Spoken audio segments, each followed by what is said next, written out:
Hello. I'm just warning you guys that I'm about to pull the music bot in.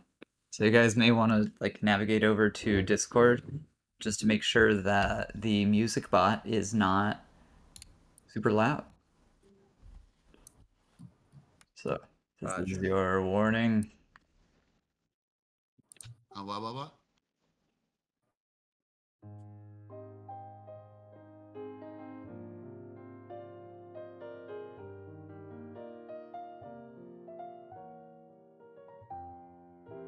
Oh no, is our Music bitrate bot that is bad? beautiful.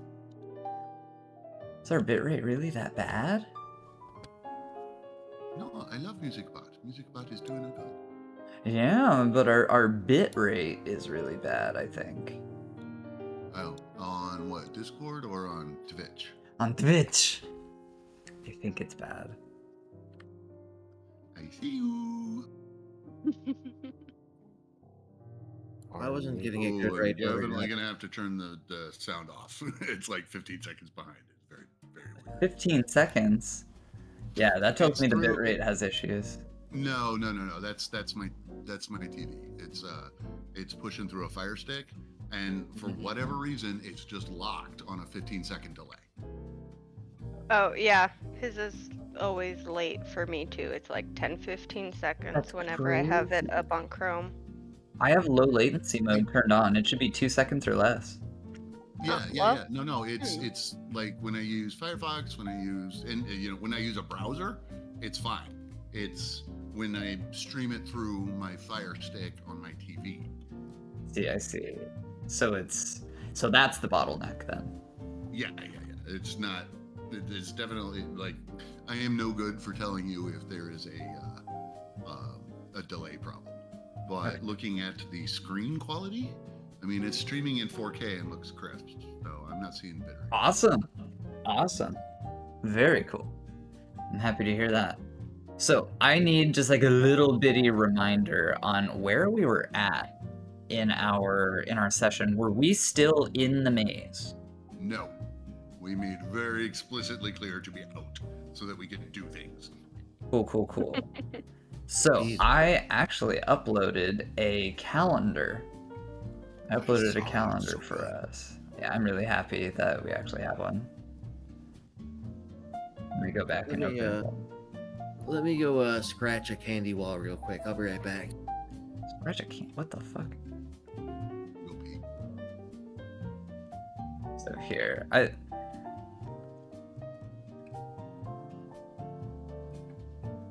Oh, thank you. So we are in the lovely month of April, and everything that happened last session was on April 22nd, which is a Sunday. How do I freeze these? I know there's a way to freeze these. Can I just right-click and freeze? I'm not a lord of Excel. There it is. Freeze 2 rows. There we go. So yeah, it's Sunday. Now, can I get some reminders about like what we did outside of the maze, just so I know like what day it is, what time it is, kind of stuff. Did we just like hop out of the maze and then we're like, okay, end session? Yep, pretty much. Okay, so it's late morning on Sunday then. That's where we're at right now. Brilliant. Cool. So that means we are inside of Melantha's apartment. And we are also joined by Tina tonight. Also, if you guys have like cameras and whatnot in your Discord, I will not be broadcasting your faces, but it really helps me to see you guys, if you don't mind. Suppose I could go get a camera. Bedford. So Melantha had the spy coming over today, and I think that's where we will start up our gameplay, your conversation with the spy, and then we can take care of any of the things that you guys want to take care of. And it'll just be kind of like a sandbox thing. Should we move this to my apartment, as Melantha is, quote, under the weather. Oh gosh, I don't want you guys to get sick. Roll for disease? Oh no. It's bees. Yeah, if you're inviting the party over to your place, we could totally do that. Yeah, I figure I have an apartment just like down the hall, in the same hallway, in the same building, something like that. Sweet. Sweet. We probably hear Melantha occasionally like sneezing and coughing and blowing her nose next door over. Suffering. Suffering is right. How unfortunate. So the spy enters in and says, "You guys aren't going to believe this, but I have another fresh tip for all of you." I do like my tips, nice and fresh. The halfling busts out a map and puts a finger on Rusty Bucket Bay and says, "Obviously, we're right here.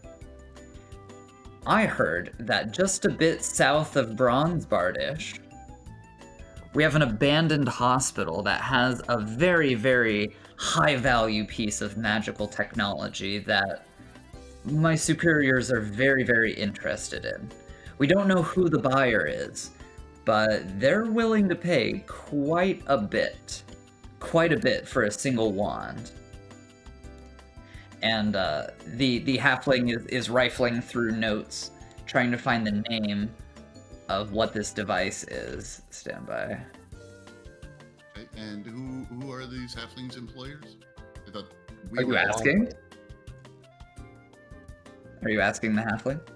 No. I'm trying to get background so I can catch up because I have never encountered the spy before, actually. This halfling is a spy that was hired by Melantha, and they are keeping their backstory, name, and everything very obscured. They don't even have a name. Someone asked, "Well, what should we call you?" And the halfling responded, "I'd prefer you didn't." No one even knows if it's a boy halfling or a girl halfling or what. Shrouded in mystery, more or less. Very well. So the halfling finally pulls out a note and says, "What we're looking for is a very rare type of detection magic stored inside of a wand. If you find it, you are not to use it at all. It is called the Lycanthropy Emission Detector-X, otherwise abbreviated as LEDX. And they're willing to pay 12.5 thousand silver for it." Oof. For a wand that detects were creatures. Interesting. As a matter of fact, it will tell you where the creature is. But Tish. But yeah, they say that this LEDX is inside of an abandoned hospital over on the shoreline, south of Bronzebardish, which is essentially like Portugal, Spain area of our not Europe that we have going on over here. Very nice. They were doing That's where I'm vile experiments over there, but it had to be abandoned very quickly. Well, let's see. Vile experiments. That means it is going to be psychically a very difficult place to be. Yeah. Could be if we have any empaths in the group. I mean, if there's patients there suffering, it's going to be really, really, really. No doubt, really some bad. died horribly, Yeah. and are now wanting to take their vengeance out upon us. Yeah. Oh no, a haunted hospital. Yeah. Yeah. And wait a minute. Spooky. Who's our cleric? Yours truly. Yeah, that'd be there you go. Claiborne. All right. Oh, good. Ether Action Brand at your service. Glad you're here. Yeah. So. Oh, I'm not even streaming my stuff to Discord. My bad, guys. I know it's like bad bitrate and everything, but we'll make it work. I've got you up on Twitch. Yeah. And the There we go. the 15-second delay is actually working in my favor because you can say something and then you say, I'm putting it up on the screen, and then I will look over and it will pop up and it's perfect. That works out. That works out. I also changed the overlay a little bit so that over where my mouse is right here, you can't see the names of the layers. So if I have surprises hidden in layer names, you won't even know. Yeah, very fun stuff. Look at you being all sneaky. So the day is Sunday. The time is, now that you're back in town, the time is 11 a.m. You guys have plenty of day left, and I want you guys to make sure that you are adequately prepared for this. The halfling says that the sooner we act on this, the better things are going to turn out for you guys. And if you wait a week to leave this place, you're going to be missing out for sure. And to set some expectations on distances, the distance between Rusty Bucket Bay and Marlene was a 2-day travel. So if I'm sure someone... Fast by boat. There's a chance that someone here knows a way better way to do this. But like... What are you trying to do? I'm just trying to do like a rotating distance marker. Like, this is 1 day of travel. And then I can drag it along. Hit R, and it'll switch to a rotation, and you should be able to move it around. You guys select just the layer with the thing on it. Hey, could I rotate this back? Control Z. Yeah, Control Z is your friend here. So I selected it, and then I hit R, and it changed my whole rotate view thing. Like, I don't know if that's gonna work. I think you want free transform. Do I now? Transform, yeah. Try, just... Sorry, I don't work in... And then, if you mouse over like near the corner of it, right there, yeah, yep. Oh, cool. So I just need to make this a 1-day travel. So, hold on. Also, it might be faster by boat, even if it's longer. True. I really do agree with that. I think arriving by boat would be much better for you guys. I mean, we don't really need to fuck with this if we're talking about a boat. So, I'm wondering if LOTFP has rules for maritime prices on things. I mean, there's always the favor that you could win. Let's see. Maritime adventures, required crew, miles per day. I am looking for miles per day, and then I want to figure out like what it would cost. Oh, ship passage per day, 2 silver. So it'd be 2 silver per day. And then we need to figure out how far we need to go. I need to put in eye drops. BRB. Sounds good, man.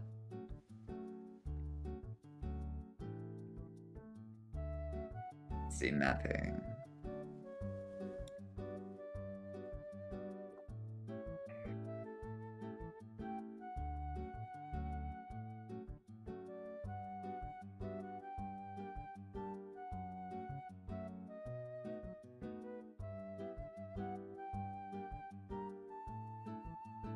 I noticed that there's a lot of crunchy rules for travel and what you can do, and you have to roll constitution checks if you're on foot and stuff. I'm going to hand wave through a lot of that because I think that's a level of crunch we don't really need right now. If we're doing like a survival kind of campaign session, I think that we could get into it.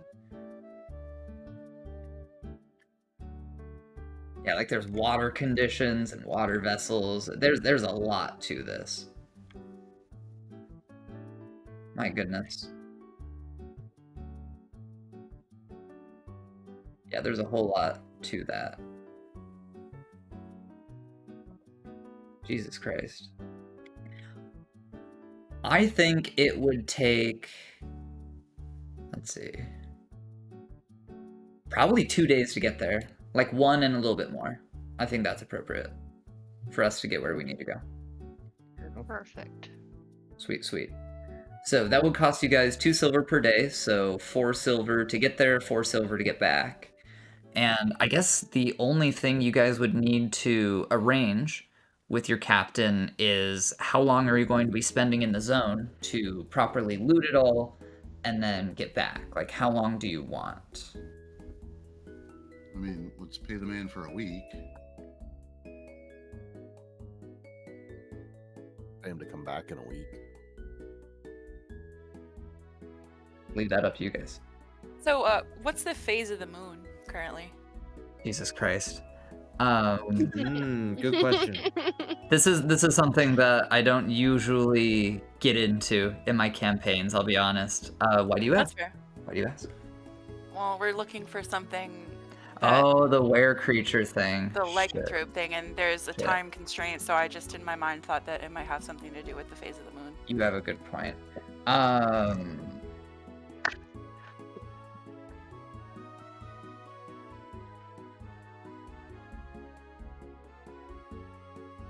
Leave it to the pagan to talk about moon shit. Let me see. Yeah. I'm just gonna roll a secret roll. Somebody had to.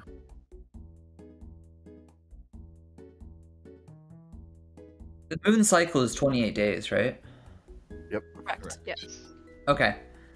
And then in between new moon and a full moon, it would occur halfway through that 28-day cycle. So it'd be like new moon, 14 days, and then full moon, right? That is correct. So Yes. then, because we have nice 28-day months, that would occur on like a Saturday. It would be the 15th because day 1 and then 2 weeks. It would occur on the 15th, so on Sunday of every month. Second Sunday is Were Creature Day every month. Well, there we go. Yeah, we got our answer. We got our answer. Sweet. Somebody make that a note in lore. I'm gonna mark that right put now Actually, just put that on the calendar as Were Creature Day. Mm-hmm. with an exclamation point. Just highlight that day Very red. exciting. Yeah, right. Just a very, very bad time. There we go. So, I think it's very, very easy for you guys to find a ship, and I think it's up to you guys for what you want to do for your prep and when you want to head out. And then we will be out at sea, and then we'll have some fun in the adventure zone. See, Well. Okay, so let's see. That's 2 SP per day. Is that for the whole ship? That is each per person. Each. Okay. I'm gonna assume the worst right now, and I'm going to see if the book says anything about it. All right. What kind of ship do we have available? We got sailboats. I don't know my boat terminology. Okay, I know my boat terminology. I don't know my types of ships very well. Like there's galleons, there's passenger ships and stuff. I really don't know the differences between them. Okay. really. let's Sailboat is see. slow. Really? Let's see.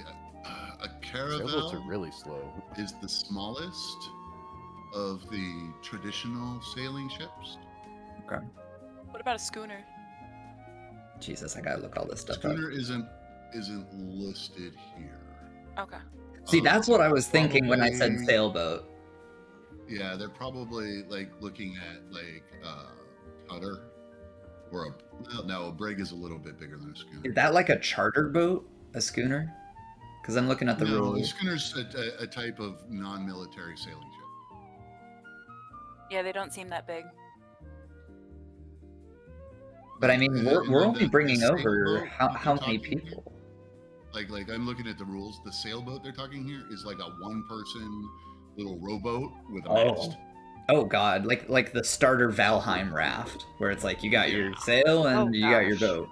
Yeah, I was that's not a thinking sailboat. like that. I was thinking a respectable vessel with a crew of like 4 and several masts and sails. It very quickly goes from 1 crew to like 20. Gotcha. I think Yeah. that as far as cost is concerned, it's going to be the same regardless Okay. for what we're doing. So, So I let's kind of take like the ourselves- look of this schooner. It looks like people don't agree with how to spell it, but I really like the look of what we got. I'll get an image Picture? put up on the screen. Just call it a scunner ship and be done with her. It's a There we schooner. go. Yeah, no, I just need to know like an upper limit on like cargo size. On cargo. Yeah. Okay, that's a 2-mast. That's like a caravel. Okay. Yeah, see, you guys know your terminology a lot better than I do. So, are you guys bringing your retainers that you have hired? Is it just you guys? I think Yeah, we just. let's definitely bring them. Yes, I'm down. Mhm. And one extra squishy. So that means you got 1, 2, 3, 4, 5, 6 non-player characters and 1, 2, 3, 4, 5 player characters. So they outnumber you. Fistedly, what's your character's? Perfect. That's the way it should be. You asked what my character name was? Yeah, Tina. Tina. So Tina, do you have any magic use? Like, do you have any spells? No, I am still a sad little level 1. Me too. You know, this is actually a really good time. I'm a level Can we have Tina introduce herself, like physical appearance, and maybe talk a little bit about herself? I know some of you guys have not met Tina. No. Officially. Yeah. Okay, well, description. I'd say, what did I say she was? I think I said she was about a 5'3" elf. Bright pink hair with braids on either side of the forehead. Currently, because I haven't gone shopping yet, I'm just wearing leather armor, so nothing super fancy right now. But once I go shopping, I am gonna have some fun outfits. But yeah, oh, also, my eyes are pink and my eyebrows are pink. I'm very unusual looking. I like to keep the pink going. Is your pink like a muted pink or is it like a shocking pink? Oh no, it's a shocking pink for sure. She's a bit of a freak. If you guys go Yeah. into a store, they're gonna be like, "Oh Lord, how did you color your hair like that?" Yeah, and Elven secret. Shh. she's got Okay, we a. got 2 freaky elves. This is great. Yep. Heck yeah. She had the back sword equipped, which is a really cool looking sword. I do have a back sword. And then if I hear anything about a dragon, I'm gonna try to convince everyone to kill it. I know we're So, squishy, not but that only is are my you an elf with character. shockingly pink hair. Yes. You're a suicidal elf with shockingly pink hair. I mean, that's what Yes. LOTFP is all about. Like, adventuring is for the desperate, don't you know? I mean, you guys This can is- definitely talk her out of it, but she's also gonna try to talk you into it. See, this is going to be a problem because, like, as soon as we walk into the dungeon of the maze, you're gonna be like, oh boy. Yes. So we tie her up and then introduce her to the dragon and convince her that this is a good dragon. This Blindfold her. dragon is our friend. Right. It's slow introduction. It's kind of like introducing a cat and a dog, right? Smell each other through the door. I'll accept that she's not so bad. Maybe. We'll see when I actually meet her.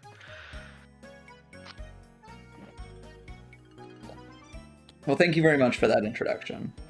Oh, also, I forgot. I have a black cat who's constantly with me, usually on my shoulder, named Althea. Sweet. Yeah. Almost forgot that. Very important fact, because, I missed You that need to very know I have a important cat. fact because my internet went. Oh, a cat. Okay, good. Whew. yes. Was it named Very Althea? important fact.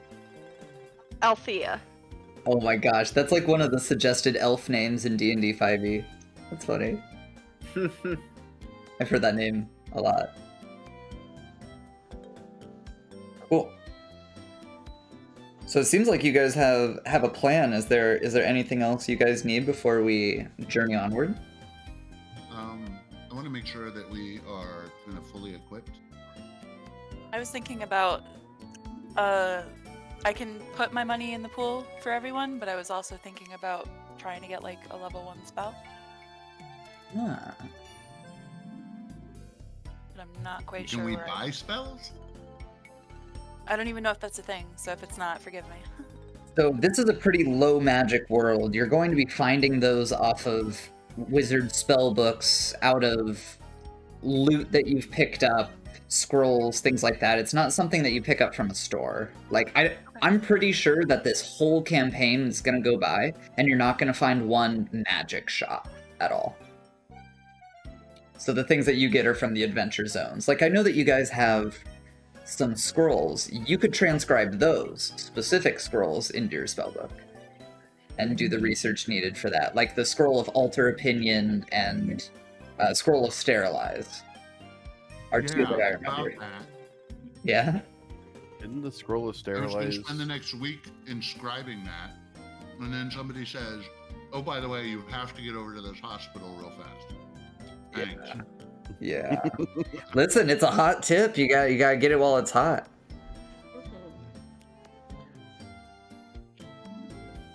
You might get lucky. You might get lucky and do it less than a week.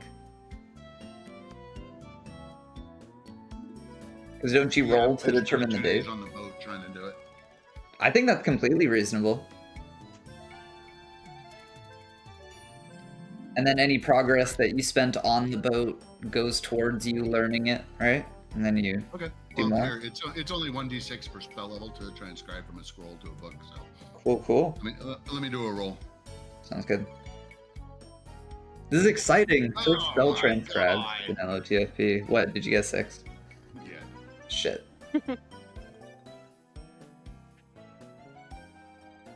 Well, by the time we get back, I'm you'll a only third have of the 2 way days done. left. Yeah, who knows what's gonna happen there? Can only one person transcribe a scroll? Yes, I but think- you can copy it from my spell book. Yes. May I have permission to get alter opinion? Alter who do what? May I have permission to get alter opinion? Alter. I don't need it. Yeah, it just seems fun to play with. Yeah, Should I roll? you should. How many? I think it's just 1d6 per spell level. Okay. A 1. Oh my god. Wow. Woohoo! I hate you Wow. all. Yes. Very cool. Okay. So, I have not messed with transcribing spells in LOTFP until right now, and I think it's just a spell in your spellbook now, and you can prepare it against your number of prepared spells for that day, which at level 1 is 1. That is correct. Sweet. 1 level 1 spell. And was that a level 1 spell? I know I gave out a loot table from that session. Or somebody wrote it down when the drunken witch told you guys what was up. Just looking for that. I'm gonna look and see if I had notes on it. Yeah, I don't know about the sterilize spell, which is gonna take me. I think sterilize was a level 2. No, it was 1. It was 1? Okay, It was good. 1, but 1 was not usable by clerics. I remember that. Yeah. It was a Scroll of Alter Opinion, was not for clerics. Cool. Awesome. So we're gonna go on that. And while you guys are negotiating your port passage, there's a familiar face walking along the pier. It is that drunken elf, and she does not look drunk at this point. Sorry, not elf. Oh, Drunken that's witch. good. She's a witch, not an elf. She's still wearing her purple long cape. She waves over to you guys. Huh, ask her to come over. She just kind of does one of those, like, skips into a walk. And very enthusiastically shakes your hand, rumpled, and says, I don't think I've had a chance to meet each of you. I am Trissy, and I think we met over in the bar, right? Can Right? you spell that so I can write it down for the notes? Trisi. Got it. I'd be remembering ye. Right. I've heard a bit about you. You like to drink. Okay, maybe I dabble a little bit, but I don't like to drink. I love to drink. Okay, I'm sorry. I'm a bad liar. I was actually feeling a I little have heard that thirsty. you have skill in magic. I do, but I'm kind of like retired with like big air quotes around it. Like, I don't really want to, but I kind of can't stay away. You know what I mean? Like, you start doing it and you just kind of get addicted to the money. That's me. Oh no, I totally get it. We are about to embark upon an adventure ourselves. Oh, well, you guys have fun with that, and if you find any magical doodads that you want identified, you know where to find me. And you know my price. Oh, absolutely. I don't want to, like, compromise the mission or anything, so just don't give me the details. I'm sure I'll just blab all around town about my cool friends and their plot to destroy the Lich King or whatever you're doing.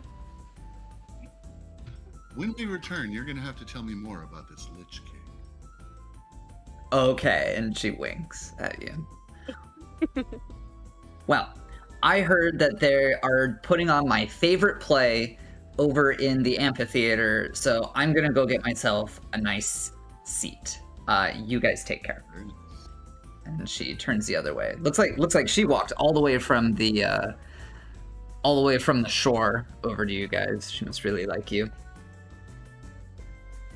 I give her a respectable bow as she goes. Very nice. Shall we head out then? All right. Let's see. So, I want to do like a quick bit of shopping. Okay. We're gonna have the like the laborers and the guards hold some like fairly useful like dungeon material like caltrops and lard. Very clever. Oil, Great Cool. thinking. stuff like that. I just want to mark down on our calendar, so if we embark today, we will arrive on Tuesday. We'll arrive on Tuesday the 24th. What is your pickup day time? Let's say I don't know how big this place is, so can you like give us an estimation? Like, and this is just because like I don't have, you know. There is no estimation available. Right. What I'm saying is, we don't actually live in the world, and so I don't have a good set of background information. I'll tell you what a or, normal hospital is, but this is not a normal hospial. This is Got think of like you guys are going into Area 51 kind of thing. Okay.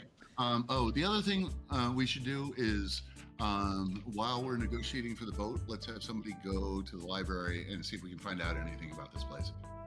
I'll go to the library. I volunteer. Okay. Okay. You know what? I think I will as well. Roll me intelligence.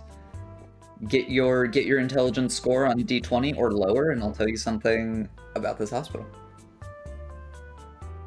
Well, it's not me. Damn. I you know what? I should be in combat right now. Is all I'm saying.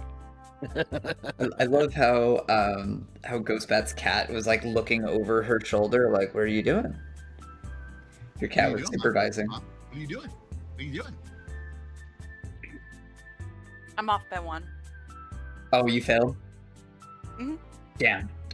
The information about this place is very hard to find, and I'm going to tell you right now, even if you succeeded, how much do you think you'd be able to learn about Area 51 if you got a book from the library? They'd be like, Area 51 is a classified site. And there's a lot of Writing overall is speculation, amateur. It's a mental At best. hospital, and basically. Basic overview. Yeah. But with those Eh. failures, you guys search and search and search, and you're not able to find it, and that's going to take a couple hours off of our journey before we can start. so yeah, the only thing we find out about it is its name, Arkham.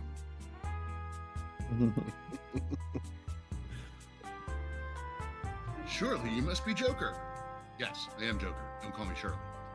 You mean joking, right? No.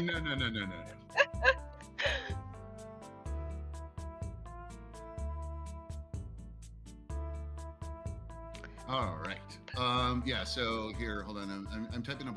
Give me about like 2-3 minutes. I'm gonna type up a list of things Sure. that I want us to take.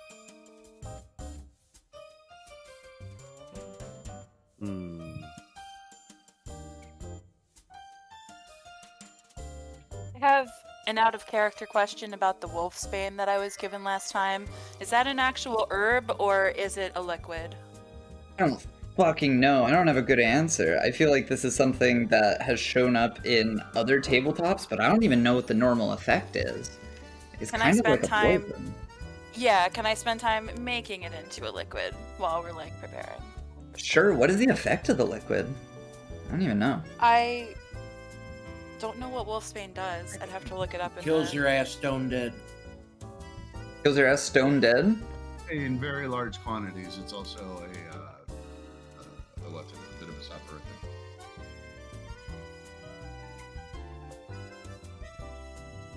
I'm just looking at the basic expert version, just seeing what it is. Doesn't even tell me what it does. It's just like, this is how much it costs. Come on.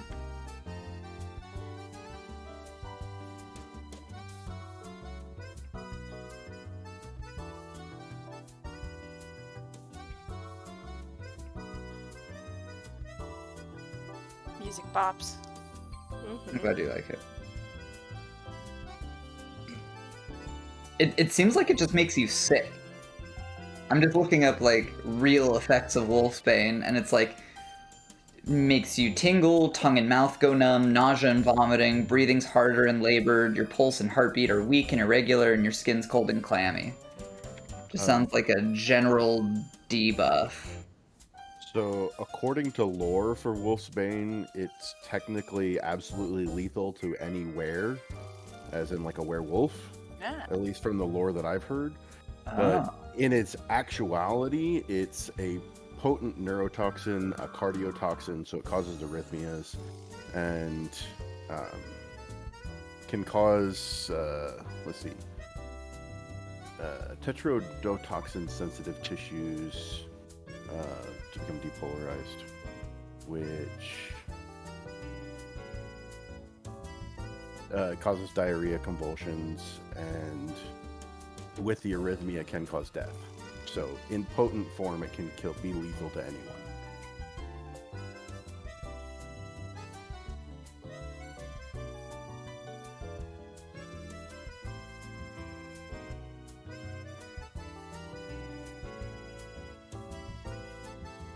Two to 6 hours fatal poisoning for 20 to 40 milliliters of tincture. Okay, so in the basic expert rules, it says that if you hit a lycanthrope in hand-to-hand combat with wolfsbane, it may drive them off. So it's like were creature repellent, is what it sounds like. Good thing I bought it, I guess. Yeah, there is a save involved. There's a save involved. Okay, yeah, it sounds like a really good time to use that. So, Let's buy more. Also, Not a bad let's buy holy water, or actually, can you make holy water? It takes a long time. The making of holy water is an extended and blessed thing that it'd take me quite a bit to do, I think. I love your voice. It only costs 25 silver points a bottle. Nice. Nice. But to create it, takes a while. Maybe I'll just hold on to it then. I don't want to delay us. If you guys are buying holy water, you are highly encouraged to give a donation of at least 1 copper per bottle. The church is so nice. I mean, Yep. yeah. Cool.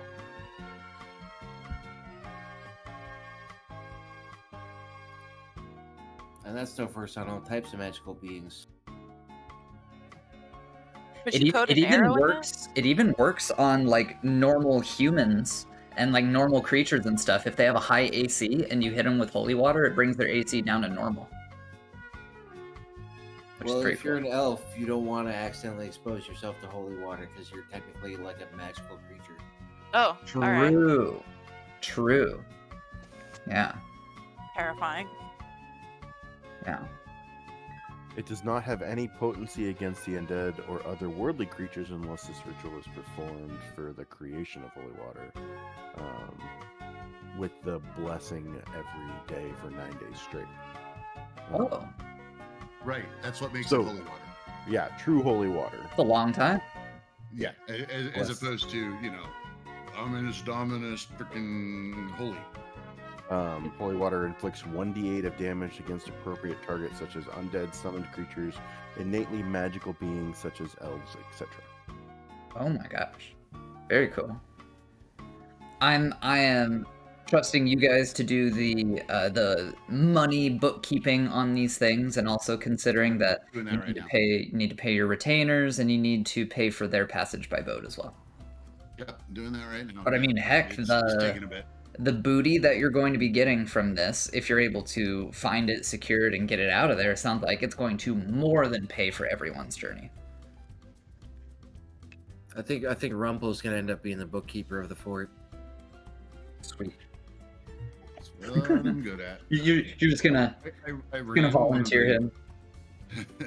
I ran one of the largest corporations, the oldest corporation, and one of the largest alliances in EVE Online for almost a decade. Oh my I god. can do bookkeeping. I Damn. wonder if there are EVE Online legends about you. A couple. Well, that's neat. Actually, there's a YouTube video that features me. That sounds Fascinating. pretty fun. We'll have to share Give sometime. me a second. Yeah. Oh, hey, it worked. Yes. Haha. All right. So we picked up stuff like block and tackle, caltrops. It says caltrop, right, in the rule, and it's like 5 CP, but like nobody uses caltrop, Yeah. like ever. I feel like So you I need to figured it scatter a was- bunch of them in one Yeah, tile. it was Useful. enough to fill like a 10-foot square or something. So I bought a couple of those. Yeah. A couple? Depends Yeah. on how big they are. Right. Well, that's what I'm saying. Like caltrop. I've seen caltrops that are like as big as my fingers, and I've seen caltrops that are like little jacks. You know, like when you're playing jacks. I don't know what they mean in this case. I don't know the LOTFP. Right. Well, it doesn't say Caltrop. anything about them either. So It's so dumb. It's so dumb. I feel like you would need like 10 to fill a spot. well, okay. So, but what I'm saying is like nobody buys caltrop. Right? Right. Caltrops are a thing that you buy to cover an area and nothing Yeah. else. Yeah. Tie a bunch of them to a rope. If you're buying individual ones, you call those jacks, and you play games with them. Oh, okay. Okay. You can beat they people with a have sack rounded- full of them. And they have rounded points so that you don't hurt yourself as a parent when stepping on them, like Legos. Every one that I ever played with had 2 spiky ends, so don't give me that. Ooh, spiky end. Cool. I mean, And okay, so we're spending 155 silver and 15 encumbrance on items, and then let's see, it's going to be 22 silver per day for passage. yep. for the retainers, for yourself. But cats and dogs and pets and stuff ride free. And they're very much encouraged. And then Wait. So we did not buy enough stuff to even get up to light encumbrance for everybody. If we distribute it, like even among the servants, it's only 15 units, so Nice. that's 7 apiece, and it takes 11 to get to light encumbrance. So Nice. everybody is currently unencumbered. That's great. That's great. We could claim a bunch of livestock as our pets and just start pushing livestock for free off the back of this guy's boat. What the fuck? What stake do you have in buying sheep and pigs and cavies and pushing them off the back? What are you gonna do with He chinchillas means and peddling roosters? them. He's peddling them. Yeah, pushing them, selling them off the back of his boat. Oh my god. Not literally pushing them off the back. That's what I thought. I was like, why? You're a terrible person. Oh my god. No. Oh my god. All right. And I'm going to drop this real picture of the stuff we bought in Discord real quick. Cool.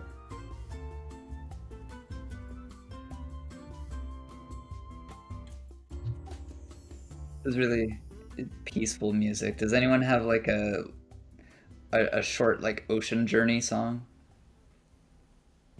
Gilligan's Island. This was a ship that went to sea. I was thinking that exact song.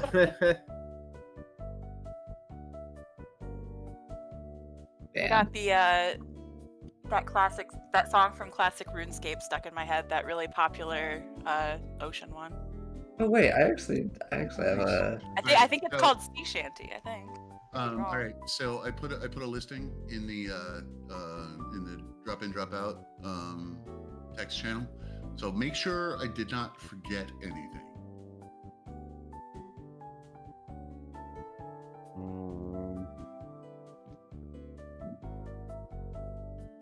Oh my gosh, I found a jazz version of the Sea Shanty song. Oh My man. god. No way. Yes. There you go, Scoot. Okay, we'll try it. I have a song for when a fight starts. Okay. Yeah, let's And try then this. I also have a song for the sailors when we start traveling.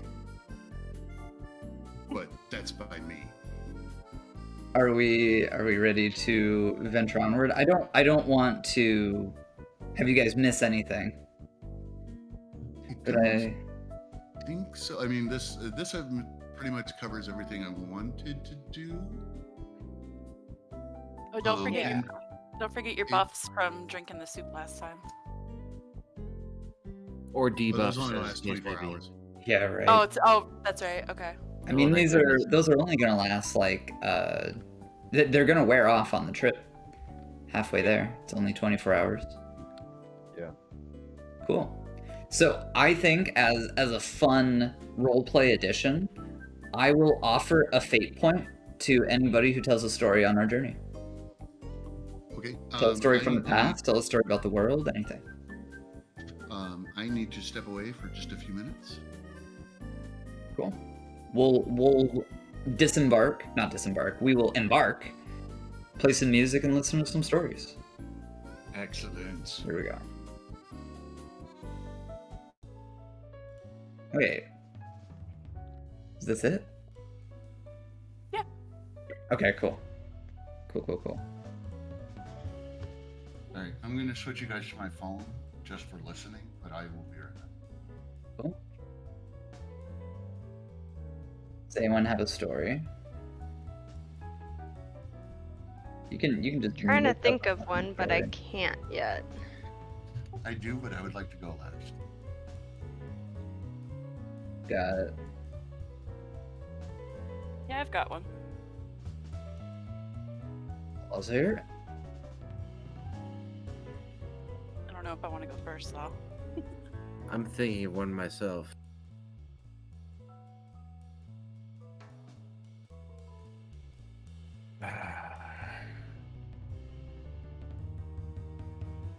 I'll fill the dead air with some descriptions of what we got going on. Let me I need to figure out a way to show my dice rolls without showing my notes.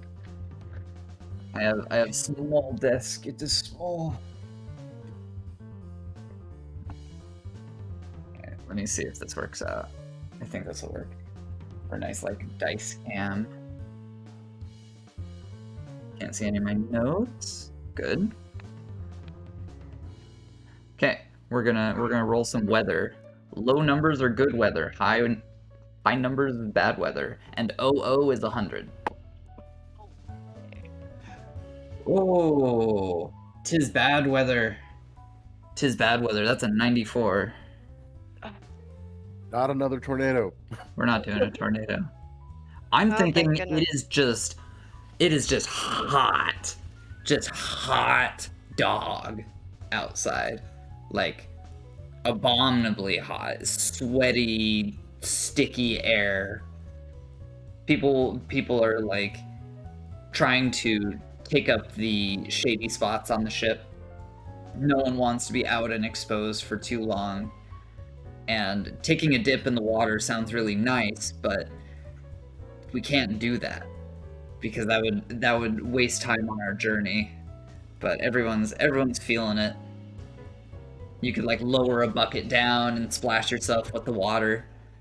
Feel a moment's respite, but then that water just turns into hot, muggy clothes. What is the music that is playing? I didn't play this. Oh yes, I did.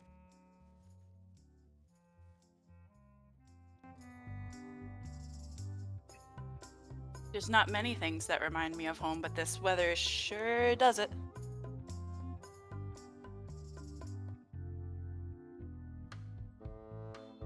The sailors also include food on the way. This is not the kind of treatment that you'll get everywhere, but they do fishing off the side, and they just kind of serve up sushi, just raw fish. They just cut it up, and they're like, all right, eat it. And if you're not gonna, you're gonna miss out. Kind of deal. I will Kind of definitely chop it up on a eat block. some. See if the weather changes over the day. The weather does improve. It gets less hot. That was a 68 when we rolled it. The weather gets better. I grab a fish before they start cutting into it, and I just kind of like start nibbling on it in a very undignified manner, not really caring about what's going on as I'm just hot and uncomfortable. I think there's a very like tan-skinned, salty sailor with some meat on his bones and hairy forearms. He just goes like, no, and like grabs it, and he's like, I can do. Don't worry. It's okay. Just let me do it. But I don't necessarily want to let go of it, but ultimately I do because he's rather intimidating. He just like wiggles his finger, and he's like, you don't sail? You don't sail much? No? No, you. He just like shakes his head like, what a weirdo. And like scrapes the scales off for you and like hands it to you descaled. Hoping that's enough to satisfy both you and him, and you've reached a utilitarian conclusion. He's not horrified, but you're not offending him socially, kind of thing. I narrow my eyes and I just kind of take it and back away and sit down. And I'm still mostly wearing all of my garb despite it being horrifically hot. He loses himself in his work and continues filleting fish for the other more civilized members of the party.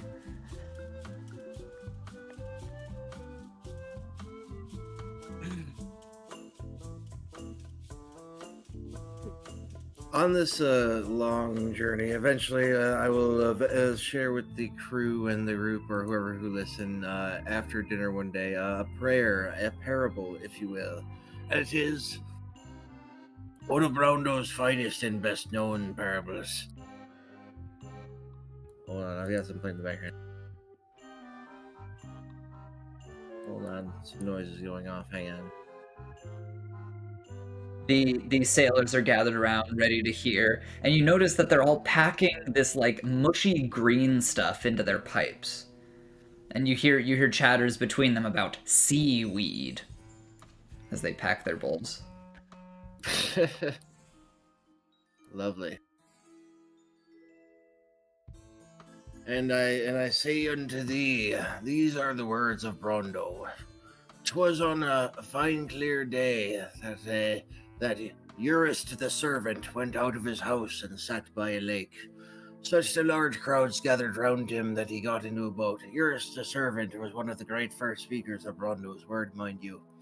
And when he got to a boat and sat in it, all the people round listened upon the shore.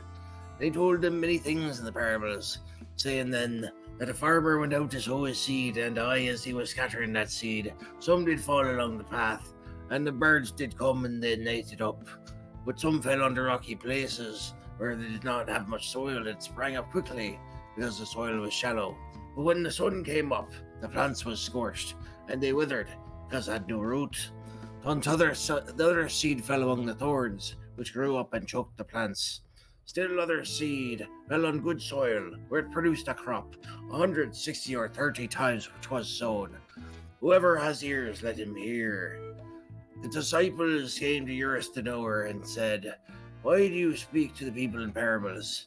And he replied, Because the knowledge of the secrets of the kingdom of them that dwell above has been given to you, but not to them. Whoever has will be given more, and they will have in abundance. Whoever does not have, even what they have will be taken from them. This is why I speak to them in the parables. Though seeing they do not see, though hearing they do not hear. In them is fulfilled by the prophecy of Arbok. You will be ever hearing, but never understanding. You will be ever seeing, but never perceiving. For this, people's heart has become calloused. They hardly hear with their ears, and they have closed their eyes. Otherwise, they might see with their eyes, hear with their ears, understand with their hearts, and in turn, why you would heal them and show them strength. But blessed are your eyes because they see, and your ears because they hear. For truly I tell you, many prophets and righteous people long to see what you see, but did not see, and hear what you long to hear, but did not hear. And this goes on like in this particular way as the sermon carries on. It's a bit like a filibuster story about just like the glory of Armok is what it sounds like, in a way. Essentially, it's a tale that turns in on itself in knots and returns to previous themes several times throughout the presenting, and it's almost riddlesome in its sharing bit, but yeah, it's fantastic. It's one of the things that we of Armok ponder. We of Brondo ponder upon. Thank you for that. We also just got a raid from Further Reading. Thank you so much. I don't know why the I don't know why the alert didn't make any noise, but thank you very much. We're doing some tabletop fun right now. We are on this boat, headed past Bronze Bardish, and we are going to be arriving at a shoreline over here, in search of a wand that is called a Lycanthropy Emission Detector-X, otherwise known as an LED-X or a LED-X. It's going to be worth big money, but we got to get into a like secret government hospital type thing where we've drawn parallels to Area 51, and we are reaching the end of our first day at sea out of 2. That's why we have a boat on the screen. So it should be fun. I hope your stream went well, my dude. And to Claiborne, I'd like to offer you a fate point for that lovely tale you told us. So Deather can use that whenever you want. Huzzah! Bullshitting is so easy when you're a cleric. It's so easy. I had a cleric that was like based on it in our last D&D campaign. It was wonderful. I am going to spend the evenings doing my duties as a gleeman and entertaining the crew, and I will have something special for them on the last evening. Ooh, something special for them. Right on. I mean, they're an easily entertained bunch. Like their definition of a good time is like let's drink and play cards. Just kind of, that's their definition of a good time. Oh hey, Sunbros, are you joining our campaign? was just saying, I don't know if I technically should, just because if I'm going off of what you're titling, I don't know if I technically am allowed because I have behind-the-scenes info. You do have behind-the-scenes info, it's true, but I don't think So you I don't have think a it'd be fair for ton. me to do that. I don't think you Well, have I a don't ton. know I think it'd be everything okay. that's in it, but I know enough that's going on to where I personally would not feel comfortable Fair enough. going in because I feel that it would affect how I roleplay. Fair enough. I mean, you can join us on the next one if that's how you feel. Or if this adventure, like, has its peak and concludes really fast, I mean, we can slot you in right after. You know, I can ad-libs and stuff. And for the reading, we are playing Lamentations of the Flame Princess, and I have a homebrew rule that includes fate points. Okay. Yeah, Again, I don't know too much about the specific way of playing it. I'm far more familiar with 5e. So I figured I'd just sit down and just listen, you know? I gotcha. I would recommend you listen in on Twitch. It's much more interactive that way with the chat and the Well, I have Twitch up, and I just wanted to be able to hear it in real time, rather. That's what more or less why I joined, because I have the Twitch up at the moment. Okay. I would just wanted hope that you real-time could reactions. I figured it'd be more fun. Yeah, I was gonna mute 100%. Right on. I would never, do anything that would compromise the session, you know? Does anybody have another story they'd like to tell for a fate point? I am not used to being on a boat, so no, I am just trying to keep the fish that I ate down currently. This is probably my first time on the sea, and I'm still trying to get my sea legs currently. I'm probably puking every hour or so. Oh. Yeah, it's quite unfortunate for Tina. She's never gone to sea before. You know, if you're interested in rolling dice, you could roll a Constitution check, or you can just tell us like, no, I am definitely puking.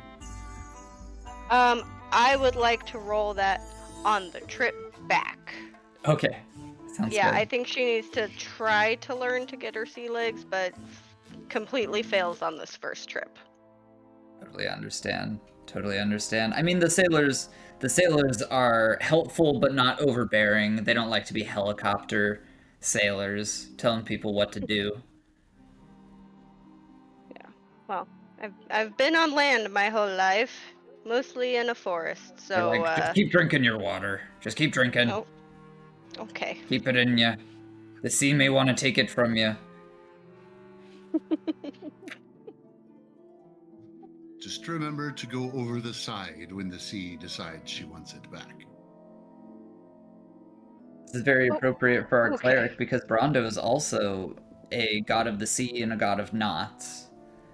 They associate him with that. Yeah. So, I've probably been like thrown in. So you measure your speed in knots, do you?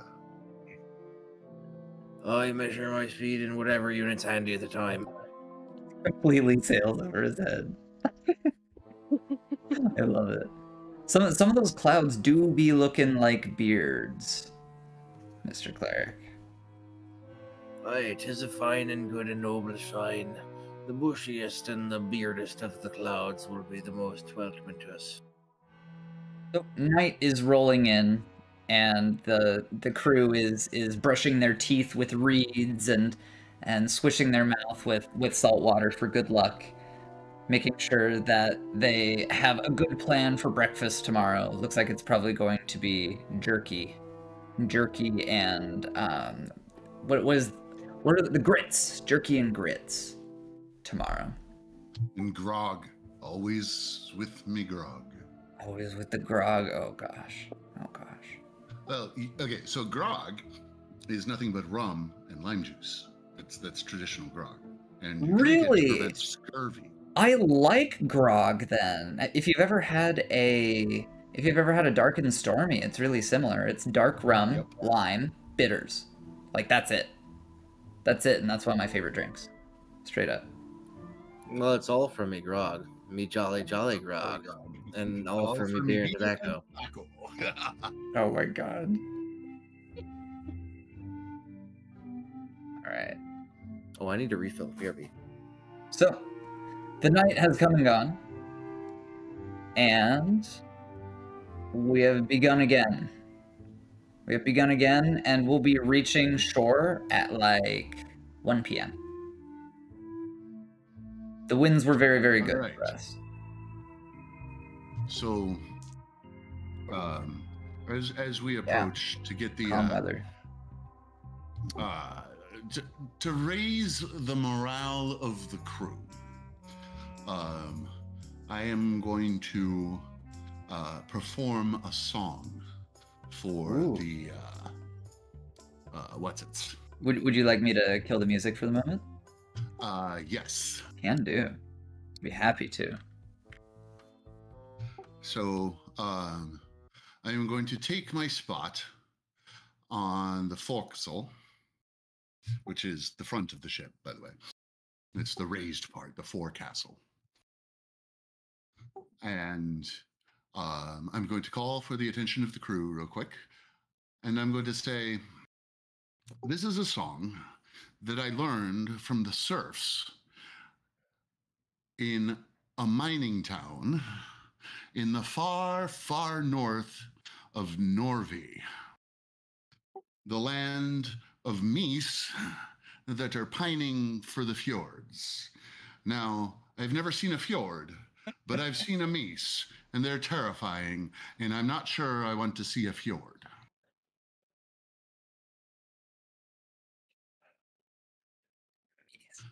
And so the song is a song they sing while they dig for gold in the mountains in the far, far north, where it's so cold that the sun forgets to raise for 3 months out of the year, and then desperately tries to make up for it in the summer and forgets to set. Ugh. Now, I know, almost nobody believes me when I say that the sun forgets to raise itself for 3 months out of the year in the deepest part of the winter. But it's true, I've seen it with my own eyes. Actually, I haven't seen it with my own eyes, because it did not come up. The best you got was a twilight at noon, and it was dark and scary, and you could literally lose a finger from shattering while working in the mines. And so this was a song that they sang to keep themselves warm while they dug for gold for the local lord. It's called the Serf's Song. And if you want to follow, I am putting the text in chat. There we go. And here we go. This song. I know this song. Hell yeah, I dude. changed it a little bit. Thank you. Thank you. All right, 1 second. Let me switch out to not push to talk.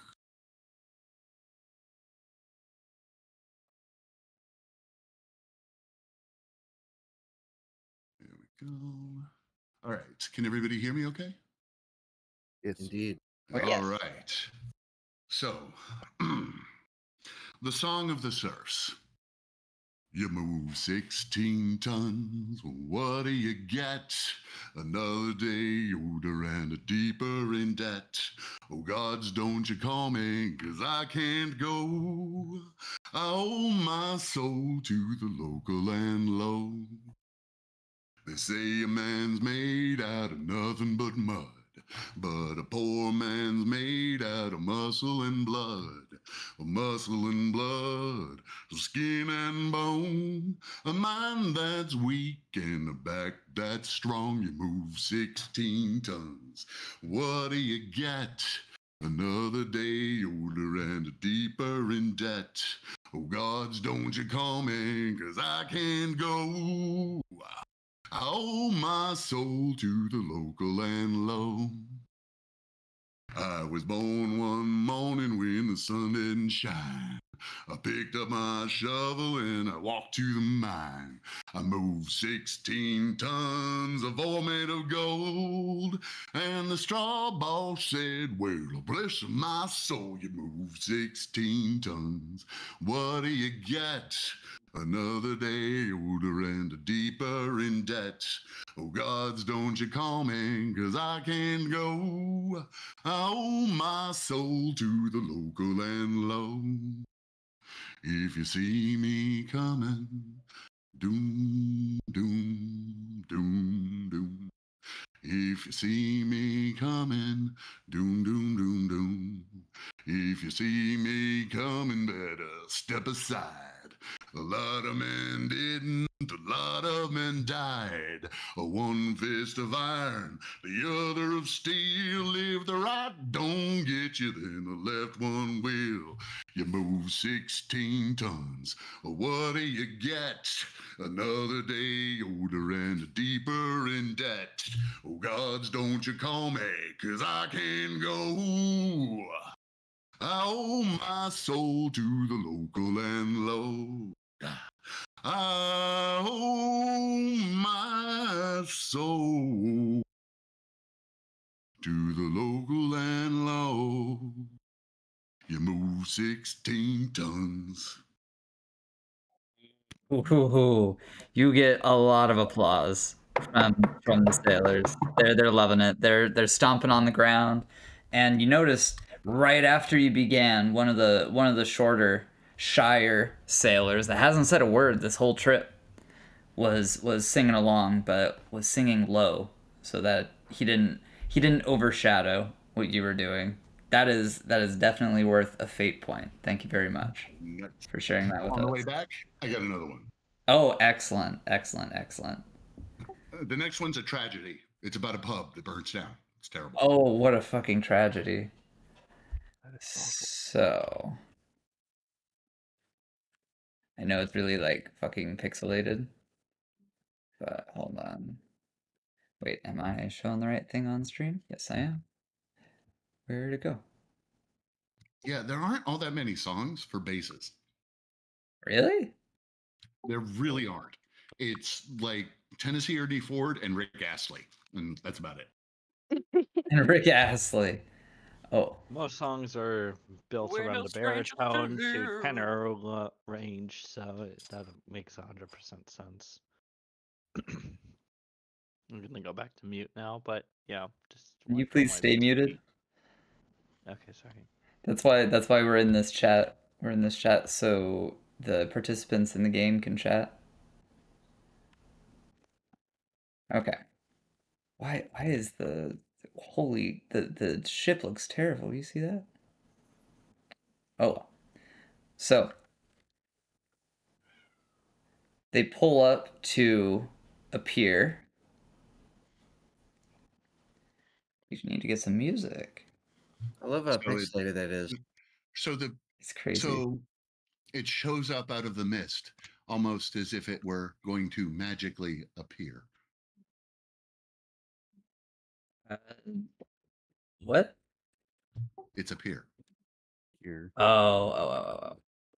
But Okay. Is it /resume? It is. Okay. So, I don't think I wrote down in our calendar. Ooh, volume. I don't think I wrote down in our calendar what day you guys were getting picked up.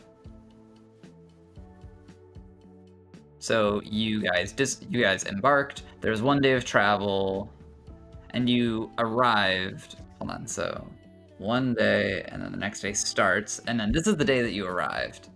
So what day are you getting picked up? What do we say? A week? What's around? Like is there like a town nearby or anything? Yeah, we can talk about that. So Were we talking about like a week, maybe? Yeah. I think so.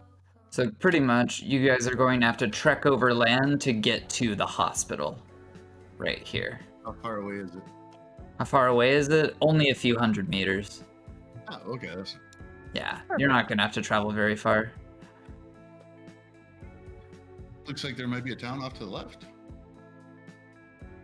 I have used this map from a different work of fiction, so there is no town here. Wait.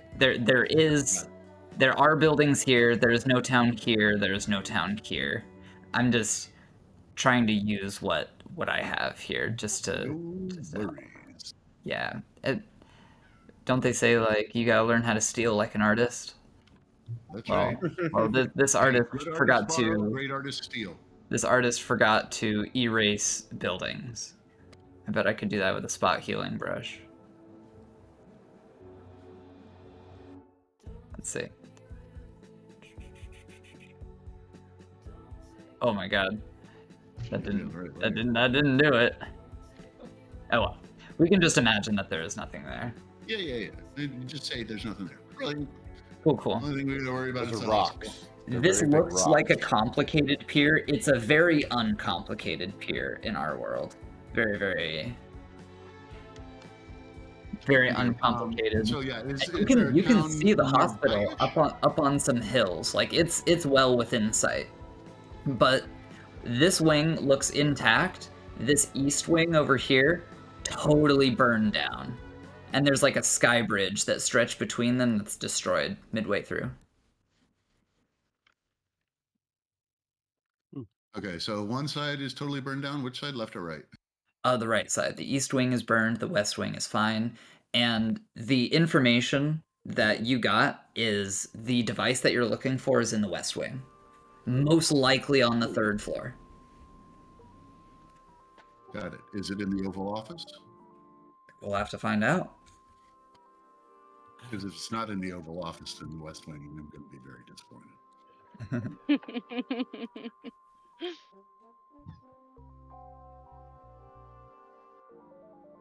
All right. Well, let's disembark. We have plenty of food. Right? I think our last count we had 144 rations or something ridiculous. So I mean, take enough for a week and a half. Yeah.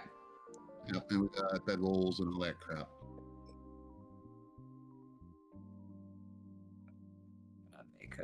And then so just before we disembark, ask the captain is there a town nearby? Captain, because I can stay in the tent, I'd rather not.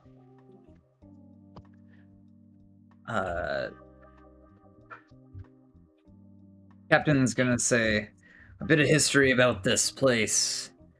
Back when they set up that hospital, they offered all the serfs and peasants living here a hefty sum of money to leave and not ask any questions. You might be able to plunder around here if you're looking for shelter. No one's gonna be here but you guys. At least I hope not. Just us and the chickens and the ghosts. Look, that dog's Yeah, pretty. I think if we happen to come across some sort of abandoned shelter, we should just keep that in mind. But not rely on it. I think relying is going to be necessary either way. Seems to be a large complex, whatever the place might be. I think it'll be a multiple day excursion. But there's a couple of buildings up on this hill over here that you can see from the pier. I think that would be your best bet if you're looking for some sheltered place. Let's do that then. Right on. You guys are able to mosey very, very safely. Very, very safely going through here. Just to set expectations, I'm not just gonna like drop an encounter on you guys for missing checks. If you guys want to set this up as like a miniature base of operations, there is a single building right here. And there are a couple leftover folders and notes that say this was a weather observation area. Oh, nice. So it's like way up. It's not super up, but I mean, if you jumped off the side of this, you would surely die. Okay, good. But It's a cliff, so but yeah, barely. A, it's defensible, and B, it has a good view of the surrounding area. Like, can we are we close enough to examine the hospital from here? Yeah. What do you want to know? So you're close enough to pull out some Okay, features. so it is okay. So we were dropped off around just past midday, right? How long Yeah. did it take us to walk over here? Just like like a few minutes. This is fairly close. Less right? than an hour. Like, I don't know, Okay. 20 minutes max. All right, so It's like 1:20 it's late right enough now. that if we set up camp, we won't want to be going into a hospital of terror at night. So, No. so let's set up camp and spend the balance of the day watching everything as much as we can and being quiet and not making noise, and like let's maybe It's like not stay that away far from away. Do we windows wanna unless we're scout around doing it? the watching thing. Aye, this all seems wise. Did I hear Vorak suggest something? It's not that far away. Do we want to scout around it? Yeah, that's not a bad idea either. Well, it's still light outside. Yeah. Yeah, so Yeah. let's take a very wide berth all the way around. Sounds good. Yeah, So- something like spend an hour going around it. So if you're and seeing walking what we at can a see. nice, stealthy pace, just kind of like casing the joint, more or less. Correct. Paying attention to the windows and the outside and the grounds and the roof and all of that. Yeah. So there's a cliff right here that's really easy to scale, and you guys are climbing up, and you catch sight of a group. You catch sight of a group, and I'm going to flip us over to a different map here. Or different map. We can't see what I want us to see. I wanted to see this cliff, so we'll use Pixel Pound for now. You guys remembered looting a piece of nonfiction that talked about a pirate, right? A pirate named Darkstar the Pirate. She was a half dwarf, half elf. Yes, the fan-made chronicle, Darkstar the Pirate. Exactly. You see a black pirate hat on top of a dark tan skinned half dwarf, half elf. She's with two other pirates right on the outside gate of this place. She's sitting down right here, propped up against it. And it looks like she's wounded in some way. Interesting. We didn't see her ship Saw no ship. in the harbor? Nothing. Nothing. Interesting. Look there. Perhaps we could pull allies from the mouth of danger. True. Did we glean any of her nature from said exploits of the fan art or fan novel? Very outgoing. Very, very outgoing. She is not judgmental. She's not like one of those brutal types. But then again, this is all you've extrapolated from the written work.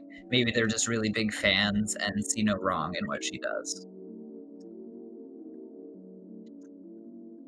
Well, Okay. not entirely opposed to revealing ourselves.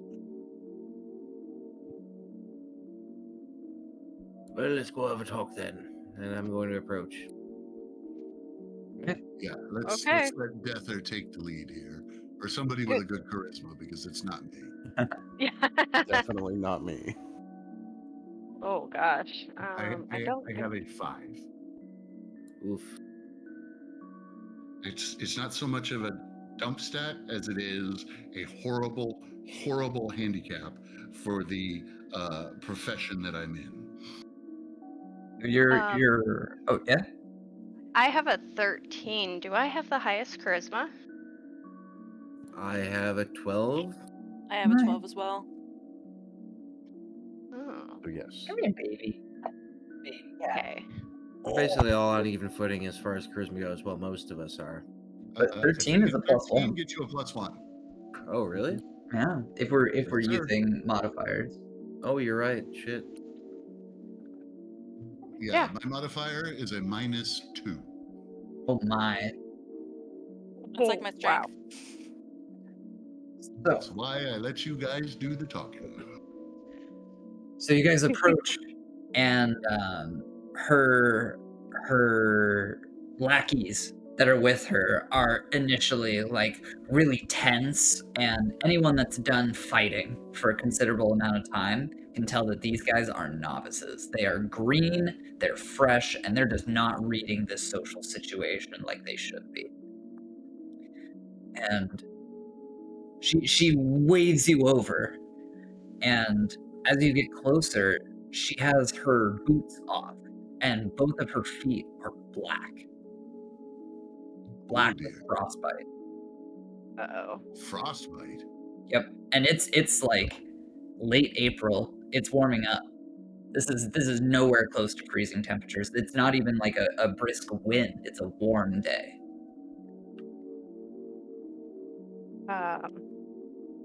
I will say, you look like you're in a bit of a predicament. Where's your ship? Did you come by ship?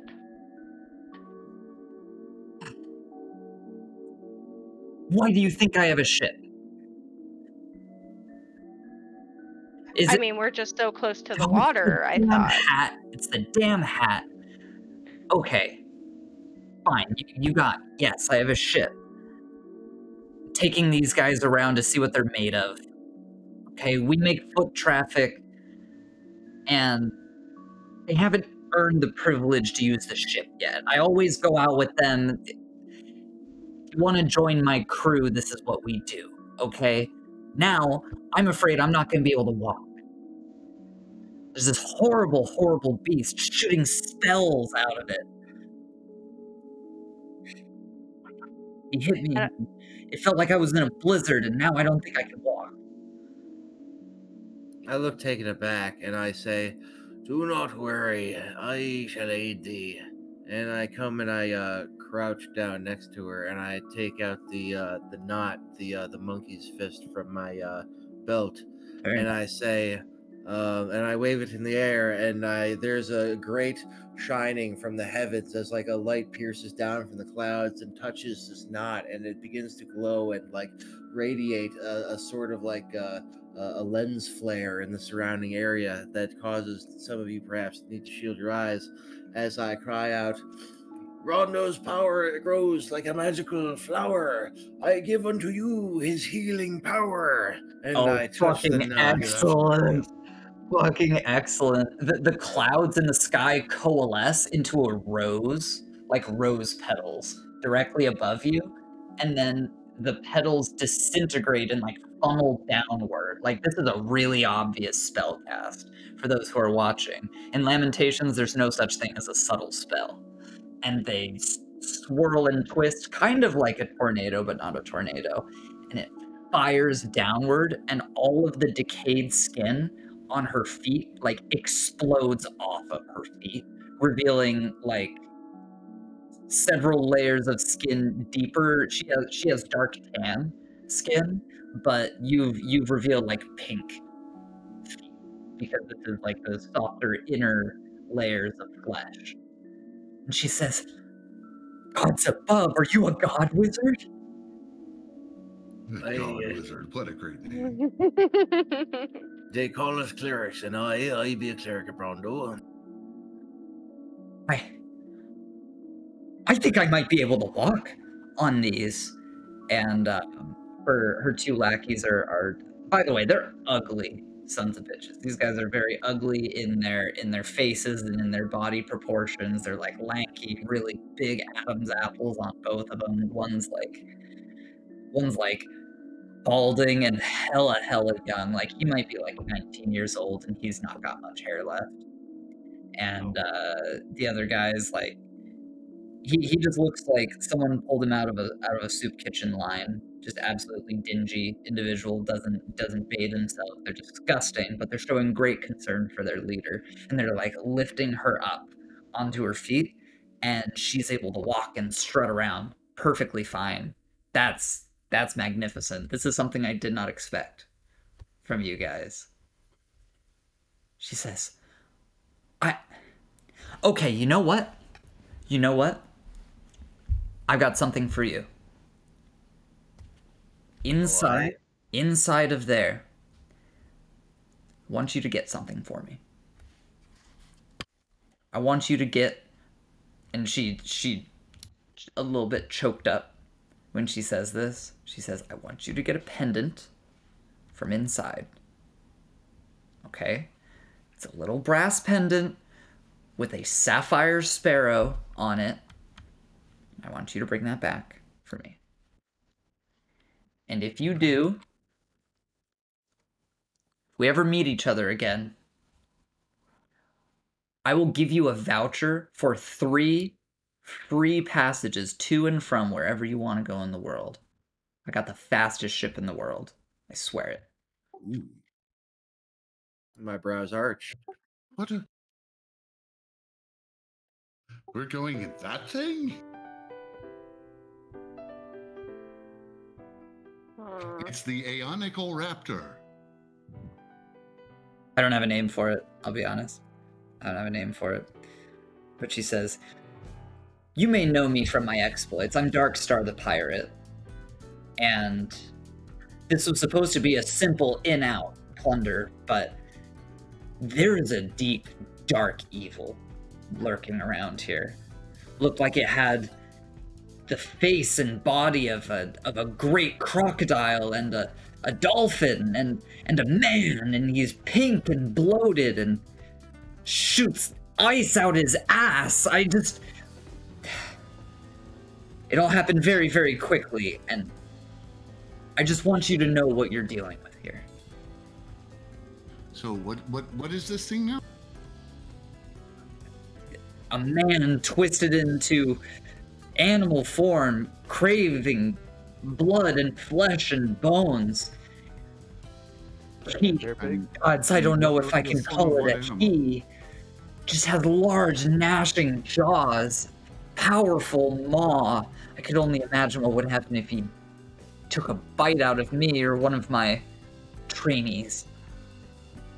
Just go with caution. Yeah. What animal? A crocodilicus, Oh, Jesus. alligator, dolphin, ape thing? I don't know. I don't know what they were doing in here, but I'm sure you've heard the rumors. Awful experiments going on in here. I don't know. I didn't see a lab coat on him. Her, it... I need to pull my men out of here. This is clearly too dangerous for men of their caliber. Can you get me that pendant? If we find it, it shall be yours. We can try, but we're on our own mission, and that sounds really dangerous. We'll keep an eye out. Here. You know what? I have 2 of these anyway. She pulls a cord over her head, shakes her hair back, and she hands you a signal whistle. Just a copper signal whistle that has been turned blue-green from the sea air. I guess I will, well, I already have whistle, actually, so I take it, offer it out for the rest of the party. Vorak or Kiev? I have the bookshop. How can we reach you should we find this pendant? Yeah. She's going to indicate that there are like 2 little stoppers on it, kind of like a recorder, so you can play one tone, or you can cover one, or you can cover the other, or you can cover both of them. And she says, if you need to get a hold of me, just blow the tone with both valves open, and then cover both valves. Just go between them. I don't want to fire that off in case that creature can hear us, but just like tweet-a-dee-dee-dee-dee-dee-dee-dee-dee. I'll know what that means.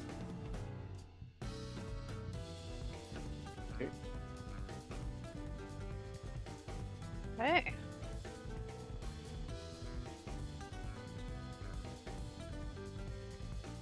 And what was? Can you spell the pirate's name? Dark Star is one word. It's like dark and star next Got to it. each other. It's just Dark Star the pirate. Well, I suppose I'll take the magical whistle of Darkstar and I say, "Why, thank ye, Darkstar. My name be Deather Actionbrand, Cleric of Brondo, in case you ever should hear or cross our paths again." I am in your debt, Deather. And who are these people with you? Why do you come to this place?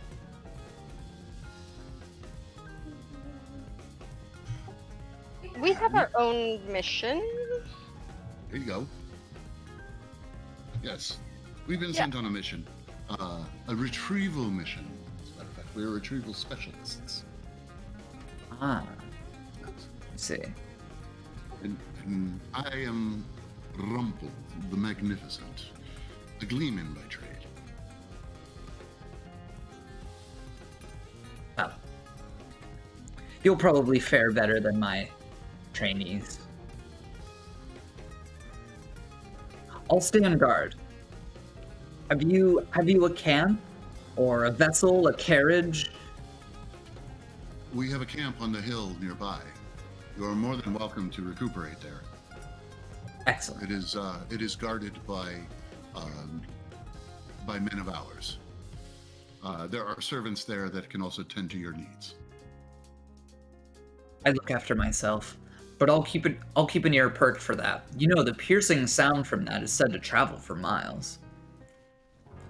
And I just want to make a note for Deather. When you hold it in your hands, you would be able to determine if it was magical in nature just by holding it, because you have dealt with magic. This is not magic. Ah, okay. Just a really loud device. 'Tis a fine one, aye. All right. So yeah, let's finish our reconnoiter. See what else is around here.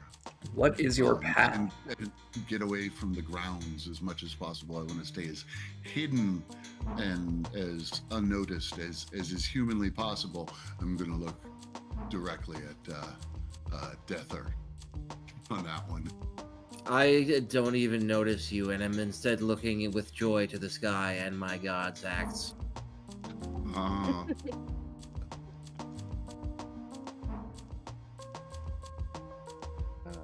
So yeah, a goodly distance away, maybe far enough away that we can see figures and see their comings and goings, and maybe start to recognize them from their gaits and their clothing and such.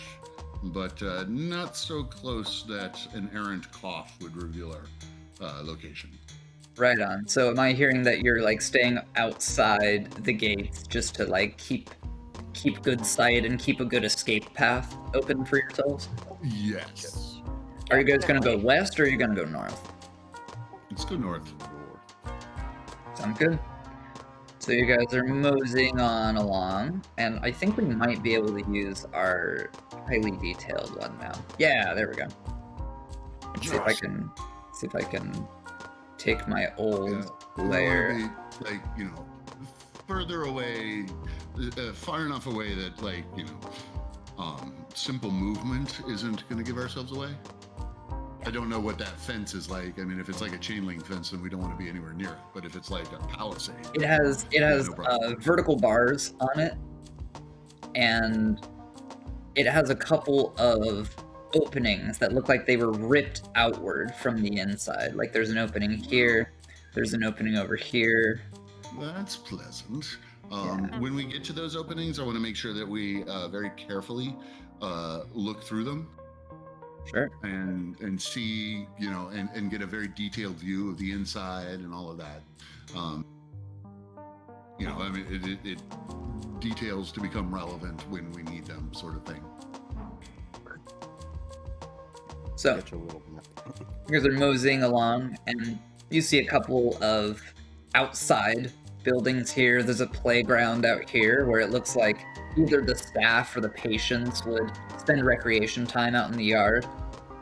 You move along northwards, and this whole wing is just burned down, and it smells kind of like a fuel fire. Not like a wood fire, but like oil. Is this a recent burning? I'd say within the last month. Okay. Oh, And the ripped outer, the outwardly ripped sections of the fence. Yeah. We should check. I want to check to see if we can find footprints. Ah. I want to count the number of different footprints. What kind? Excuse me. What kind they are? Whatever details that we can find. Sure. You see one set of footprints. footprints that move this way, kind of. So it like intersected where you met Darkstar. And once it gets onto this rocky cliff, you can't see where it went because this is like dirt and grass, but this is like rocky cliff, and you can't see the tracks unless you roll me a pass on a bushcraft check. I can't tell you anything about the footprints here. The footprints look human, but much larger. Oh, that's not pleasant. Like a And large creature. They are going away from the. Thank you, Codependent, for the gift sub over to Sunbros. You were saying that the footprints are going away. They are moving south. Like this direction. And then they hit the rock and you can't tell. Yeah, they are leaving the.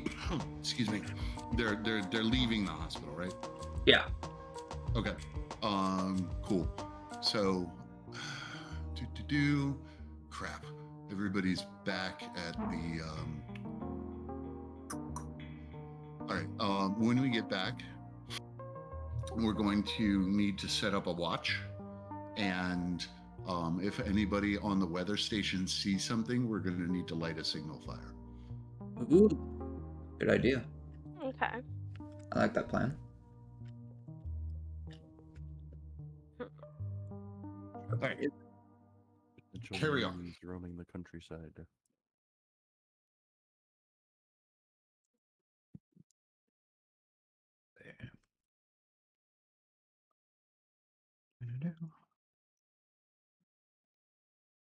So you guys have made that plan. That's a future plan. What about the now? Yeah, just carry on, like reconnoitering the place. What can we see? What can we smell? What can we hear? Sure. We don't want to burn too much daylight doing this, because we need to make sure that we are set up and ready to go and safe for the evening. And we want to be as unnoticed as possible at this point. Sure. Should we do an architecture check for checking for anything unusual about the structure? Yeah. The dwarf. Good on. Let me think about that before I have you roll.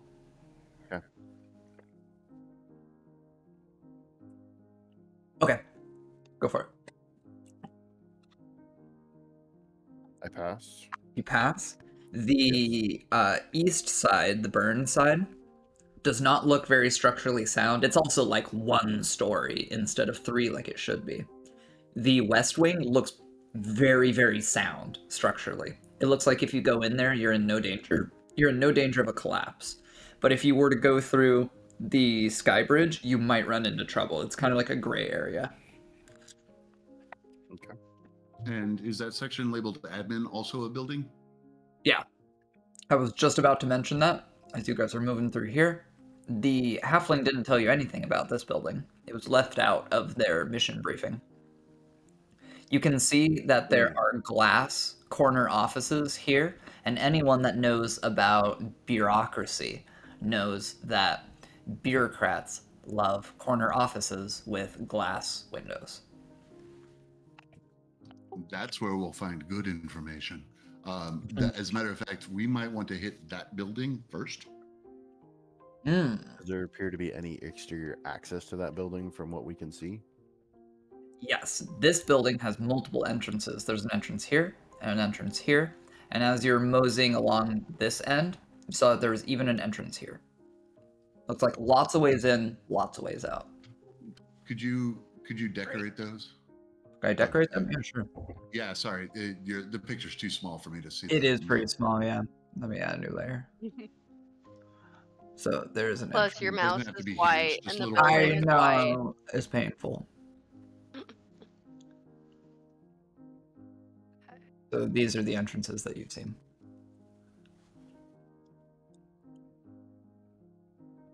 Got it.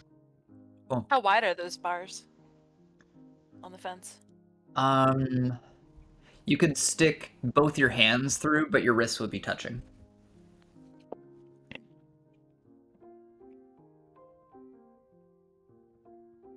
That's the spacing between the individual bars. Cool. And what are these bars made out of? Iron. Okay. Easy Good enough. question. Actually, another question. What kind of iron? Are they wrought iron? Are they cold iron? The kind Are they that steel? rust. I'd say these are pretty rusty. Okay. Just from the rain. I heard a kitty. So, I heard a kitty. Yep. Are there cast lines on the iron, or like mold lines on the iron, or no? Why do you ask? Because different types of iron. Okay, so iron has spiritual qualities. And like for the Fae. yeah, and so there is a difference between wrought iron and cold iron. Right, cold forged iron. It's not necessarily very cold, but it's called cold forged iron. Affects creatures of a spiritual nature in surpassingly negative ways. I would say in this world, the spiritual effects of iron that you mentioned are not present. Okay, cool. Silver. On the other hand, braining somebody with a rusty iron spike is never being on the receiving end of being brained by a rusty iron spike is never a pleasant experience. See. So are you guys going to go in, or are you going to keep casing the joint? No, let's keep casing the joint. We're going to then spend the night safely. Also keeping watch on our place and that place. And then let's go in during the daytime. Mm-hmm. early morning hours. Wrong layer. So Remind me, did you say this admin building has more than one floor? Yeah, this is a 2-story building from outside appearances. Yep. And there so is it's going to be up top. There's a busted out wall right here. I'll make it in a different color. Busted out in which direction? It looks like a little of both because this building is brick. I forgot to mention that. It has like little particles on this side and it has particles on this side. It So has what on that side? Particles of bricks. And this is like yield tennis court that follows yield rules. They take like a sheep's bladder and fill it with air and knock it around until it runs out of air, fill it up again. And the circle thing is a fountain, and the hexagonal thing on the other side is a pavilion. This is a gazebo. And these are little. Oh, be careful of the gazebo. These are little shaded gazebos. Like we got a round. Vicious creatures. I immediately throw a javelin at the gazebo. Right. You guys are so fucking traumatized from other games. Do you really want to throw a javelin at the gazebo? No, I don't think we even have I'll let you. You're within range. We shouldn't. Hold on. We really should not be in range because we were far enough away that we're looking in at this place from a distance such that like an errant cough isn't going to endanger us. Gotcha. I think if you can stifle your definitely cough, not right at the. We want to be as unseen as humanly possible. Like if there are woods to be in, there's bushes in those all woods. along the side. You can visually obscure yourself with a layer of bushes in between you guys and the. Okay. Yeah. This building is 3 stories and there are glass windows on all 3 floors, and you haven't seen movement through any of them. Oh dear. I am just assuming you guys are being as careful as possible. So I'm describing everything that's off, everything that's dangerous. Like, you guys haven't seen anything. Well, that's terrifying because we know at least one thing is in there that is like absolutely horrible. Or at least came out of there. Also true. We should be watching our backs. Make it on over to this side, and if you just want to see what the whole place looks like, it looks like pixel. Mighty bold to just take the Yeah. word of a pirate. Is that fountain running, by the way? That's a Or is it gazebo. dry? It's a gazebo. Gazebo. Yeah. This thing right here is a round gazebo. This is a rectangular gazebo.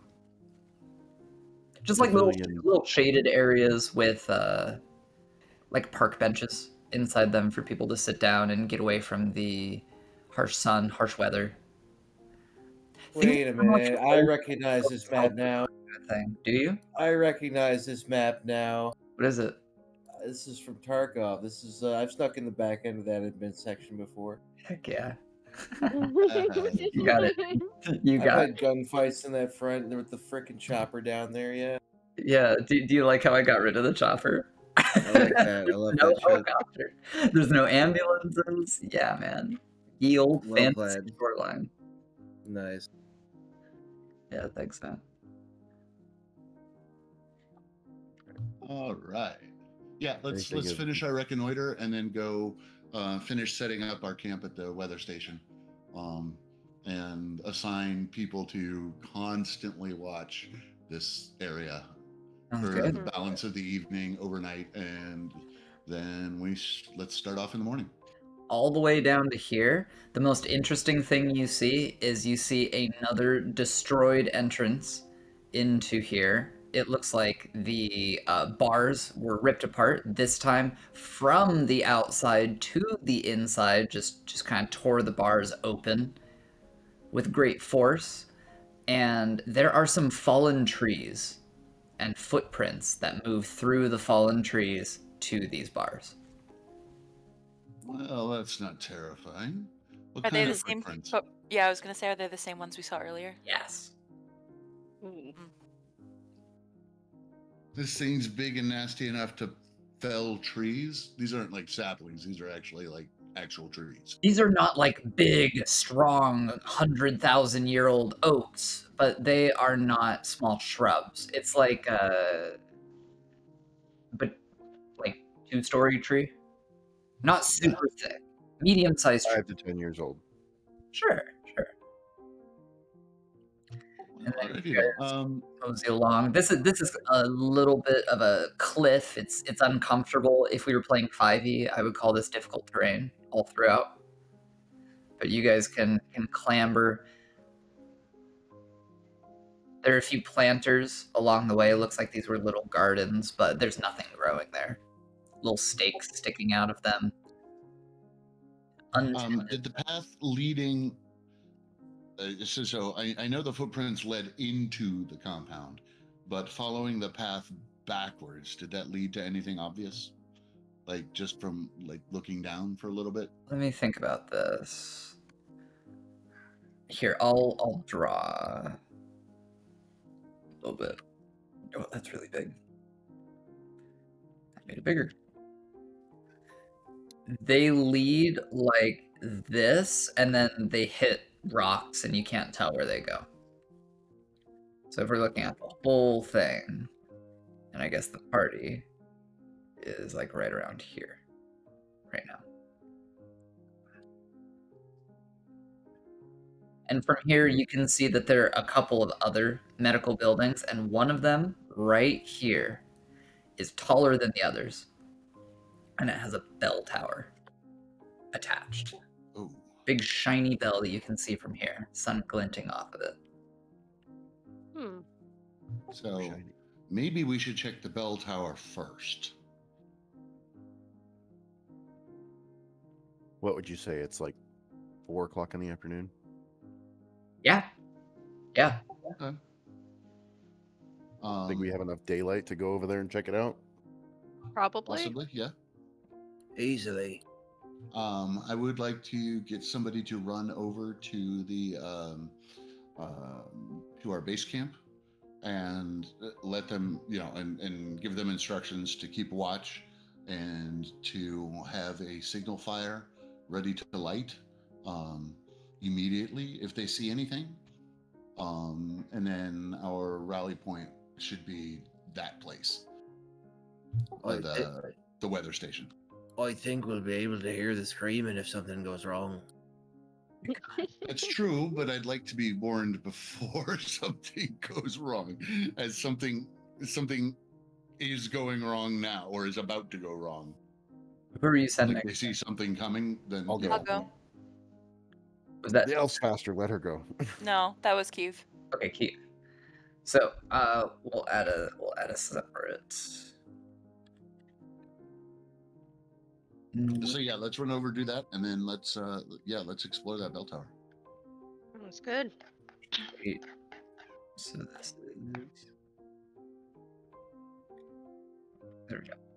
And then before I leave, I just request that any improperly, like, disposed of remains you find, just consecrate them, as a favor of it. Yeah, I would do it if I was there in honor of my goddess, but as I am doing this instead, I won't be there to So, provide. are you moving slow? Are you moving fast? Are you moving stealthily? How are you moving? Probably somewhat stealthy. I don't know. Can that be a thing? Like half stealth, half not?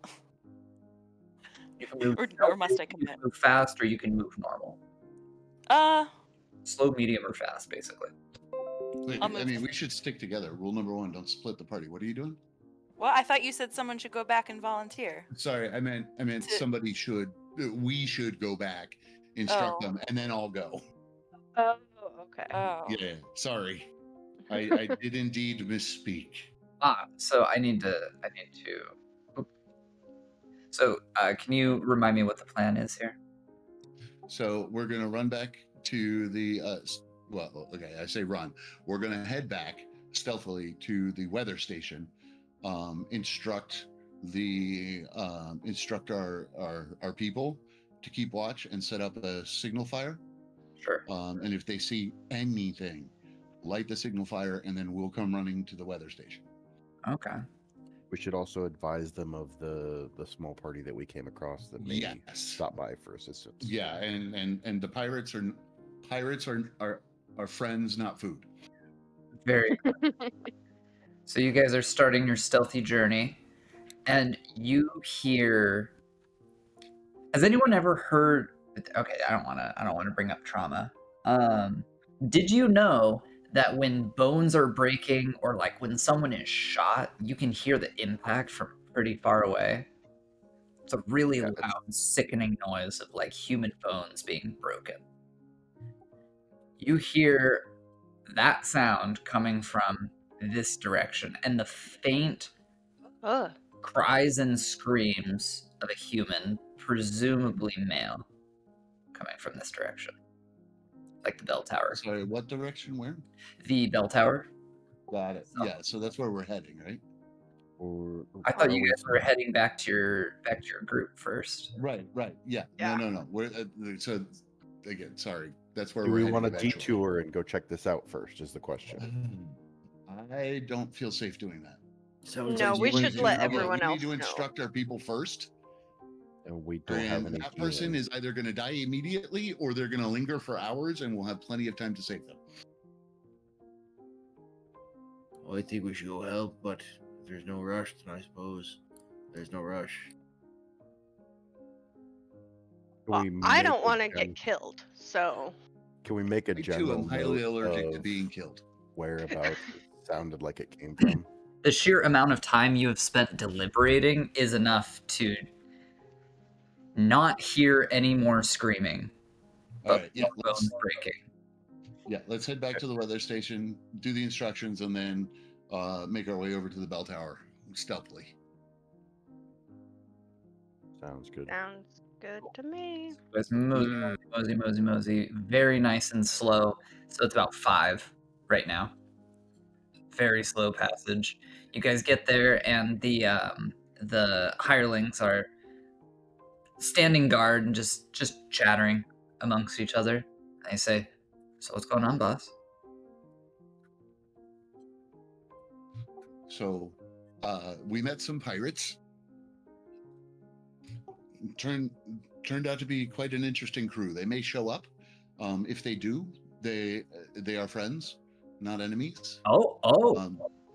Okay. keep a wary eye on them. They are pirates. So they are only trustworthy as far as you can see exactly what they're doing at all times. But there was something very nasty in the compound to the north. So make sure that you keep a good watch on at all times and set up a signal fire that you can light immediately if you see anything untoward from any direction. And we will come running as fast as we can. Affirmative. Gosh, We are going to go invest. spyglass wasn't so expensive. I'd be spending my whole year's earnings to get a spyglass, but damn, I wish I had one right now. Yeah. All How right, much are spyglasses? Holy crap! we'll get ready with plenty of tinder to start a nice bright signal fire. We'll put it out on the northwest corner so you guys can see it if you're over at that compound, whatever. I don't want to ask too many questions. The watchword of the day is stealth. Stay silent, stay quiet, stay hidden. No fires at the moment until we can better determine what's around. Well, what if we start a fire indoors? Is that all right? What if we start a fire? What? Indoors. No, the smoke will show. I mean, unless they know how to make a smokeless fire, which is entirely possible, but a little difficult. Let me just plug in my electric heater. Right. There we go. All right. So yeah, we're gonna go investigate something we heard at the bell tower. So stay watchful, stay alert, stay alive. If it's still daylight, this fire should be something that's going to produce thick black smoke. Yes, yeah. The fire should be of green boughs and stuff. If Understood. It's still, and he gives a funny salute. I like funny salutes. They're like an upside down one. Like that. Yeah, like that.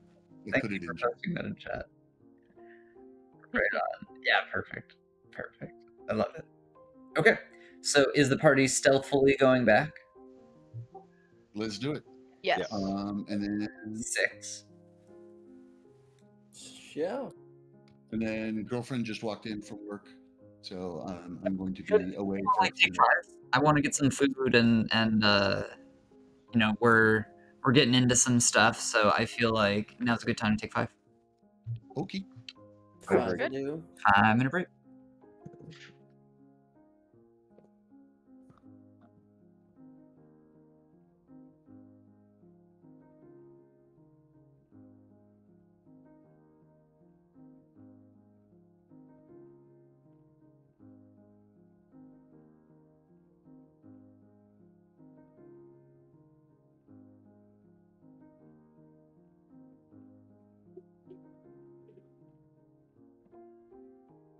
Damn.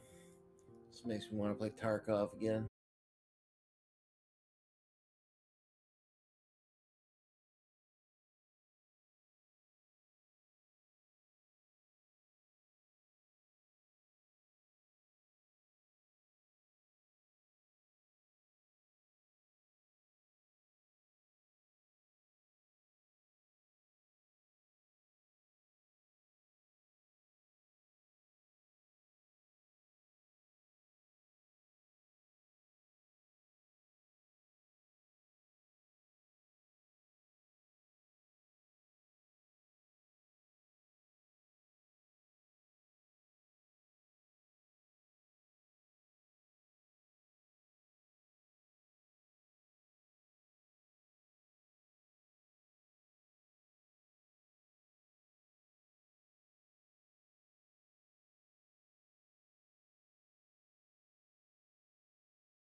I'm back.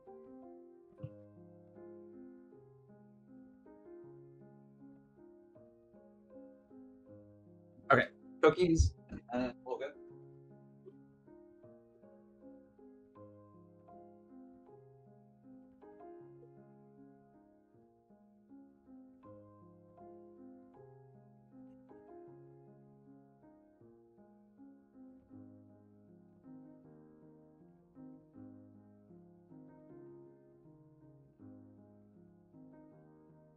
Okay. Is our wizard back? I'm here. Cool. So, it is time to enter. There is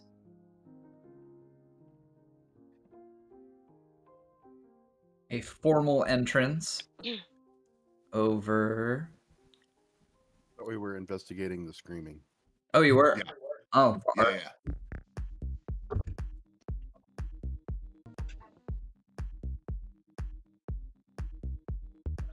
They're here, investigating on over this way.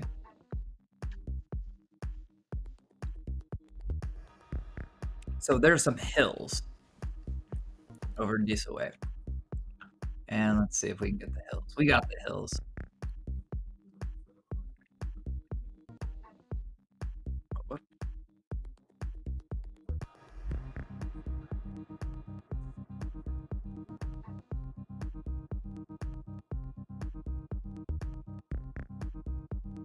That's a very, very small little icon. Make that a little bit bigger. So small.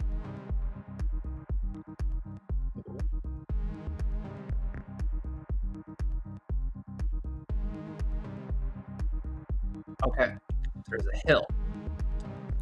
And it looks like these are like ancillary satellite buildings that are related to the medical facility up the hill. And this is the one that has the clock tower. There are assorted little greenhouses and gardens through here. And this backyard just has a ton of blood, like smeared through it. Like bodies were dragged through into this building. It seems like a lot of the bloody paths lead into this building right here. Ooh. Are we sure we want to investigate this area so late in the day? Not terrifying. I mean, is this how much time do we have before the sun sets? It will happen pretty soon. It is 6 p.m. in April. Yeah, if it hasn't happened already. Yeah, it's like, I'd say in 30 minutes, sunset will begin. All right, so that's about 3 turns worth of work. Shall we stay hidden and watch it for 30 minutes and then come back in the morning?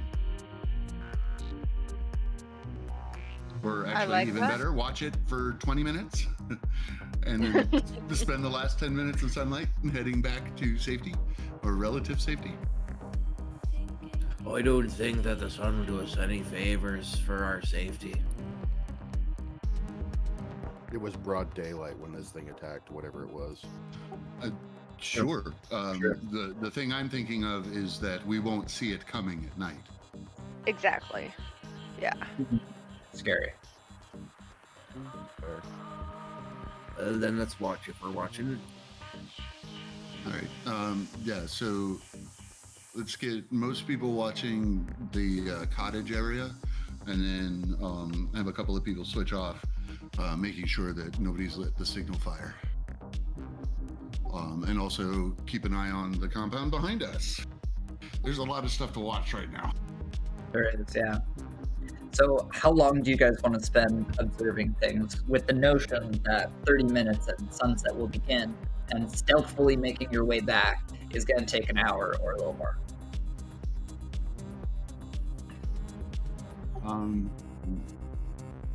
Let's do Should we do? 10? Yeah, let's do 10 minutes of watching. Okay. Sounds good to me.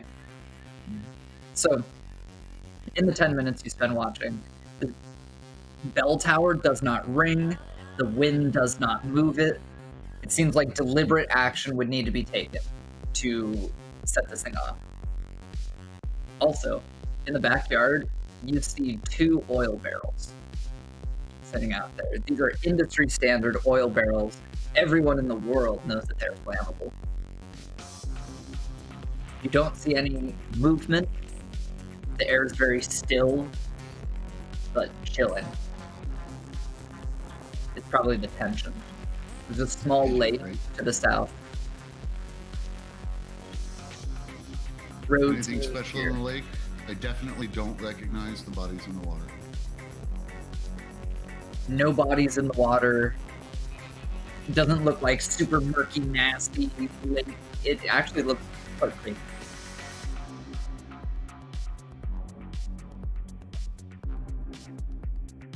All right.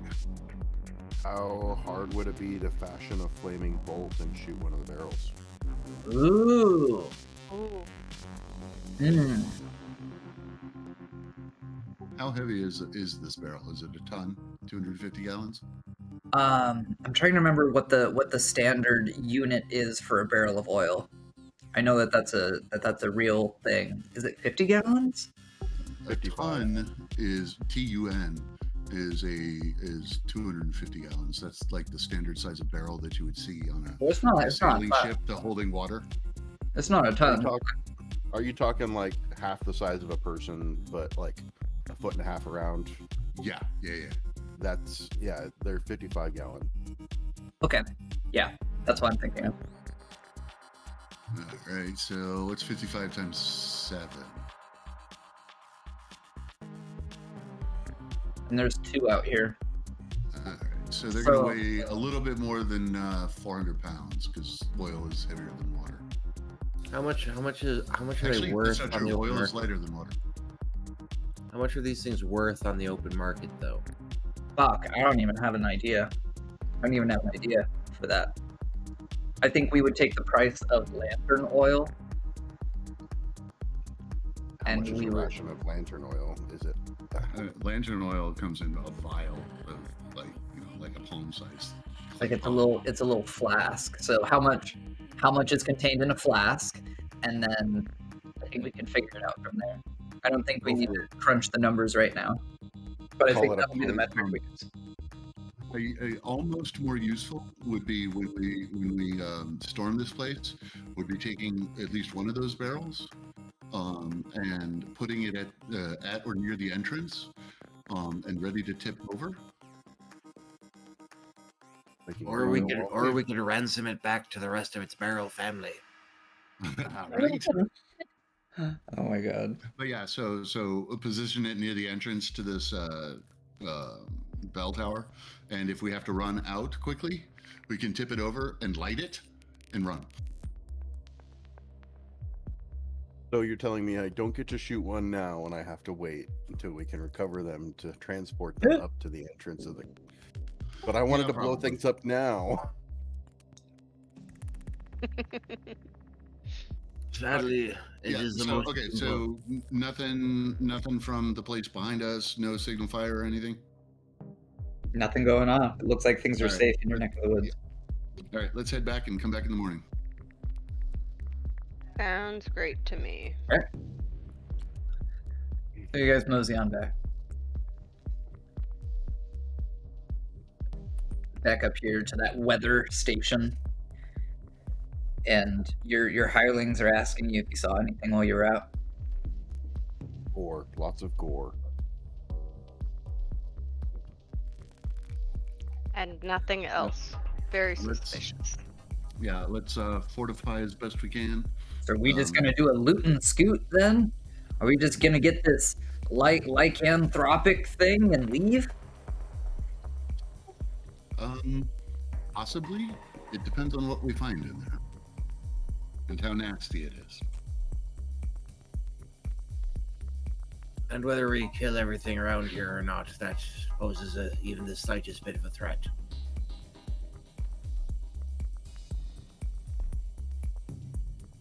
I want the loot, not the bodies. Codependent was asking what my favorite number is. Probably 64 because it's a power of 2. It's a nice even number, and the Nintendo 64 logo has 64 vertices and 64 faces. Does it really? That's It clever. does. It does. Super clever. Too late. It's now 17. Oh, I guess my favorite number is now 17. Sorry. 17 is a cool number. It's a prime number. It is prime. It is prime. I am not personally a fan of prime numbers. I like numbers that are divisible by 2. I don't know. I just like to share. So, are you guys settling in for the night? Yep. Let's set up a... With watches and whatnot. Yeah, Right. watches. Yeah. Yeah. I'm gonna Well, save you guys. 45, I'm gonna save you guys the time of the whole watches thing. I'm not gonna spring anything on you, Okay. so we can like role play our watches, but we don't need to know who went first and whatnot.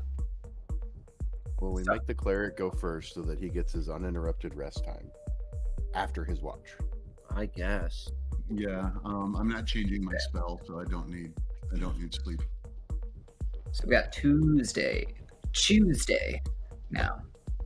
So, when do you rise? When do you get going? What's the plan? Rise with the sun. We have to let our cleric pray to get his spell back, right? I do have to pray, yes. So, how long does that take for you to recover that spell? I think it's just like a full. I need like 6 hours of rest and then like a few hours of Meditation. prayer, etc. Oh Lord, will we find us this object of desire, or are we just jerking off? You get a mental image of a strong, solid knot that is made, and then like a smaller, skinnier, kind of frayed rope is coming into the picture, and the initial knot is originally stoic and stalwart and unbudging, rigid, and then it opens up to accept the new line, and it gets tied in deeply. Whatever the fuck that means. It means something. Mystical. It could very well mean that you are in the warm embrace of your god. Good. Or it could also mean that he's strangling you because he's very upset with you. Nay, for I see before us a great and glorious venture. Aye, the path before us is strewn with various twists and turns, but together we shall create ties that bind. Where the night is dark and full of terrors. Precisely. That's why you guys decided to start in the morning instead of doing ooky spooky nighttime shenanigans. Yeah. Okay. Mhm. There's dangerous and then there's stupid. True. So are you guys heading over to the bell tower, or are you heading over to the place that your intel told you the valuable is? I vote bell tower. Bell tower. Let's down. do the bell tower, see what's there. Right. If nothing else, it might give us a hint of what we can find inside the compound without being so unbelievably dangerous that we just die immediately because we don't know what we're facing. What time are you heading out? With the rising of the sun or just before? Um, You want to give me a With the time on the cleric. clock? Go Whatever 8 time a.m. the sun rises? well, 8 a.m. because the cleric needs an hour to rest or hour to meditate after waking up. So 8 o'clock if sun rises at 7. Okay. I need my beauty sleep. So 8 is when you head out, and then you're traversing the land stealthily. Yep. And then So it's a 9 hour. It's 9 now. And then you're moseying over here. Okay. And is there a type of approach that you were thinking of? let's circle around to the west and keep a weather eye. Around the rear. Yeah, come circle come around to the by north. from the direction of the barrels and grab one of them. And You're thinking like you go in like this. yeah, there you go. Okay. Okay. Sounds good to me. And then grab one of the barrels, position it kind of near the entrance. Sure. So the whole Smart. party is like moving into here. Yeah. Also, I want to bring one of the guards with us. I need a shield bearer. Okay. I don't have a shield, but I can take a hit. So you guys step on in and you're creeping. I need whoever has the worst stealth skill to roll a stealth check. Oh, yay. Won't be me. I actually have a bonus. I'm flat. I've got no warning, you know? Yeah, same. Which one was stealth again? Dexterity. I'm trying to find it. Dex. Stealth is just a skill.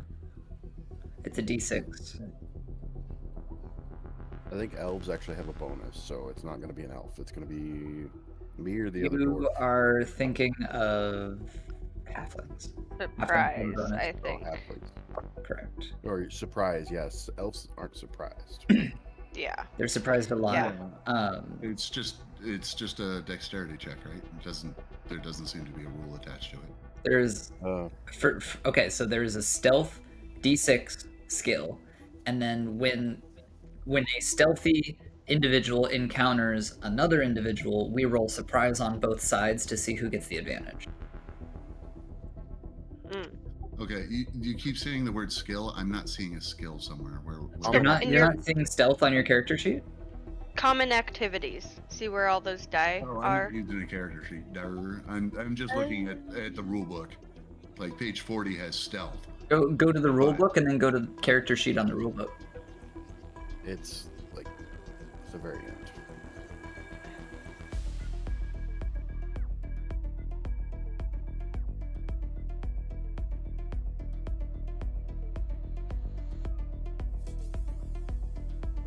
It would be halflings begin with 5 and 6 stealth. All others begin with 1 and 6 stealth. Yep.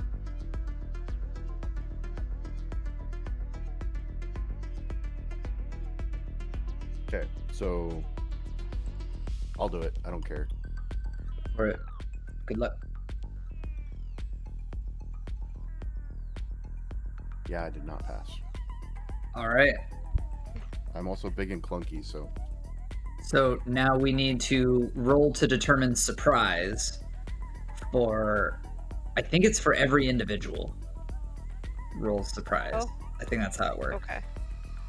I think you want to roll low on this roll. If you roll a 1 or a 2, you're good. If you roll higher than that, you're bad. But elves get an extra bonus. They can roll 1, 2, 3, or 4, and they are fine. I'm pretty sure that's how this actually, works. The surprise automatically is filled in with 4. Elves get a 5th one filled in. Okay. Hey, Codependent, thank you for the gift sub over to Fagoth. I know Fagoth will appreciate that. So elves are only 1 and 6, and everybody else is 2 and 6. There you go. So So don't roll a 1 or a 2. yeah, Okay. Don't roll a 1 or a 2. Got it. Hey, I pass. Great. Not surprised. I also pass. Nice. Not surprised. big Is he gonna be lumbering rolling oaf damage is- with this? Damn it! I'm wasting all of my high rolls. It's going to return to the mean as soon as I start rolling damage. Those damn statistics. I want Big Mr. lumbering oaf is surprised. Sorry, what kind of dice is it again? Sorry. The D6. 1d6. Don't roll a 1 or a 2 unless you're an elf, and in that case, don't roll a 1. I got a 5. There you go. So just me. I'm surprised. Yep. Bad color.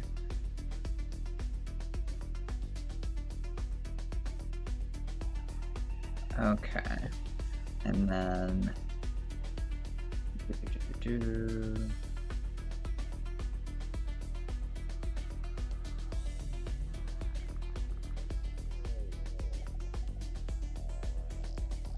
need to do some rolls really quick. I forgot to do this beforehand. My bad. Where did I write these? Did I write them on paper? Shoot, where did I write this? I had all this shit statted out. Is it a physical note? It's probably a physical note. Yeah, it was. Okay, number encountered. Nice.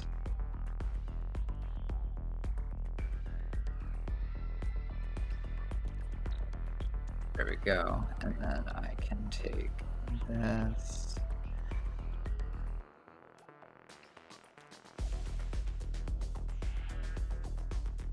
Cool. So, those who are surprised cannot act on this initiative, but they can act on the next one. So what we're going to do is we're going to roll initiative. We're going to do team-based initiative. So whoever has the worst dexterity rolls a d6. You want to roll high on this one. Whoever has the worst dexterity, you roll your d6, and then add your dexterity modifier. It may be a subtraction. +0. +0. I've got a +1, so. I have a +1 as well. +2. Yeah, I remember us being a pretty dexterous crowd, so I think that would be Deather rolling our team initiative then. Rolling? Yep, I hope you roll high on your d6. Go for it. I got a 3. Okay. Cool. Let's see. I think I'm gonna add a new layer for our initiative just so everyone can see it.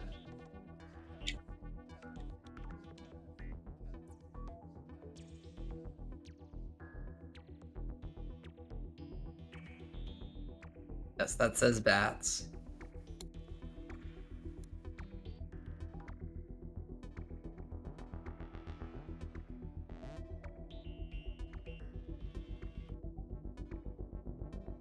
That is our lovely initiative. Can everyone read that?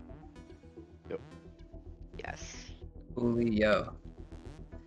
So, very first thing that you guys hear when the jig is up, the door to this cottage slams open like someone booted it, and out run 3 bat women that are all chained together by their necks with a silver chain. They all have short bows equipped and small quivers each. And led behind them is an enormous hulking creature. Huge thing. Giant gnashing jaws with the maw of an alligator or a crocodile. Almost looks like pale white dolphin skin covering this thing. He even has a leather bandolier across his chest, and a ton of different magic wands are stuffed into it. You can count at least 4 different wands stuck into it, and hanging from a chain secured to his waist is a spellbook. Oh boy. Keen. Yeah. But hey, that might be really good if you guys can get it, right? Yeah. Mm-hmm. Yeah. But is it worth it? That's the question.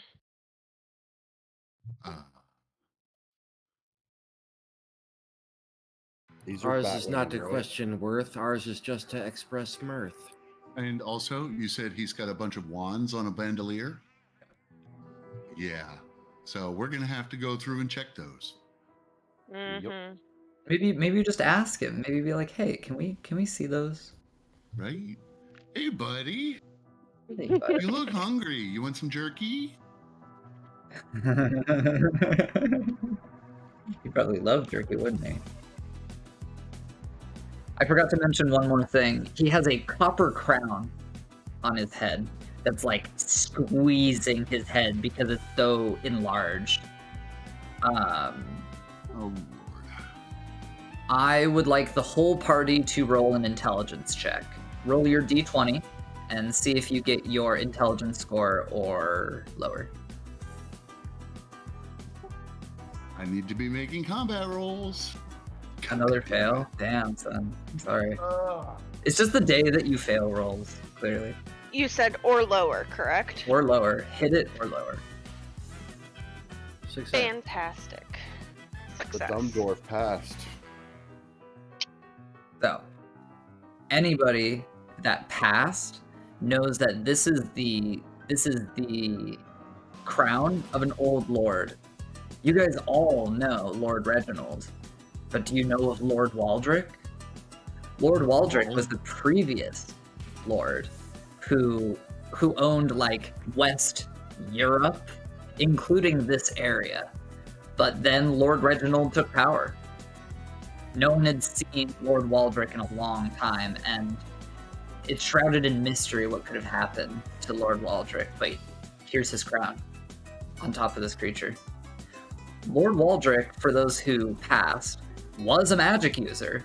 He could cast spells.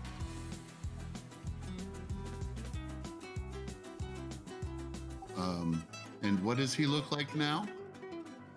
A big hulking monstrosity of a couple different animals mixed into one, and his clothes don't fit him anymore. He's like hulked out of them. He's completely naked, pale, fat.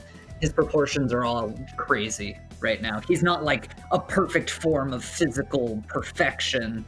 It's more like there's a lot of different animal traits that are exhibiting themselves through his flesh, bone, muscle, and sinew. Okay, and he looks crazed and insane and not Hungry. likely to be amenable to parlay. I'm telling you right now, it does not look like this thing would parlay. Yeah, okay. I just wanted to make sure. I It's- didn't want it's to a good question. misinterpret anything. No, it's a good question. What a time to not be a diplomancer. Right? So, the bats are going to go first, and there are 3 of them. So I heard there's a shield bearer. So that means they shoot at the shield bearer, right? I have a shield I as mean, well. they can if they want to. I'm hiding behind the shield bearer currently. Works for me. So fire 1. Here, I'll do my rolls on camera. And let me get Hmm. let me get 15. the AC here. It's Hawas Brogna.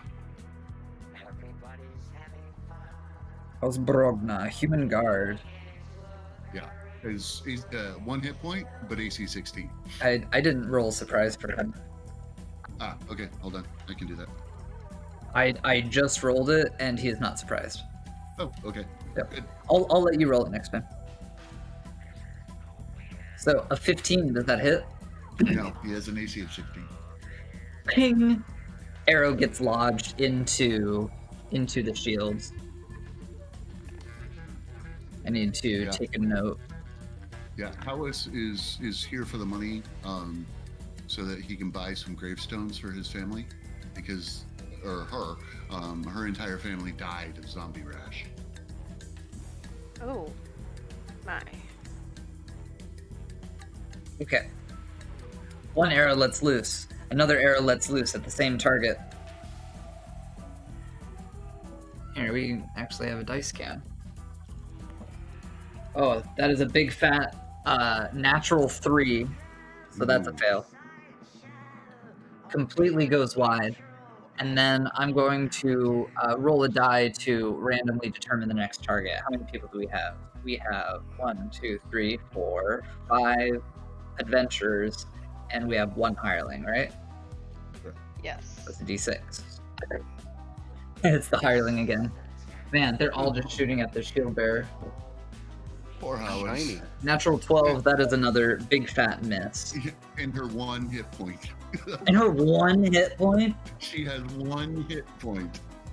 Wow. Wow. Wow, wow, wow, wow, But wow. a fairly good AC. That's insane. Okay, well, that is it for these bats. These bats are sure gonna get it from the party, I can tell. Just to give some physical description, This is the color of their skin on the Photoshop document right now. They are all bound by the neck to each other. They have short bows each, small quivers. They have large mouths. If you are a fan of Mortal Kombat, they have mouths that are similar to Melina. Ooh. Yeah, I'm so glad you know that. Yeah. Awesome. Yeah. So, they also don't have any wings. They have been crudely hacked off or ripped off. Oh, that's sad. Maybe. Well, it just means they're subjugated, you know? Yeah. They're also chained up in silver. So you guys get to determine your own initiative order here. I'm out because I was surprised. That's right. No surprise, people. All right. So I have one spell. Technically, I can cast it multiple times, but that is very much not a good idea. Yeah. No. Okay, well, I will. It is not the one that our DM hates. I do hate that one. You're right. No. This one's worse. Oh, Oh, good for us then. great. I think I'll just. You said there are 3 of these bats. Yes. They're all pretty close to each other. Okay. So if I use my backsword and slash at them, will I get all 3 or only 1? That's fun. Just 1? Okay. One target, yeah. Perfect. Just wanted to double check. I am going to slash at the one on the right. This one. Okay. So I roll a. Just FYI, if you're going to close into melee, I cannot cast this spell. Oh. Would you like to cast first then? That might not be a bad idea. Okay, you go first then, and then I'll wait. This is why I like the initiative. We can choose it. So you go first. Okay, I'm going to step from behind poor Howes, who is like quivering and looking at her shield, which is just, growing a veritable forest of arrows. Yep. True. I'm going to touch her gently on the shoulder to make sure that she has not, to give her some encouragement as I step aside. And then I'm going to start chanting, Vincent, de nebula mortis, visus tus exegetus, et corpus tuum spurgo est. The fog of death overcomes thee. Thy sight is blinded, and thy body is befouled. And a red cloud of mist. Let's see. Hold on. How big is it? 10 feet for caster level, I believe. Come on. You could probably get all of the bats with that. Yes. Okay. So a red cloud of mist can appear anywhere within 20 feet of me and is 10 feet wide and will move at a speed of 120 feet Oh my god. per round in any direction I choose, and I want to make sure that I hit all 4 of them.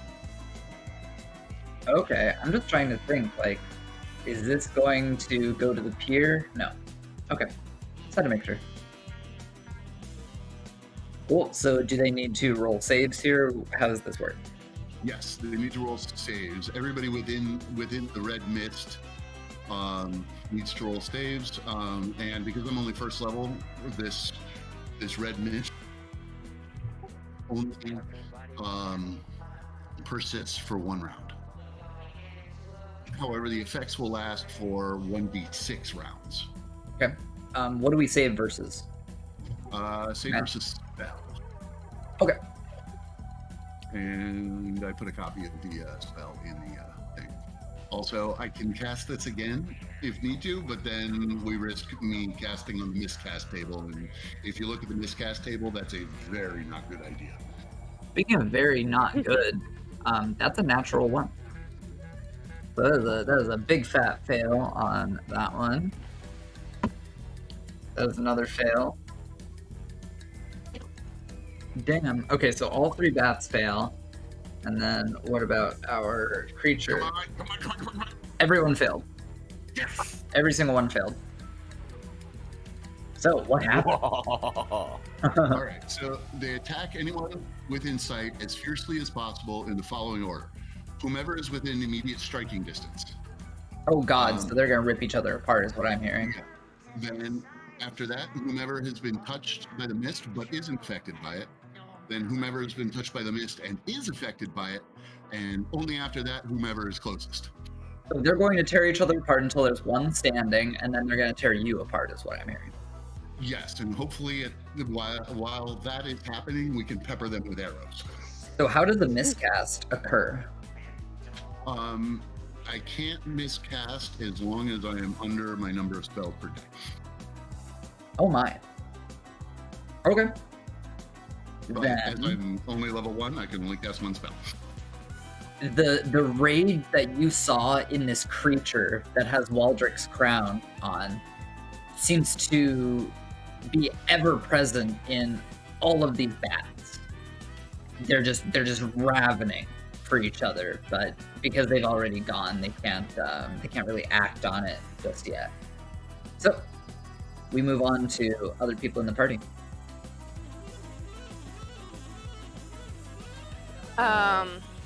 So if they haven't reacted to that yet, that means the mist is still there, right?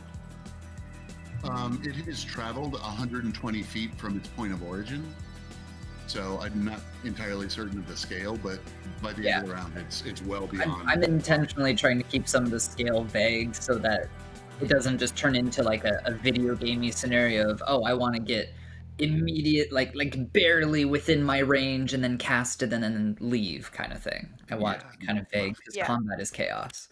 So it would I'm just trying to make sure I don't step into it. I think that it has passed because the turn has come and gone, right? Okay. Well, mine has. I mean, yeah, it's probably behind them. It's, I think you're okay. Okay. Yeah.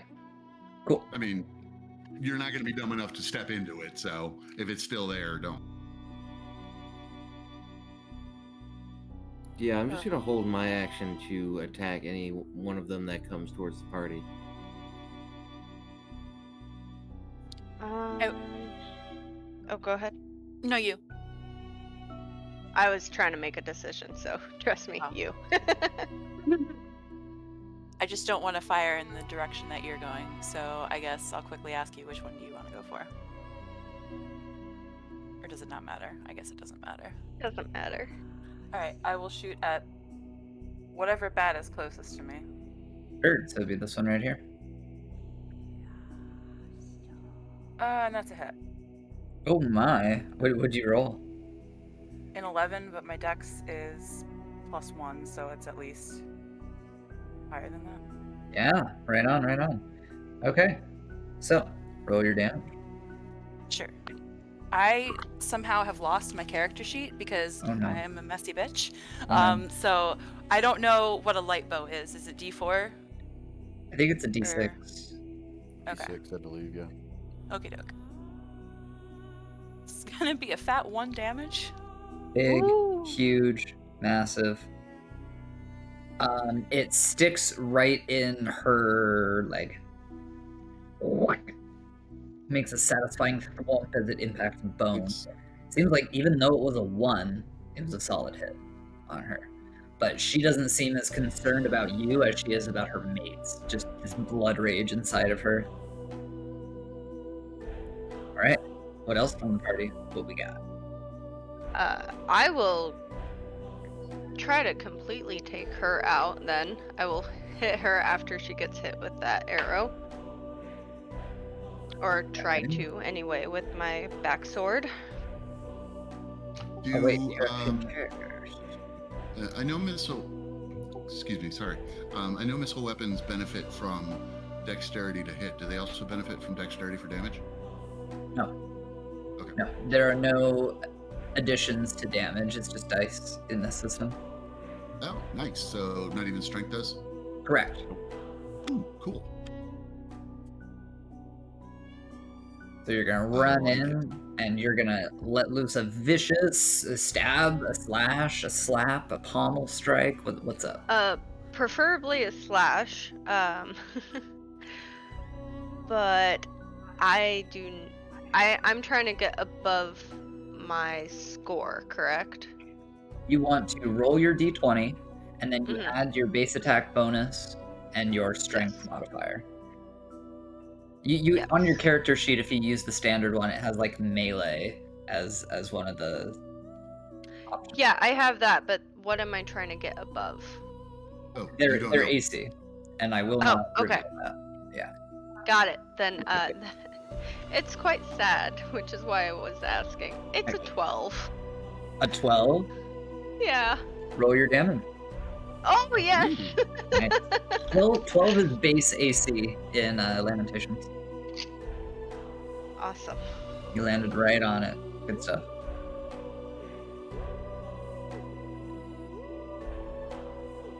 I'm gonna experiment with something that I've done in the past. I've had a decals layer. I'm gonna draw some blood.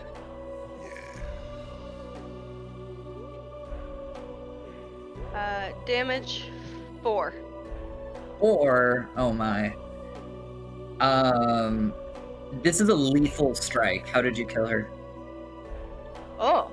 Yeah. Well, since I was slashing, I through the throat. Ooh, so that's like, wait, that's pink. So that's like...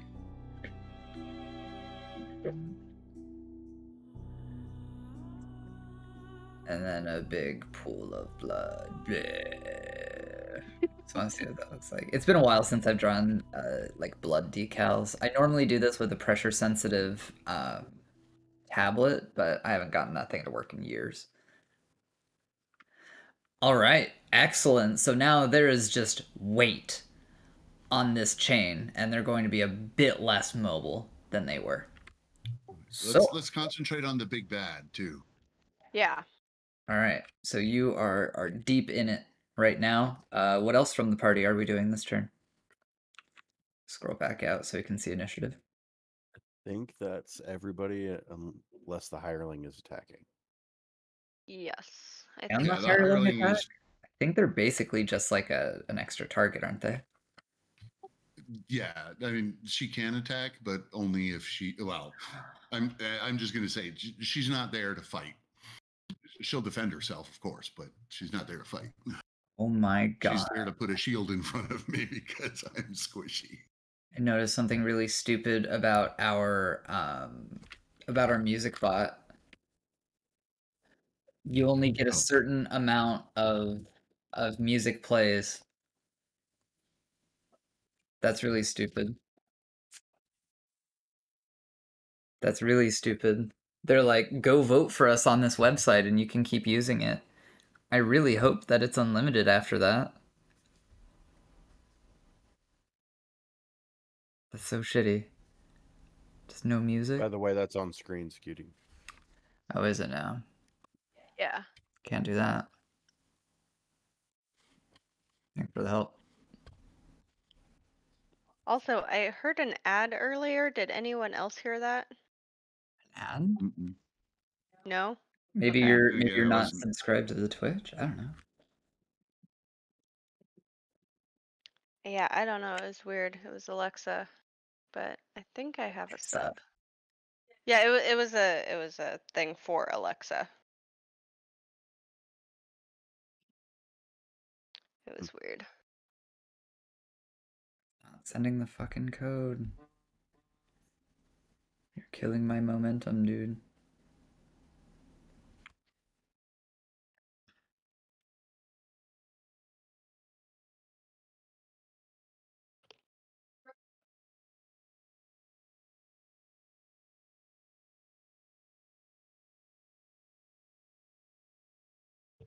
I'm going to play the music on Twitch, and you guys just won't hear it in the Discord call for now. Perfect time for me to put on a coffee. True. Alrighty. So then that means it's the creature's turn, right? Yes. Yeah. Alright. He's going to burst through, and he is going to cast a wicked spell into our little localized area here, which means I need another layer. Whoop.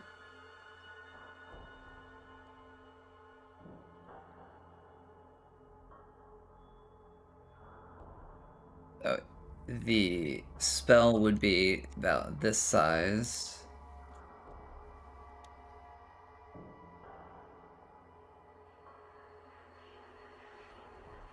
Like that kind of shape.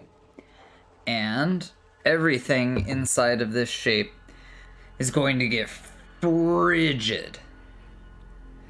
A 20-foot cube of this wild, whipping, freezing air is racking any creature that's inside of the range. And frostbite is going to begin developing on your appendages, your fingers, your toes, your legs, your feet. And frostbite affects anyone that is within this range, so that includes himself right now. And it doesn't immediately do damage, but if you're going to move, like if you're going to physically move space, you can stand still and attack and get attacked and cast spells and whatnot. But if you move, you will take damage. So there are no rolls right now, but there are rolls if you leave the spell area to see if the spell effect lingers or if you get over it immediately.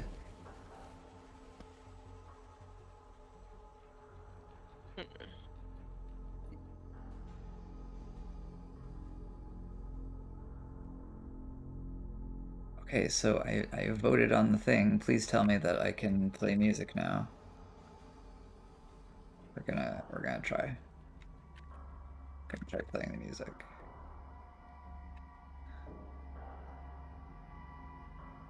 Okay, yeah, we're good. This is not a great song. Let's try. So yeah, now is maybe not the best. Okay, so now is that movement at all or movement out of the area?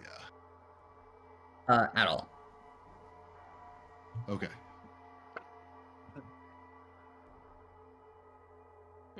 And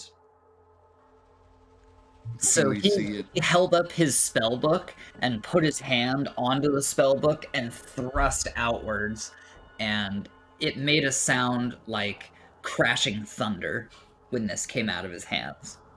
And then he like shook it off as his fingers turned black and blue from frostbite. Black, blue, and white.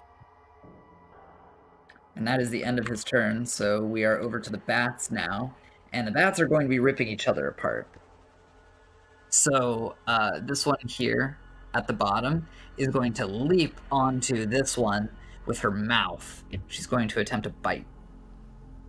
And take damage from moving. That's right, she does. So that is 2 damage on her. Stand by.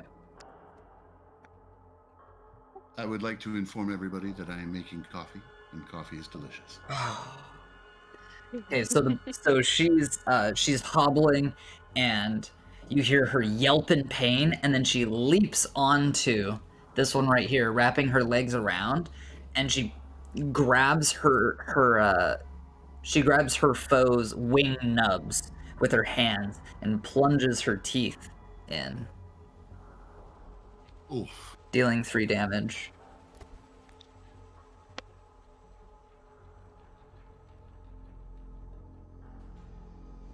Alright, and then the other one is going to try and shoot... No, that wouldn't make any sense. She would bite back. But she doesn't have to perform any movement doing so, so she does not take any frostbite damage. And she misses. Big fat miss. So now it is back to the party. And you know what? We have some decals we can put on for that. Decals are amazing. Yep. So it would be kind of like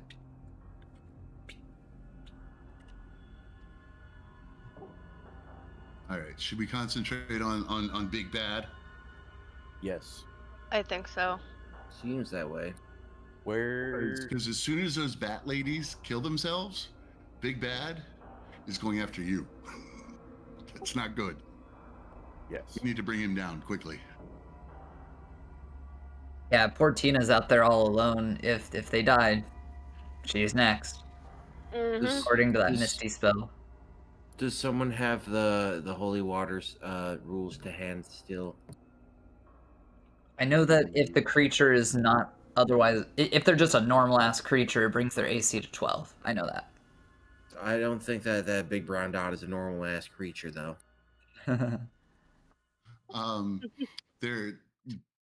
There should be some holy water in what's her name? I have some. How is his backpack?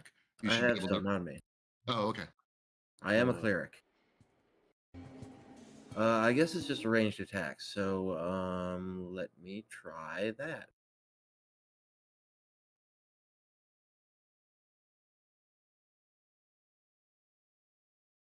I got a 13.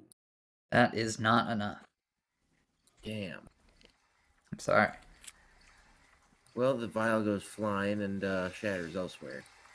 It only breaks 75% of the time, so roll for that. Yeah. Okay.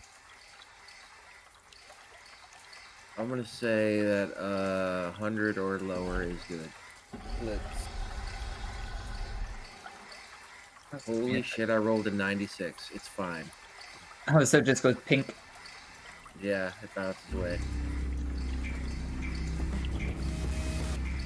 Could I change the music for being appropriate? Is that from Caves of Cud?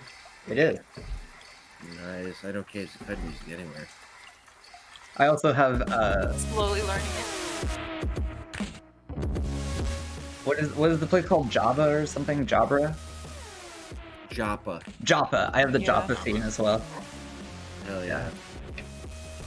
In fact, this area of you freezing things is kind of reminding me of Joppa, because one of the first times I played, I accidentally threw a grenade at the constable there, and he shot me with a giant cone of frozen rays, and I died.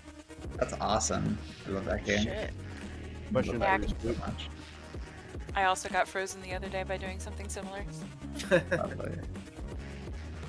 Where are Alright. the barrels at? Where the barrel's at? Like in the midst of all of them right now. Tina is definitely within range. I'd say everyone here is within range. Of what? The barrels. Oh.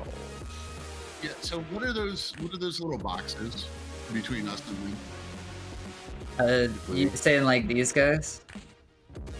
Yeah, those little like hatch marks, the equal signs under between the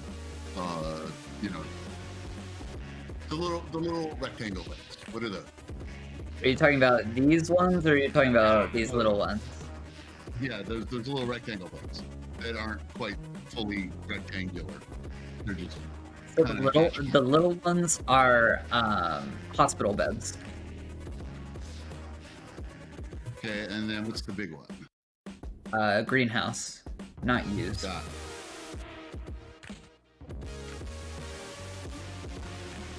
So there's nothing here that is really good for. Well, I don't know. I'm kind of drawing a blank on creative use of a hospital bed when confronting a mutated alligator wizard king. Yeah, yeah.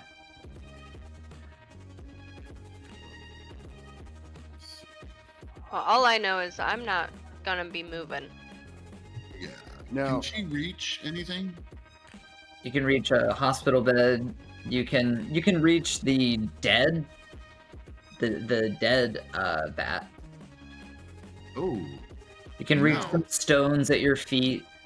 Maybe a needle on the ground.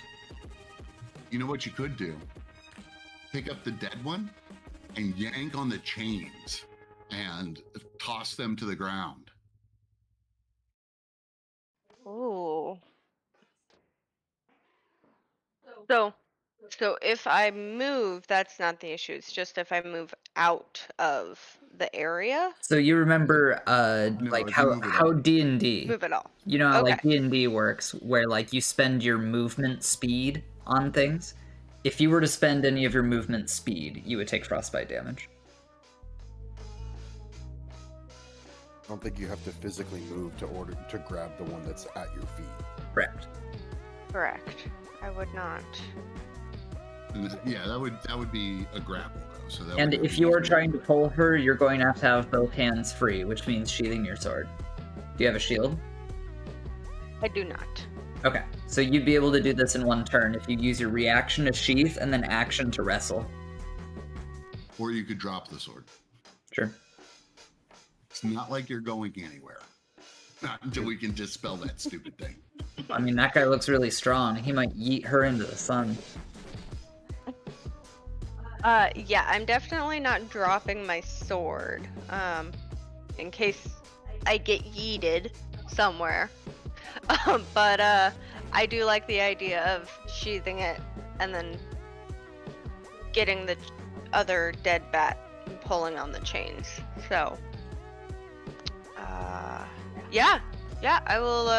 I'll do that actually, and I'll kind of pull.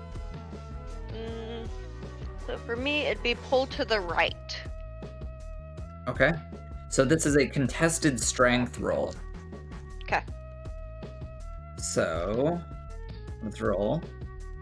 Now it also, so it says here in the rules, you roll like you're doing a melee attack, and then you add your strength modifier, which to me says you end up adding your strength modifier to your base attack bonus twice.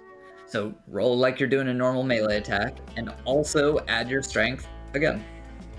That's what it sounds like. Okay. We haven't done Rixel yet. Heck yeah. What'd you get? 23. Jesus. All right, I need to roll one more because you're really doing this against two. Jesus Christ, no, you destroy both of them. So they are both just like prone as fuck, and I feel like you have moved them closer in a way. Excellent. Awesome. Anything else from you? No. Great. Who's next? That rock. Are they going to take their damage? I don't think they expended any movement. Correct. Correct. But you know who will is the guy who's going after them. Correct. Hey, we have the raid notifications working now. We got a raid from Molotov Cocktail. Nice. Welcome, Lola and Raiders. Came over from the Streambridge Succession Fort stream that was going on. Lola says, some migrants have arrived despite the danger. Yeah, we're in fucking danger right now. That's right. That's right. We're definitely in danger. Oh my gosh. Welcome, guys. We're playing some tabletop RPG stuff. It's like super hardcore Dungeons and Dragons is what we're playing.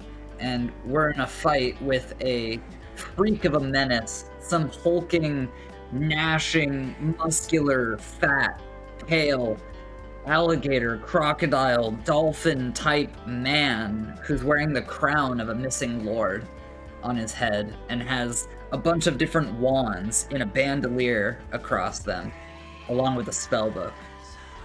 So we're gonna see what happens. You can already see the blood.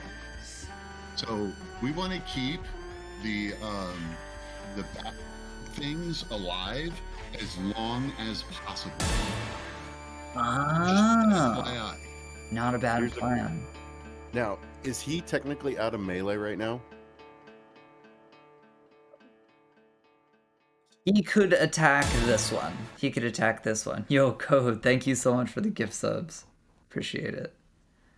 Our hulking beast is within range of the furthest right one, but would have to move to get to the furthest left.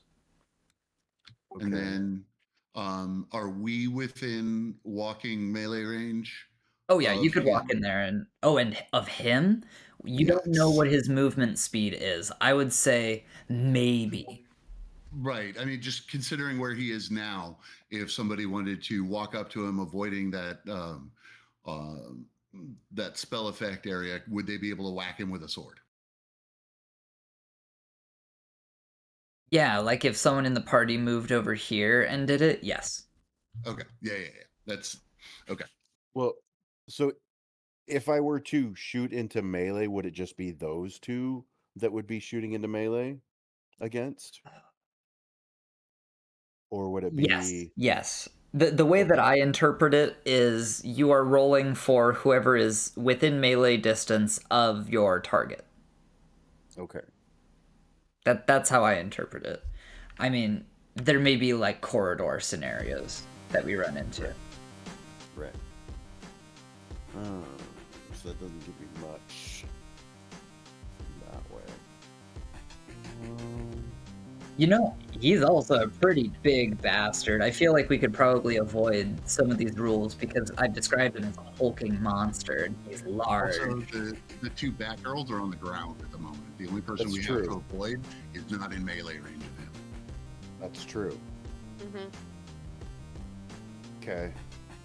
So take a shot with my heavy crossbow. Hell yeah, There Vorak. we go. And so he gets a 4 penalty to his AC. Oh lord. Okay, I'll keep that in mind. He just has thick fat. This motherfucker is literally naked. Alright. That is a 19 before my attack bonus. Oh my god. Whoa. Oh my god. Heavy Yeah, you crossbows? demolished his AC. Well, Do D8 damage. nice. And that's 6 damage. That's pretty big. That's pretty big. Alright, hold on. Also, it might not be a bad idea to start bringing some weapon bearers around to hand us new crossbows so we can fire everywhere. Right. Yeah, right? I've had this thought before, and I feel like I kind of introduced that one of our sessions when you ran into those two dwarves. Yeah, I think we're I think we're absolutely going to do that. Yeah. So yeah, that blizzard is still raging right now. And We can great maybe, shot. Let's Great kill shot. this guy and we can maybe pick it apart afterwards. How much damage did you do? I'm sorry, I didn't write it. 6. 6? Yeah. It lodges like right in his chest, above his heart.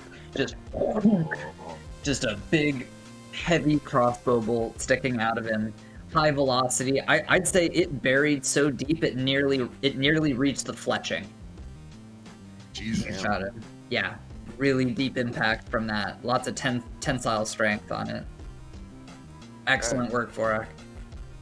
Thank you. Vorak is a dwarf, for our viewers who just joined us. Worked in the coal mines. Yes. A lot.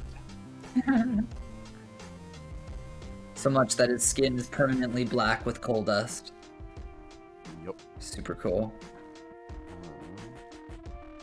I think I'm going to pass to whoever wants to make things a little more difficult.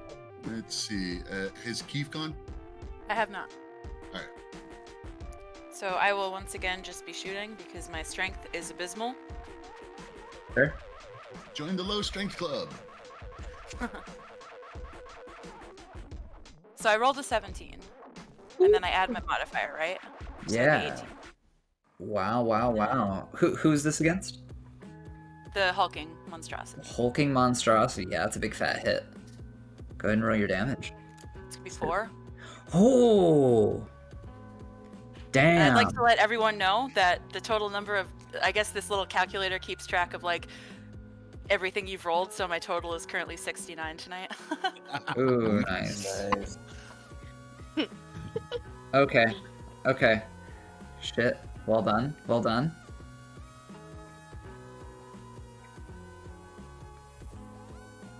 Who's next?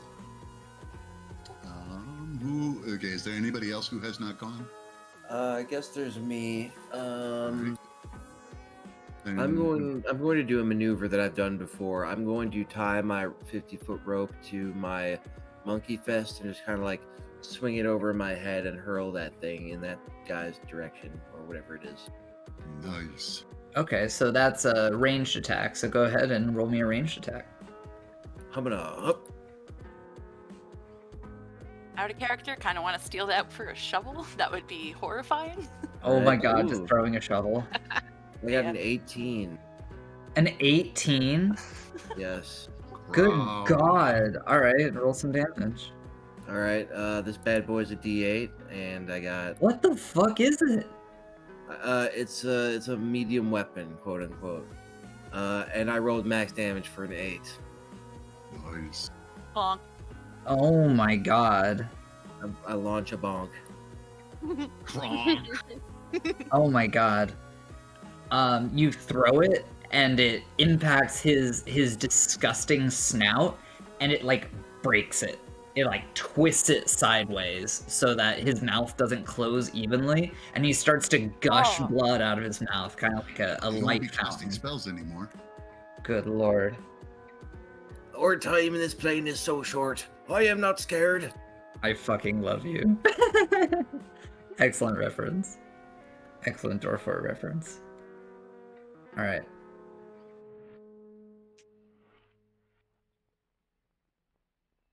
So is that Ooh, the what's whole up? party, or oh wait, that's we've got. I think that's everyone. No, I have to go. I'm trying to decide if I'm going to shoot my crossbow at him. Alright. Let's just fill him full of bolts. Right? Before he can bolt. Exactly. 13. That is a miss. See? I told you. I wasted all my good rolls failing skill checks. Yep. Use the fate point that you got from singing. You could. Oh, that's true. You You know can what? fate I'm point. totally burning a fate point.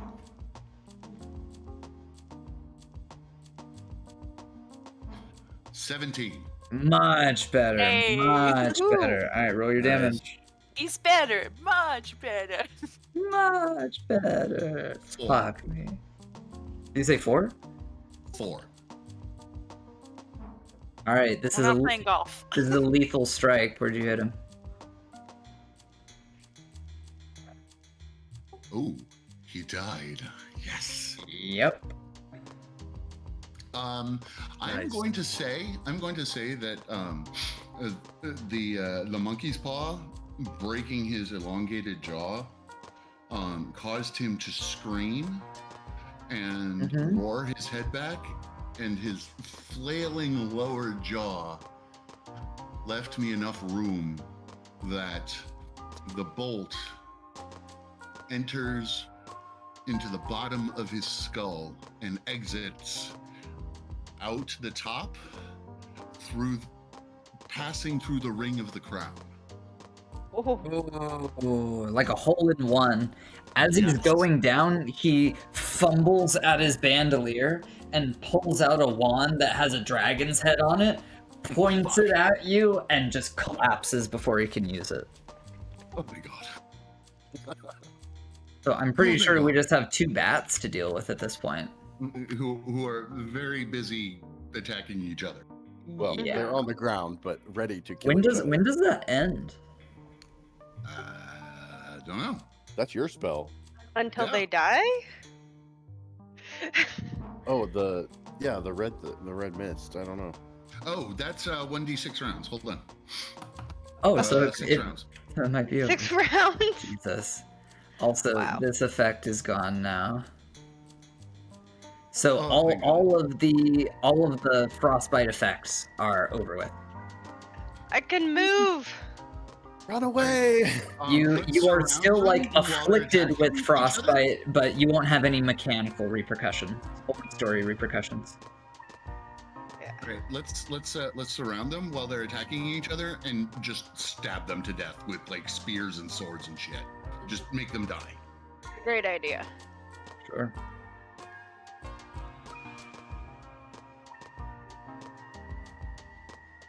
Yeah, we can make that happen. Yeah. But isn't it It's their their turn turn. first? Yeah. I mean, here's the thing, okay?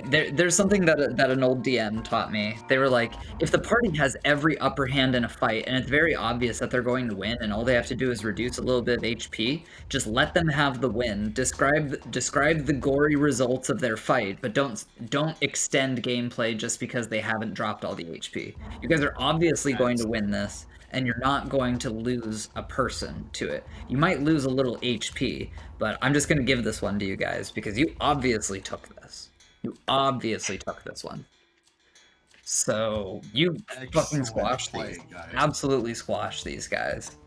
So, what's the aftermath? What are you guys going to do? You still have a job to do. You haven't checked the area. You know, there's a lot. We were sent in search of wands, right? Yes. A very specific wand. Somebody has a bandolier full of them. It's true. So let's go check them, feel them for magic.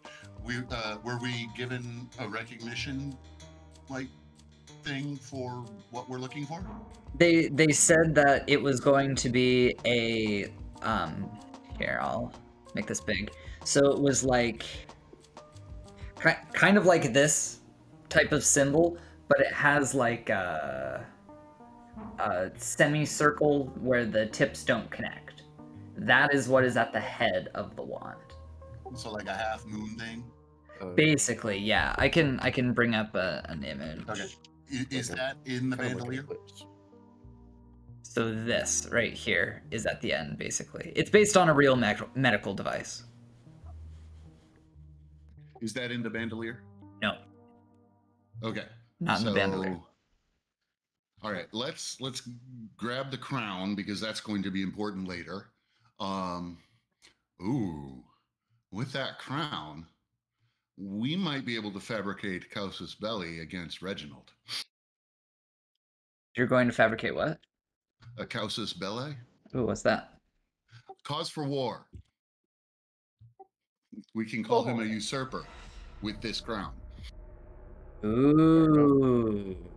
Or we could send it to someone else who has much more interest in the ability to do it. Yeah. That's what I'm talking about. Find this guy's kin, and sell the crown to them for a bajillion gold, not silver, gold. I don't even know an appropriate amount to set this appraisal at. I mean, this is the crown of a long lost lord. Who knows what it could be worth? But the material itself is copper. It's all copper, just copper, copper studs, copper cabochons. No hanging rings though. Is it encircled with magic? Copper? Yes, definitely. Decorated with copper. There are images of squares on it. Does it feel of magic? No. Okay, so it's just a crown. Correct, just a crown. But he's got a bunch of wands, and I'm trying to get the wands onto a separate tab so that I don't reveal their stats. And I haven't. Also, I want to grab the spell book.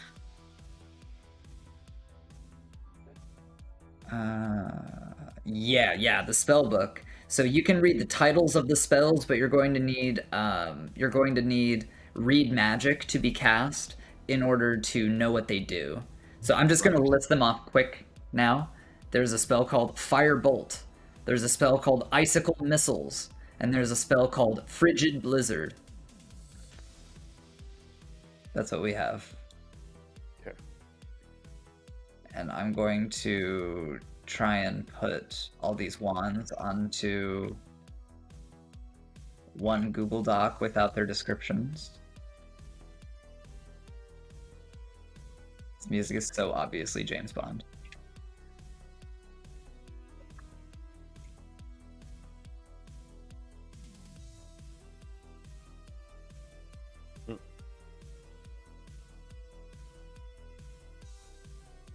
Shoppers only, let's go.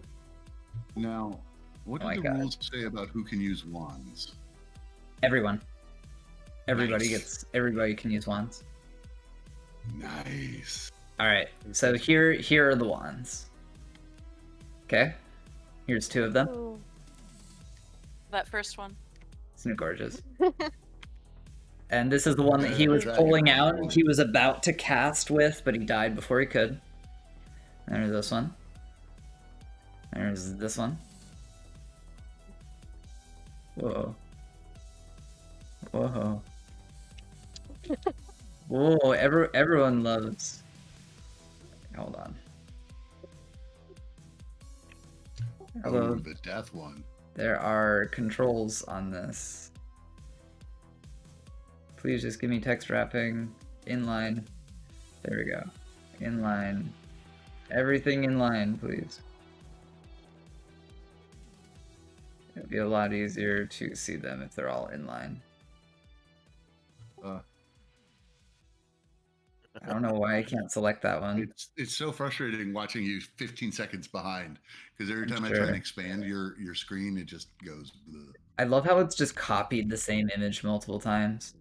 Anyway, I'm sure you guys can see what's going on. We got the pink one. We got the I don't know what this is. Some weird head. A paddle with a skull as a wand. Not sure. What I was imagining was it's just minus the paddle behind it. Got it. So it like goes up. I kind of like the paddle. I kind of like the paddle too, but not for what I had in mind. Then we got this dragon one, and then we got this one that has non-distinct features. So there's 1, 2, 3, 4. 4 wands. Good God! All right, we need to get these back to the to our the weather little station mini base of operations and examine them closely. Can we earmark the barrels? Yes. Also, let's go inside and check around the lair that we just emptied. Yes. Very carefully. Yes. So you guys check it out, and there is just meat spike after meat spike with medical staff hung on them in various states of consumption. There are some people that have their skin and flesh like ripped open with hooks and held open and drying to make human jerky. Some of them have just been eaten raw. Some of them have had their limbs pulled off and snacked on, bones left on the ground. This is the work of a madman who has lost his mind to ravenous hunger. It absolutely reeks in there. And your halfling, your hireling is rolling a morale check. Oh yeah, good call. And they run the absolute fuck out of there. They are not staying in there with you guys. That is totally fine. Just kind of make sure that they're running back towards the our base. Well, they're not running away from the whole place. They're just like, I'm not going the fuck in there. That's how I interpret the morale check. Like, sure, they're routing, but they're not routing all the way out of there. They know it's good for them. You're the safest thing they have. Got it. They just watched you kill these things. We want to grab the chains off of the Batgirl things. Yes. And the bows. Sure, I have some stats on the chain. Let me find them. Because flimsy silver chains don't generally hold people together without magic. Unless they're robust. I grimace, but having had the most experience with the dead, possibly, maybe, probably, I am going to have to go in and see if there's anything of value left in there. Yep, and I will join. Also, we need to start taking these people down and giving them proper burials. We're going to be busy. So it's 50 silver for each 10 feet of length, and there's 20 feet. So that's 100 silver worth of chain. Whoa. And does it detect as or radiate as magic at all? Nope, just simply silver on their chains. Okay, what can we tell about the Batgirls? Like, what would be the reason why they would be chained together like that, other than, you know, sheer perverse insanity? I think you pretty much nailed it. He's giving them a constant food source, and they're like bodyguards. They have an easy job because clearly they went down very quickly. They have range that he doesn't have, and he gives them food. That is their symbiotic relationship. Got it. All right, yeah, let's check out the lair. Start pulling down bodies. Look for anything hidden like under sleeping pallets or straw or whatever? Don't bother putting the bodies down. We'll simply use the cans here and make this stuff higher. Not a bad idea. I'm going to say that for Kiev, there's this uncertain anxiety and stirring feeling inside you, just knowing that Moros is dissatisfied with how these bodies have been honored, because they've just been ripped apart and kind of left there. Like, this is a perversion of life and death and the cycle of all that. We should definitely at least pull them down, and let's sanctify them as best we can. I'll give them the last rites as Brondo instructs. And then, yeah, let's definitely search the place and then burn the whole place down. Cool. You're talking about this building, or this building and the bell tower? The building they came out of, the building where the bodies are. Sure. I'm assuming that's not the bell tower? Correct. The bell tower is southwest of you. You guys search the place, and I mean, you find broken bits of glass and snapped clipboards and stuff. There's really nothing of value here besides garbage and junk. And any notes with information on them that might be important? Not here. Very well.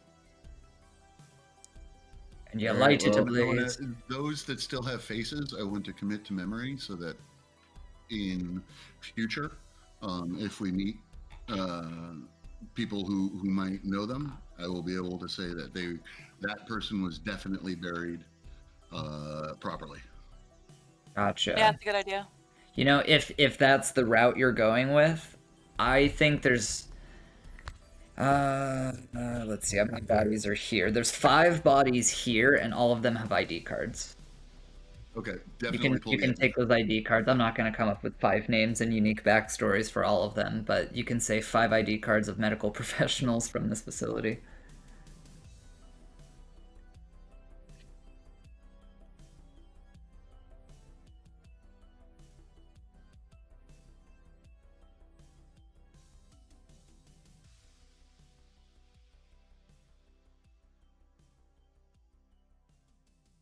I think we should also drag the body of that monster in here to burn too. I don't want this thing coming back. Yeah. That's a smart idea. Yeah, you guys are just rooting around in this room, and he just springs up and is like, I'm going to cast another Avada Kedavra. No. Yeah, so grab anything valuable or noteworthy off of the beast. Take the chain off of the harpy things. Sure. And toss everything in there. Light it on fire. Oh, maybe sanctify them too. We don't want them coming back as burnt undead with firepower. Or like vengeful spirits that want you dead. Yeah, good point. Yeah. Good point. Yep. So yeah, they are absolutely incinerated. I think we can fast forward like an hour. So it's like 10 a.m. at this point. Nice. 10 a.m. at this point. It's morning. The fight was very swift and very brutal. And we have a bell tower and an entire hospital left. Okay. Let's take a peek in the bell tower real quick, see what's there. You take a peek in the front door, and there's just oil barrel after oil barrel in there. It looks like this is where they were stored. I'll roll dice to determine how many. Roll what? There are 8 oil barrels in here. Good lord. Yep. And I'm assuming you used the 2 in the other yard to burn the first one, because that's about how much oil it would take. Yeah. Cool. I think I'm also going to use some cast-off destroyed stone lying about as well to carve slabs for these people now that we have their names, because we don't want them Very to go back. nice. I will assist with that. You're going to carve some slabs and erect them in the backyard of the place they were slain, or dragged. Yeah, somewhere around here. I like it. Okay. Are you searching the bell tower? What's Yeah, the bell I'm not made out comfortable of? searching a bell tower with a ground floor full of fire. The So let's move the barrels well out. The dwarf asked what the material was. I'm pretty sure bronze is an appropriate material. It's some bronze alloy. It's a couple metals mixed together. It's not the finest quality for sure. Okay. So yeah, let's go ahead and move the barrels out, and then we can continue searching upward. Great. I think it takes like maybe 10-20 minutes to get the barrels out. They're pretty heavy, but you have a lot of... I want to make sure that we're listening up while we're moving the barrels out, just in case something decides it wants to come down. I think it's very wise of you to be cautious, and you don't hear anything coming at you. You guys clear out all of the oil barrels and you're searching the area. You don't find anything of value except one thing. One thing. And it is a Lycanthropic Emission Detector wand. This is not the one that you got intel on. Nice. It's not. Not. It's not the one. It's not the one that you got intel on. How can we tell that it's not? Yeah. Because it's not in the 3rd story of the hospital you were told to loot. That may be bad intel. You're right. It may Let's be. take it anyways. Yes. Oh, definitely. Easily. Right on. Just because we give one away for the quest doesn't mean we don't get to keep one. And then real quick, can I interrupt for the notes? We have now 5 wands, and they are, hold on. I wish I could give you the names of them because I like the names No, I that's gave fine. them. You'll have to Yeah, identify them to Dragon get the names. I'm proud of them. Many of them are alliterations. So we got a dragon wand, a death's head wand, a pink crystal wand. And then a really smooth, like, wooden one. I love how it just, like, ate one of the drawings here. It did. It was like a light wood, right? Yeah, I can copy it again.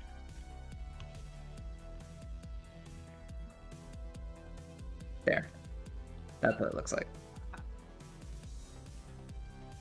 And it Is that pastes a the other one skull again. on the end? Yes, it is. I don't know why Google Sheets is like, I'm just gonna fuck this up really hard for you. Like, fucking hell. Okay, hold on. I'm now catching 5 different pictures here. We've got the dragon one. We've got the death's head plaque thing. We've got the smooth Harry Potter looking one. We've got the pink crystal. And then we also have the small slender one with the death's head carved into the bottom. Let me count my wands to make sure I'm counting right. 1, Yeah, that's 2, 5 3, plus the 4, LEDX. 5. Yes, there are 5. There are 5 wands. Okay, which one's the LEDX one? It's not on here.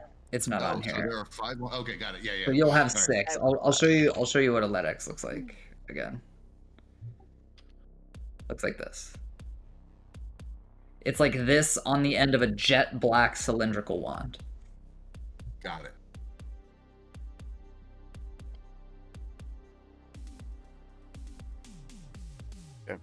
Then you got the spell book, and I'm just gonna save you time. You have found all the loot in this area, all of it. Fantastic. There are little, like, inconsequential things, like if you wanted, like, ye old screwdriver or, you know, a rock, a bit of fence, you know, if you want to lick the fence and ask the DM, oh, what wood does it taste like? You know, I can tell you all these things, but they're iron. Not these ones. These ones are wood. Okay. Fair enough. Highly Maybe I flammable wood. collect rocks. Codependent says, get the screwdriver! I don't know what stake you have in the screwdriver business. I could go for a vodka and orange juice. Oh, there it is. There it is. All right. Bottomless So, screwdrivers. It's still early in the day. Yeah. Let's make our way to the main facility. Sounds good to me. So over at said resort, I just want to know if I put entrances on here, I want to know what you're thinking of for the entrance, because we got a few options. Let's go really hard about this. Let's go around in through the north, and I think we should explore the admin building first. Okay. Yeah, let's I peek know in that's not from- where the treasure is, but the admin is going to be where the information is, and I would much rather know what is going on well before we encounter what was going on. Fair enough. I just need to get out another page of notes. And then also, that locket wasn't on any of the medical staff, right? Correct. No one in the medical staff. Okay. As a reminder, the locket that was on somebody was not medical staff, but instead a patient. Okay.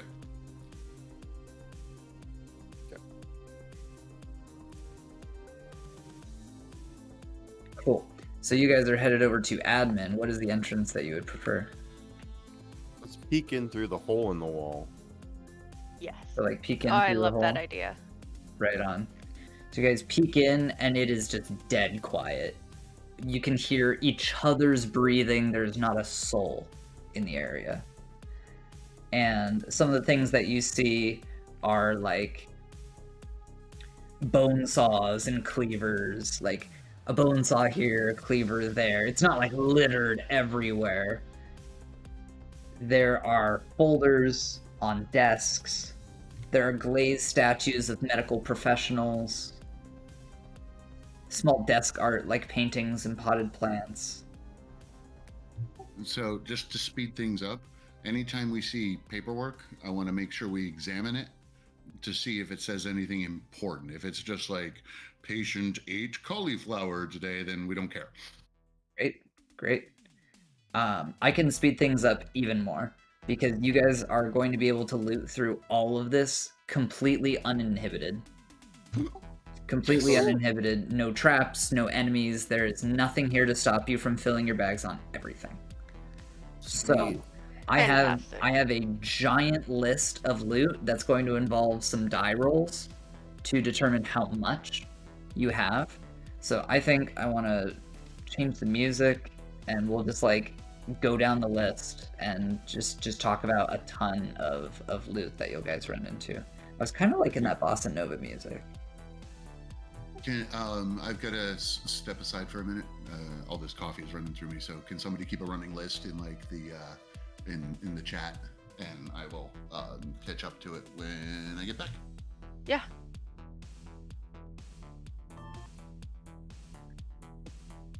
Need to start up our new stuff now that all the tension has passed.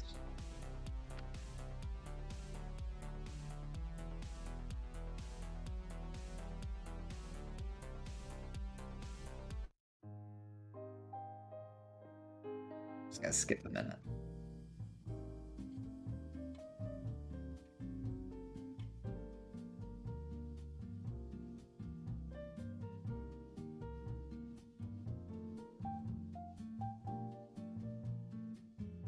I love all the sad faces in the grass. Oh, they do look kind of like sad faces, don't they? Okay, are we ready for note-taking? I'm not going to go fast through this. I'll go slow, and you guys can ask as many questions as you want about it. And then just based on the time that it is, I think once we've gotten all the loot figured out, we just make an exit plan, and then that's where we stop our session. Because the way things are going, you guys wanted to get picked up in a week. You got this done in a day.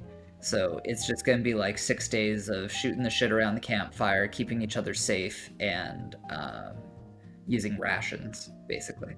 Are you kidding me? It's going to be 6 days of deconstructing this place so we could use it as building materials in our future fort. Jesus Christ, you could. You could. That's not a bad idea. You could. And I was already thinking about this. I wasn't going to mention it. But the ceilings and the floors count as dressed stone, but much of the rest of this place does not count. Much of the rest is plaster and wood. So I mean, the glass alone is super valuable. You have a good point. All right. So going down the list. Okay, I'm gonna skip these two for now. We'll talk about it later. So, very first thing that is of interest is you find a long, like, Gandalf style smoking pipe. Yes. My eyes light up. And when you pick that one up, Deather, it radiates magic. Whoa. This here be a mighty fine pipe that it be. I think it's something special about it. I think it's been touched by Brownlow's hand. We'll have a look at that later, I say, and I tuck it away. Right on. Go ahead and add that mysterious long pipe to your inventory, and maybe we'll find out what it does. All right, moving on. So there are 3. I listed them as only weapons that medical staff could use. Things like bone saws and cleavers. There are 3 of those total, and I have all of this in a table somewhere, just for note-taking's sake. I have the quantity and the value and a total. And depending on what we roll, we'll determine, like, totals of everything. You guys also found 2 identical mirrors. Really big, like, full-body mirrors. One's in the basement, and one is on the 3rd floor. And they definitely radiate magic. Can I roll to detect anything? I would rather just roleplay your investigation of it rather than roll to determine things, because the way that you determine magical effects is by casting Identify or through experimentation. I see. So you said there was one upstairs and downstairs? Yep, one on the 3rd floor, one in the basement. So it'd be like 4 floors between them. Would anyone like to look in one of the other mirrors, and I will look in the other one at the same time? Go up top. Do some experimenting. Cool. Okay, I'll take the one down low. Right on. So you guys agreed to go down there, and you're looking in it, and all you see is your own reflections. Okay. I'm gonna touch the Yeah, mirror. you go first. Just reach out and touch the mirror.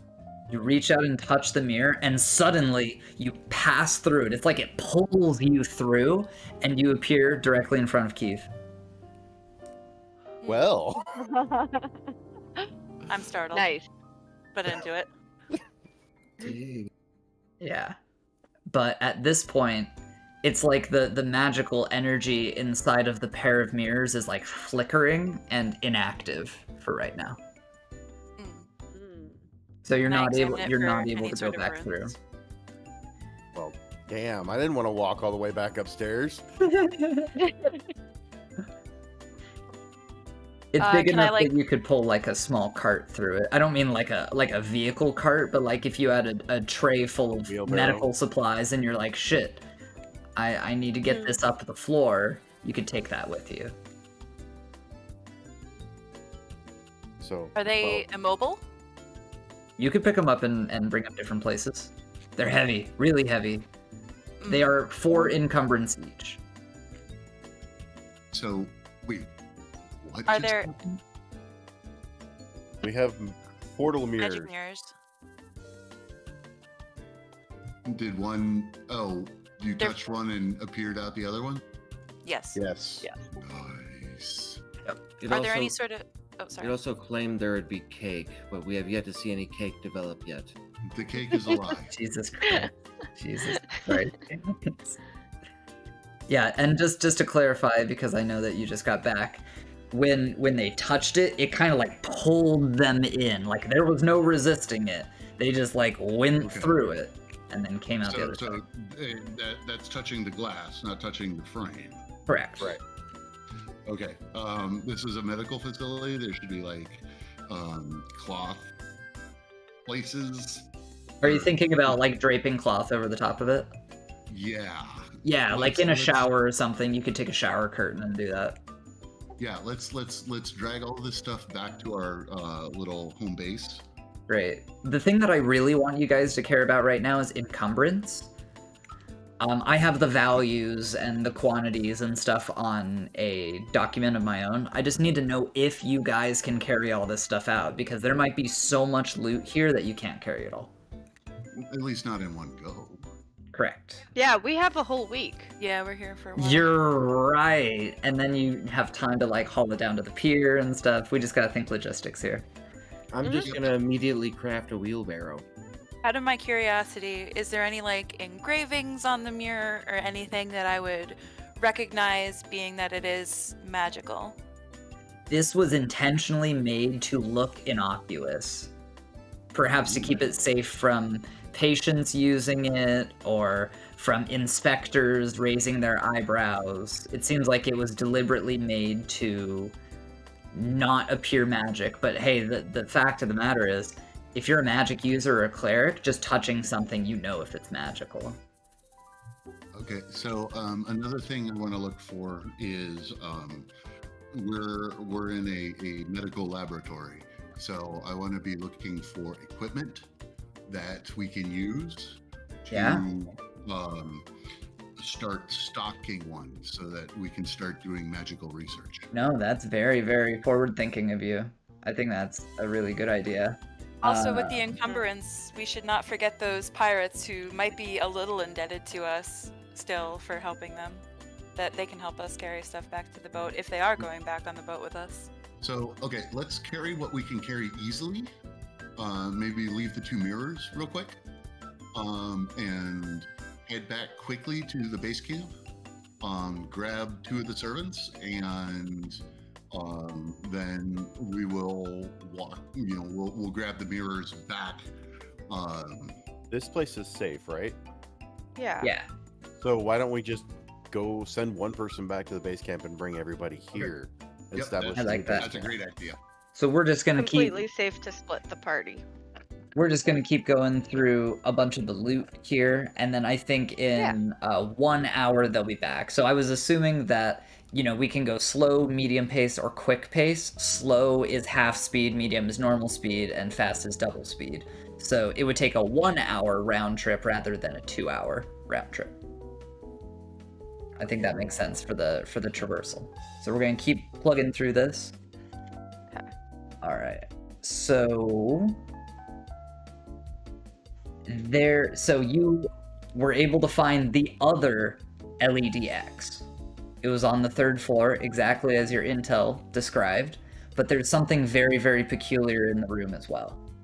There is a safe that is locked, and it is it's large enough that like you could like put a baby inside, and it is just absolutely covered in frost. Like, have you ever seen something that has something so cold on the inside that it just like radiates to the metal, and the outside of the metal is covered in little like ice formations and crystals? It looks like the inside of your freezer when you need to defrost it. A bit, yeah, but like turned inside out, you know, the coldness is on the outside. Yeah. What the hell is that? Makes me think of my phylactery. Ooh. Oh no.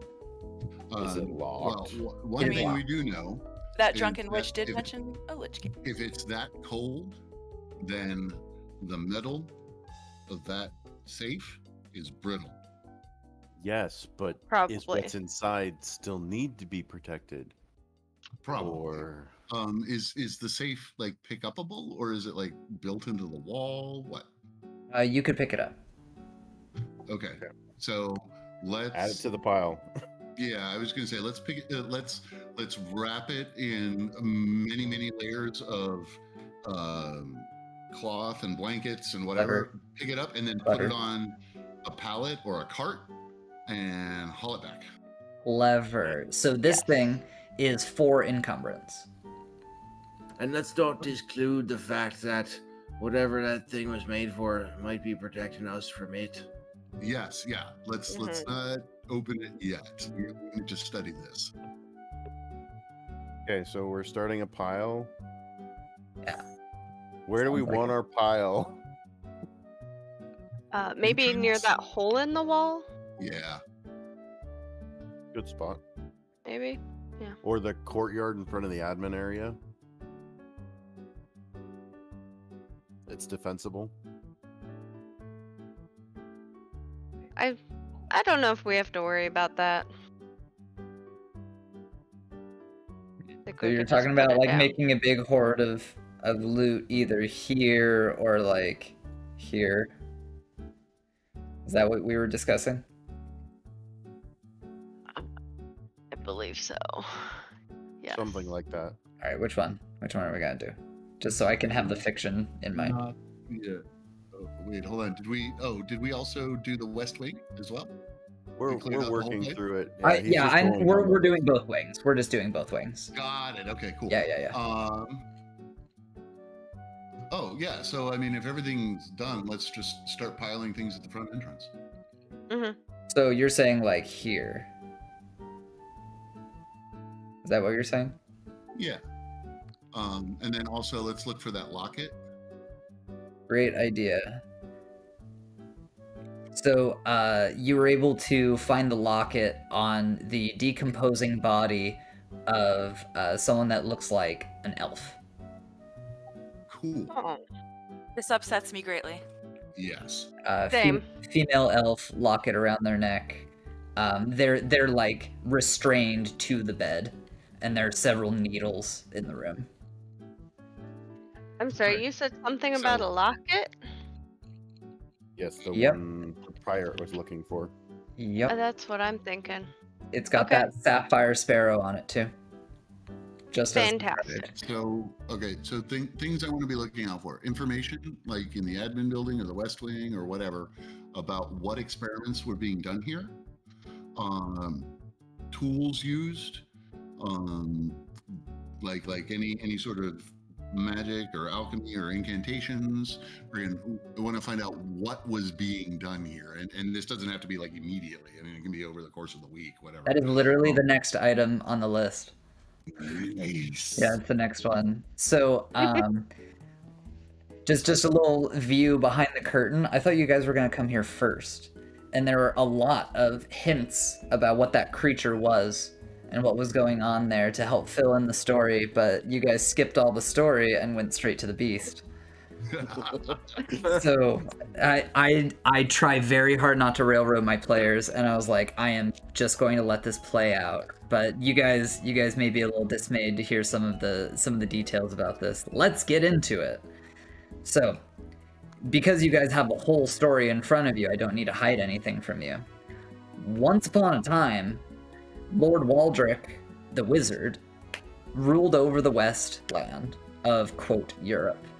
And, you know, everyone, you're not going to please all the people all the time, but he was generally well-liked overall. Good approval ratings, wasn't a huge dick, and Lord Reginald was starting off as a lord, but grew some very powerful allies and realized that Lord Waldrick was standing in the way of him owning all the land to the coast. So what he did was he got some documents forged that said Lord Waldrick is mentally unwell, cannot keep a kingdom, can't even dress himself in the morning, he has aides doing everything for him, and you know what, he needs to get sent away to a hospital. So they sent Lord Waldrick here and found that there was no reason to keep him there until Lord Reginald started funneling money into this facility, being like, hey, I know it's against medical ethics and everything, but maybe we can just pretend like this guy doesn't exist. You guys can do your experiments on him, and maybe you can turn him into a were creature. I'm sure that there's some profit margin to be made there, especially if I'm paying for all of this research to be done. And they just called him the VIP over and over again because they didn't want any records that this guy was Lord Waldrick. And all the documents that you see just mention him as the VIP, the VIP, the VIP. But there's one document you found in admin that was a medical journal. It wasn't like a medical journal by an official sense. It's more like the personal journal of a medical professional. This is literally violating HIPAA as we know it, because they included like names of things, and they mention Lord Waldrick by name and how they feel really bad about what they're doing around here, but they just have to like mentally beat themselves down like, no, we're doing the right thing, this is going to save more people in the future. And this was written by one of the doctors who had an ID card that you pulled out of there. So Yeah, that was like their favorite project, more or less. And what they did was they realized that Lord Waldrick was growing more and more animalistic in nature, and they couldn't really control him and get him to go out into the yard and exercise and be with other patients. They had to keep him secluded from others, and they had to start using a bell to feed him. So whenever a bell rang, he came running. And I thought that you guys would end up using the bell tower over in the cottages area during the fight, but you guys didn't know the effect of the bell, so I can't blame you on that one. I was Wow. tempted to shoot it to distract the bats because of the sound, but I didn't because I didn't get to act first round. Yeah. The bell is one of the best pieces of loot on this island. Now we don't have to mess with any bell makers or anything. We have a fresh bell. Yeah, you can put that in your fort. Now you have a bell in your fort. And if it's the last thing we do, now we have a bell end. It's Oh. a bell for Brondo's Chapel. True. Could be. And you could reconsecrate it. That is a great idea. Oh yeah. So the valuable medical intel in an encumbrance, from an encumbrance standpoint, there are 12 individual volumes, and they all are packed in steel cases, so they're all fireproof.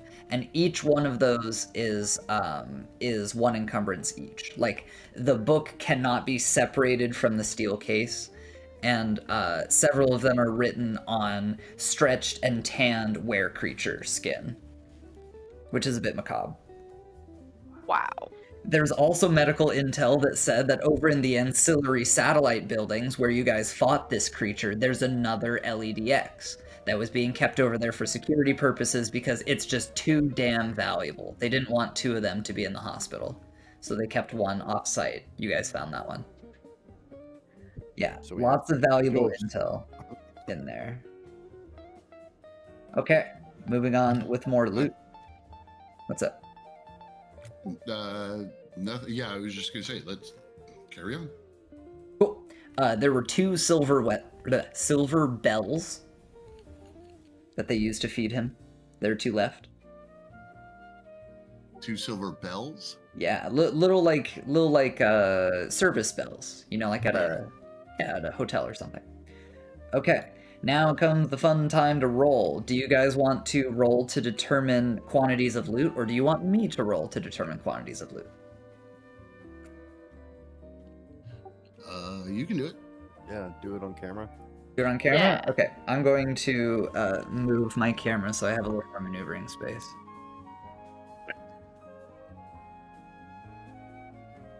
So Lord Waldrick was literally Homer Simpson singing "Carol of the Bells." Ding, fries are done. Ding, fries are done. Or A Pavlov. little bit of product placement. All right.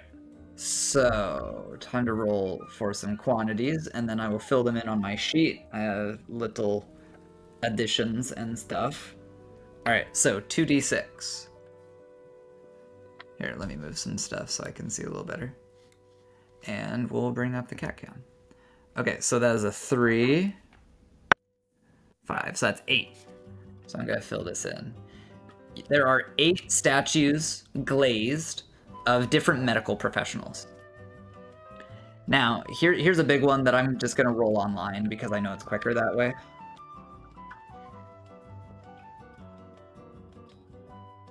Okay. This is 10d4. Oof, that's a lot. Yeah. 10d4, calculate, roll. I'll put one roll. That's 19.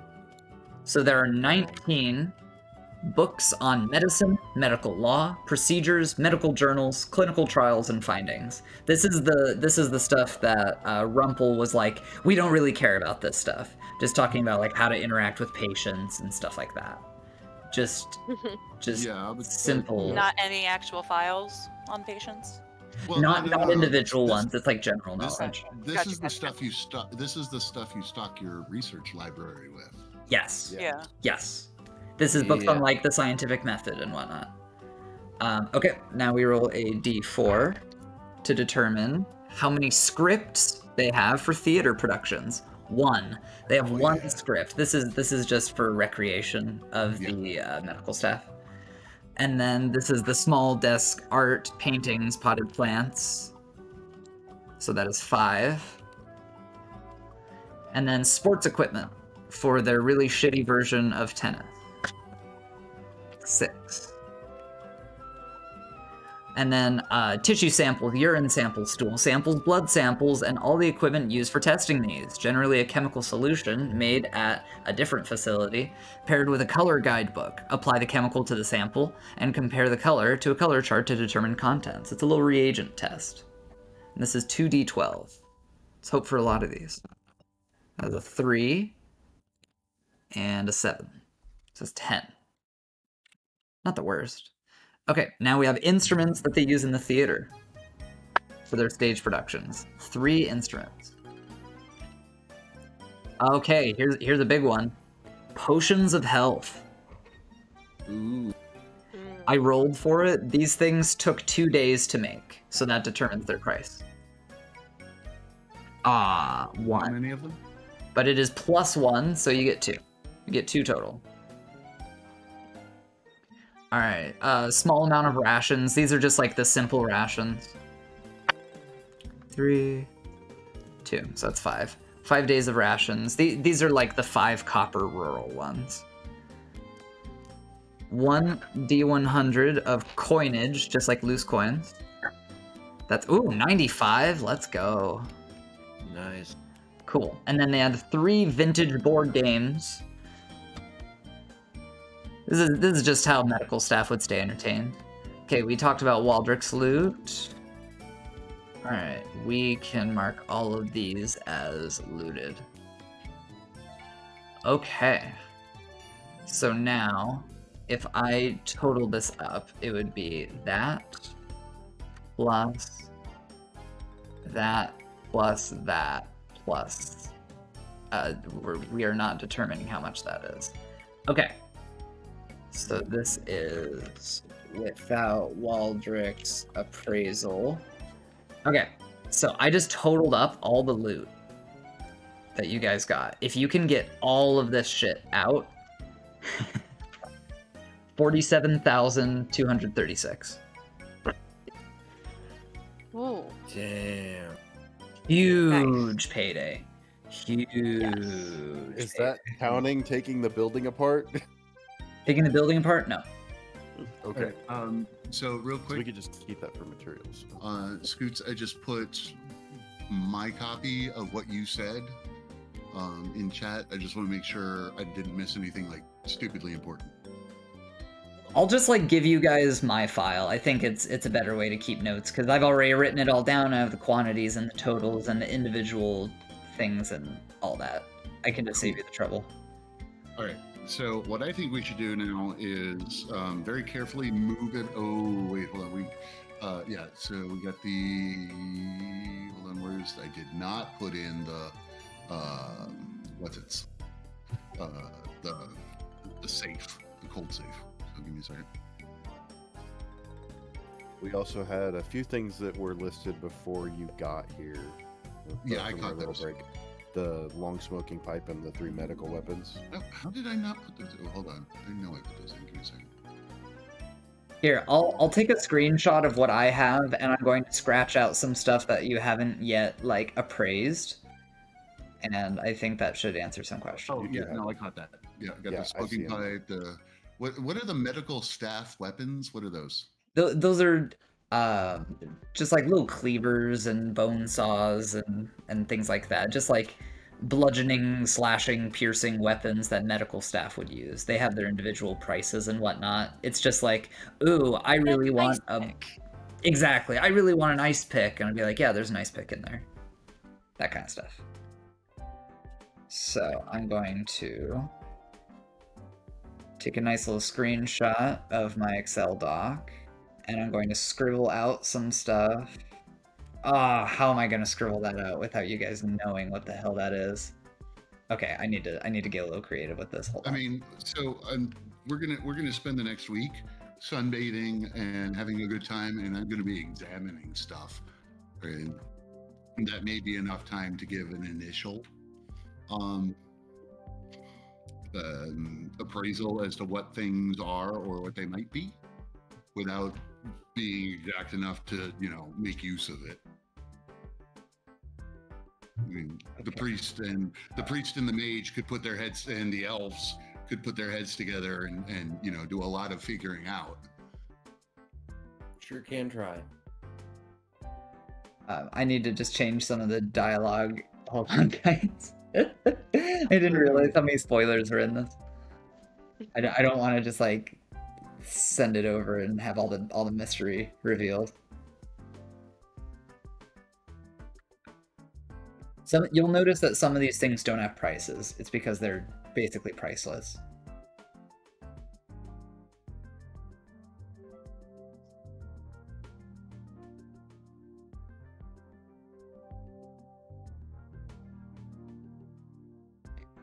Okay. Yeah, we're good now. This is a spoiler-free loot table. I just had to completely black one of them out. I'll post it in Discord for you guys. Episode 5 loots. Boop. You did a pretty good job at writing that down, I gotta say, Alcazar. Pretty good.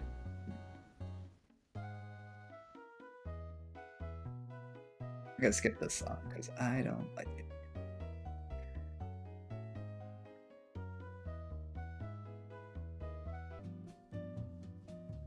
Much better. So yeah, there's a lot of different things in here that would be encumbering. A lot of things in here. Wow. Lots of trips back and forth. Yeah. The thing is, the way that I expected you guys to go through this, you would go to the medical facility, you would loot everything, you'd be super fat with loot, and we would know who was carrying every individual thing. Then that would be an added challenge when you guys got into the fight with this horrifying monster.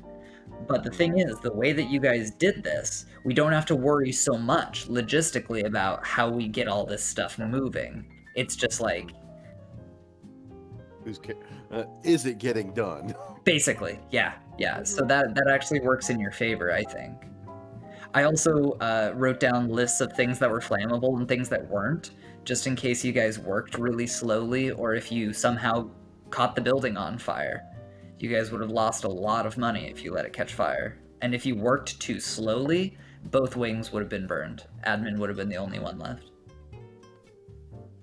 Fair enough. So yeah, you guys did good. I hope you can forgive me for rushing you along. I know you guys wanted to get spells and stuff. No. I think things ended up a lot better this way. Yeah, everything worked out great. This is brilliant. Like this opens up huge amounts of possibilities. Also, this is enough to take freaking Lard Reggie down. Thank you for the follow, Plugger999. Like we don't have to we don't even have to start a war here.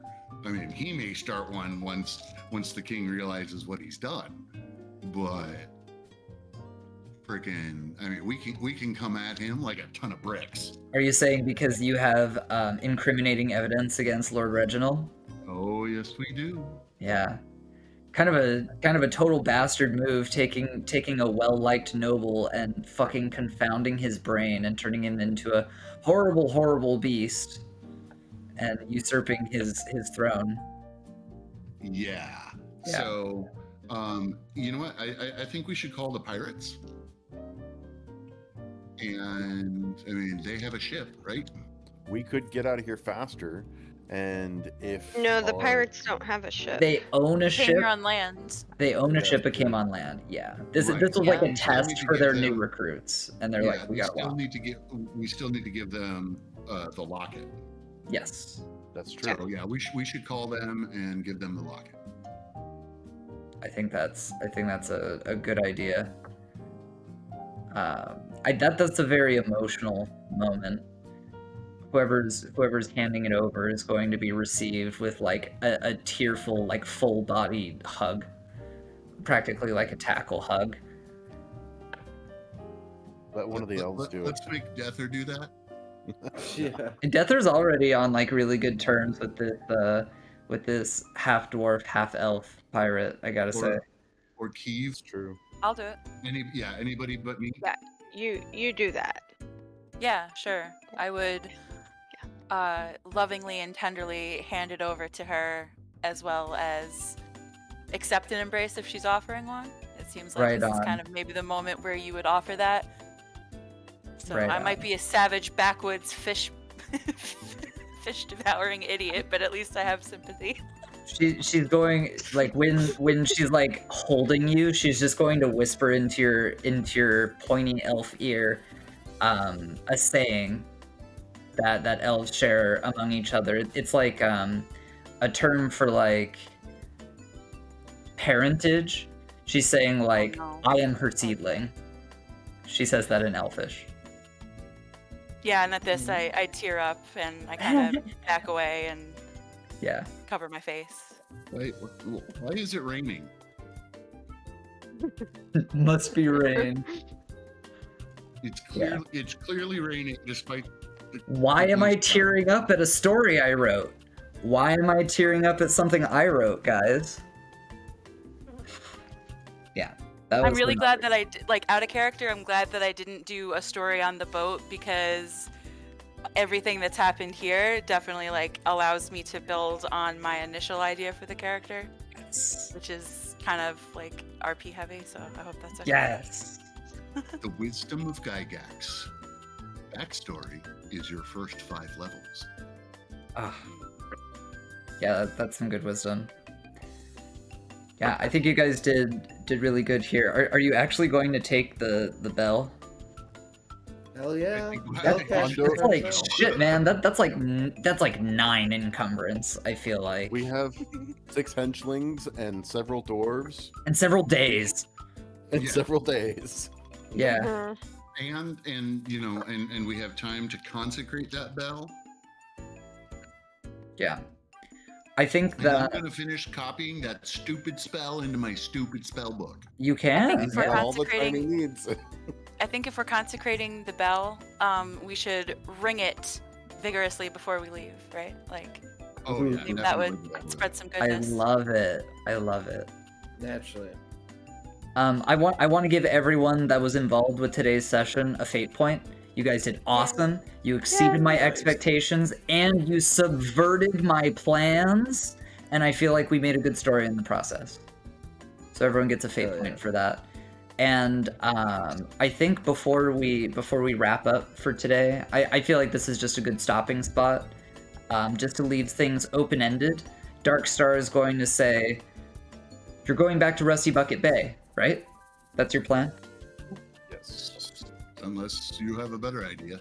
I'll plan on seeing you guys there.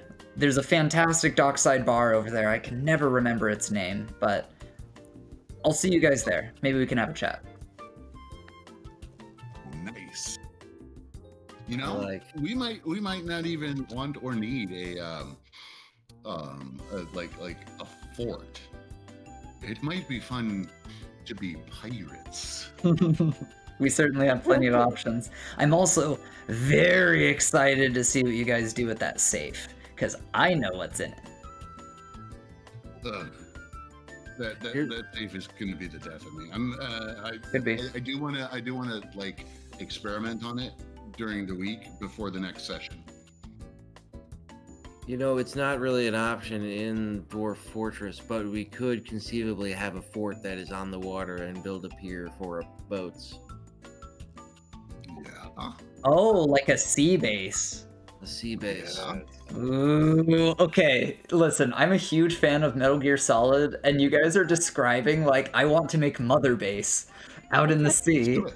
I want to make an oil rig into our base, and I know Oh my that gosh. the player of Malantha is as big of a Metal Gear fan as I am, and he has made jokes like, we're just taking bad guys and we're recruiting them. It's kind of like Mother Base.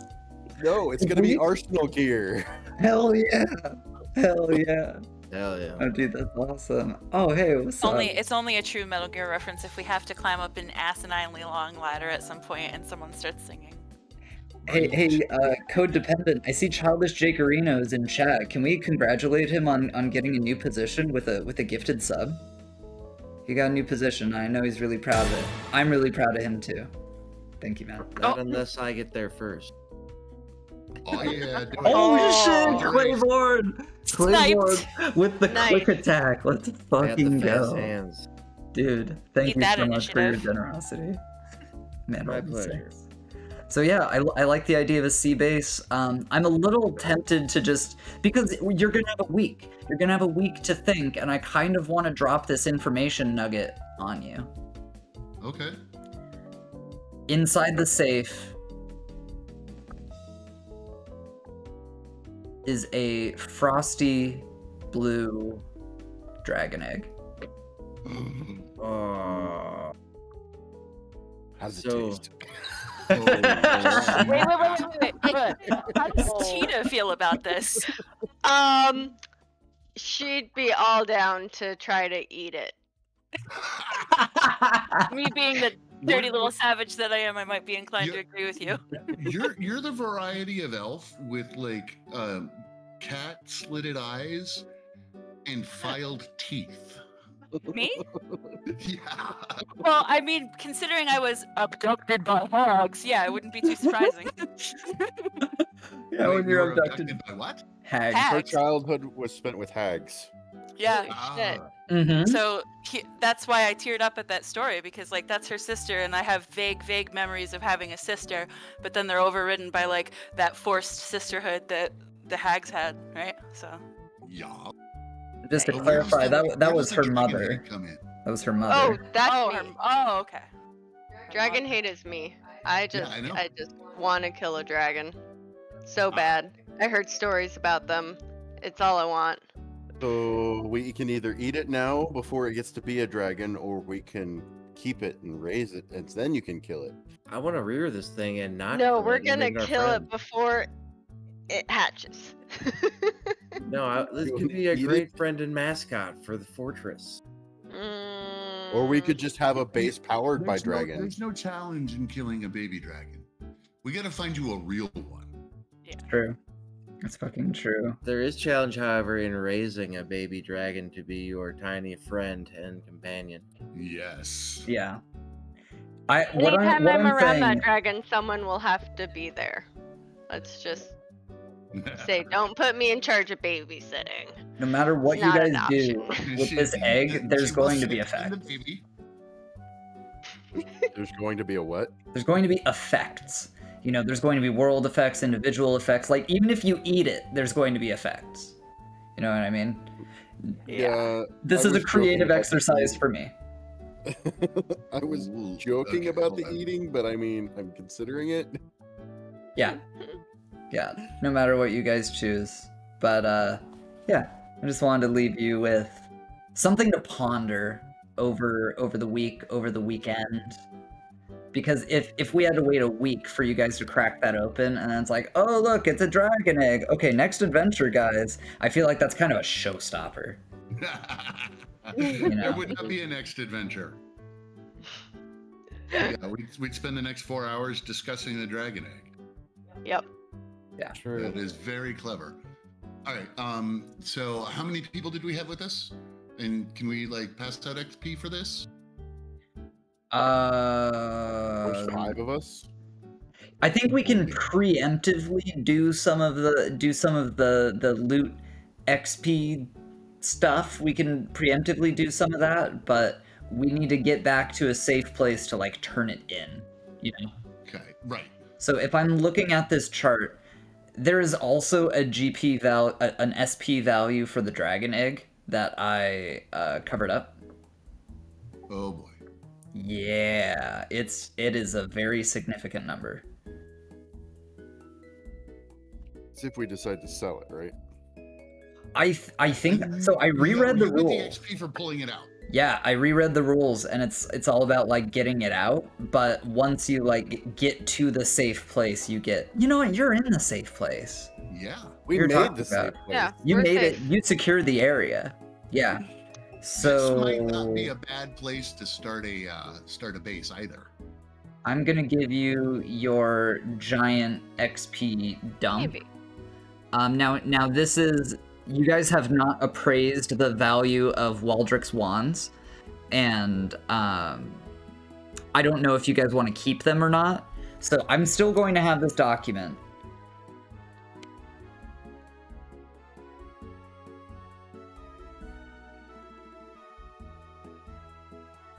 I'm just going to post a screenshot.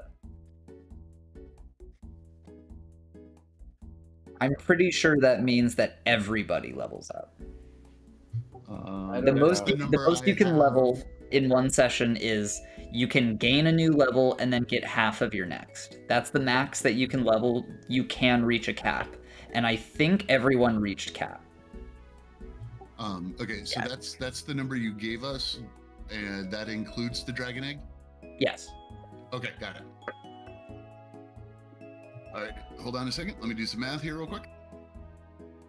I mean, if we max out, maybe there's certain things we shouldn't consider selling then, like dragon egg.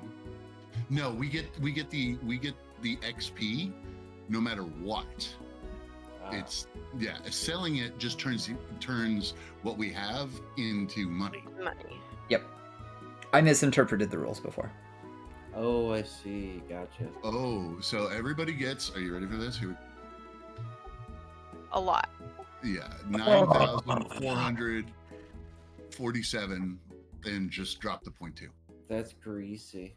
Yeah, everyone levels up, and you level halfway to the next one because that's cap. You guys can't go up any more than that in a session. So, Fantastic. That's huge. So just for those who are viewing, Great. the total was 47,236, and divided amongst all of our participants was 9,447. Now, question about hirelings. Don't they get a portion of the XP? But they don't level? Like, they take away from it? Yeah, henchmen get a 50% share of XP that magically appears. I don't know what that means. It doesn't come out of anybody's share. They just get a half share of XP. So they level up? No, these are hirelings. They're not henchmen. I don't know the difference. They get nothing but a payday. Cool. Yeah, I hope you guys celebrate big on this one. Do you guys have any closing thoughts before I go raid a Dwarf Fortress streamer? That was badass. Good game, y'all. Glad you had fun. Super fun. I am so glad we decimated in that fight. Oh heck Right? yeah. Yeah. I'm very happy with how that went. You guys did great. Cool stuff. I'm gonna go raid our good friend Deep Space. He's live right now. Yay. Yeah, I know you guys like Deep Space, so get your raid emotes ready. Just fire them off like crazy. I am going to send the big long further reading scroll because I love it. I love it so much. Just gonna spam it. All right, here we go, guys. Take care. Toodaloo. Bye.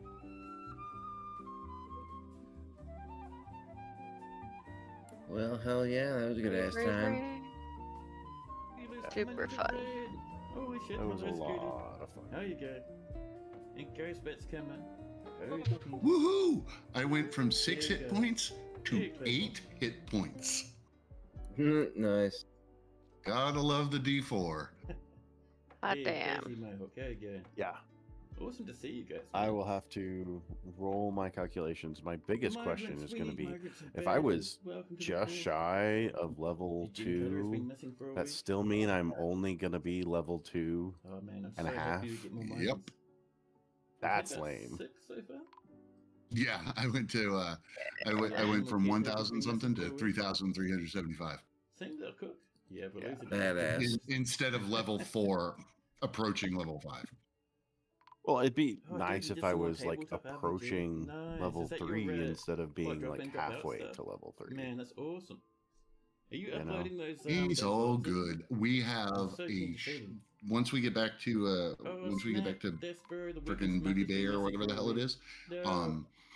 we're gonna Hey, have an Karen, thanks so much for absolute the resub. butt Cheers, ton buddy. of silver to do I whatever think the you hell get we want. fantastic silver Yeah. hat now. Did you just call Rusty Bucket Bay That was a Booty graphic Bay? design I thing. totally Yes. did. He Just did. called it Booty Bay. I mean, that's what I thought of when I Booty saw it too, but I'm like, no, no one must know my dark WoW Booty. secrets. What is Booty Bay? Oh, it's Booty just Bay a is a neutral place in World of Warcraft Yeah, where that's there's like crazy, an man. auction That's so house, there's 2 flight points, and Yeah, like yeah. it's just a bay that gets you from one continent to another. So it's in the Old Core- Stranglethorn jungle. It's a very highly trafficked Yes, it's PvP important. area. Oh my god. I liked all the In- goblins that were hanging out there. Me In too. old school WoW, it was the only place to cross network trade, essentially. So in case you're Until wondering, they our added schools more had a very neutral rough war- life. We have trading 31 houses. angry dwarves Mhm. out of a population of 80. All right, I'm gonna go AFK for a little bit. I'll talk to you guys in a bit. A very Yeah, small Alright, amount of catch ya. dwarves. Yep. I need to export our Really most of us. VOD. So we're like a wee bit over. Almost half of our fortress is working dwarfs now. Most of it though. Oh no, about a man. quarter is just entertainers. Oh man, you guys have a lot of Yeah, money to dwarves work with. Terribly mangled. Yeah, we can straight up buy whatever freaking Yep, starting I was thinking fortress we that's want what we- in whatever manner we So want we've it. had, Yep. let's see. Yep, we've you had- guys can like Oh, yeah. deck out a We kinda, like- laboratory. we've had, You could do a lot with that money. I kind of want to use this this area here. Proper loyalty cascade. Yeah, you like the shoreline around this area? I like the shoreline. I like the fact that there are already buildings here. I like the fact that it's grounds. We can freaking reinforce and rebuild, and you know, there's a lot less work to Plus- do. I also like the More tropical necromancers coming in, raiding environment. everything. It was crazy. It was crazy. And just The place is before- also littered with before death, the- though. You can't see its corpse. Yeah. True, but we can sanctify it. It's a bit Yeah, ring cursed that for bell. sure. True. It's a bit cursed. There was a hill titan. Yeah, I think some of the establishing costs are gonna go towards like consecrating the grounds or something, because there have been some deep evils done here. It's not like necromantic evil or anything like that, but really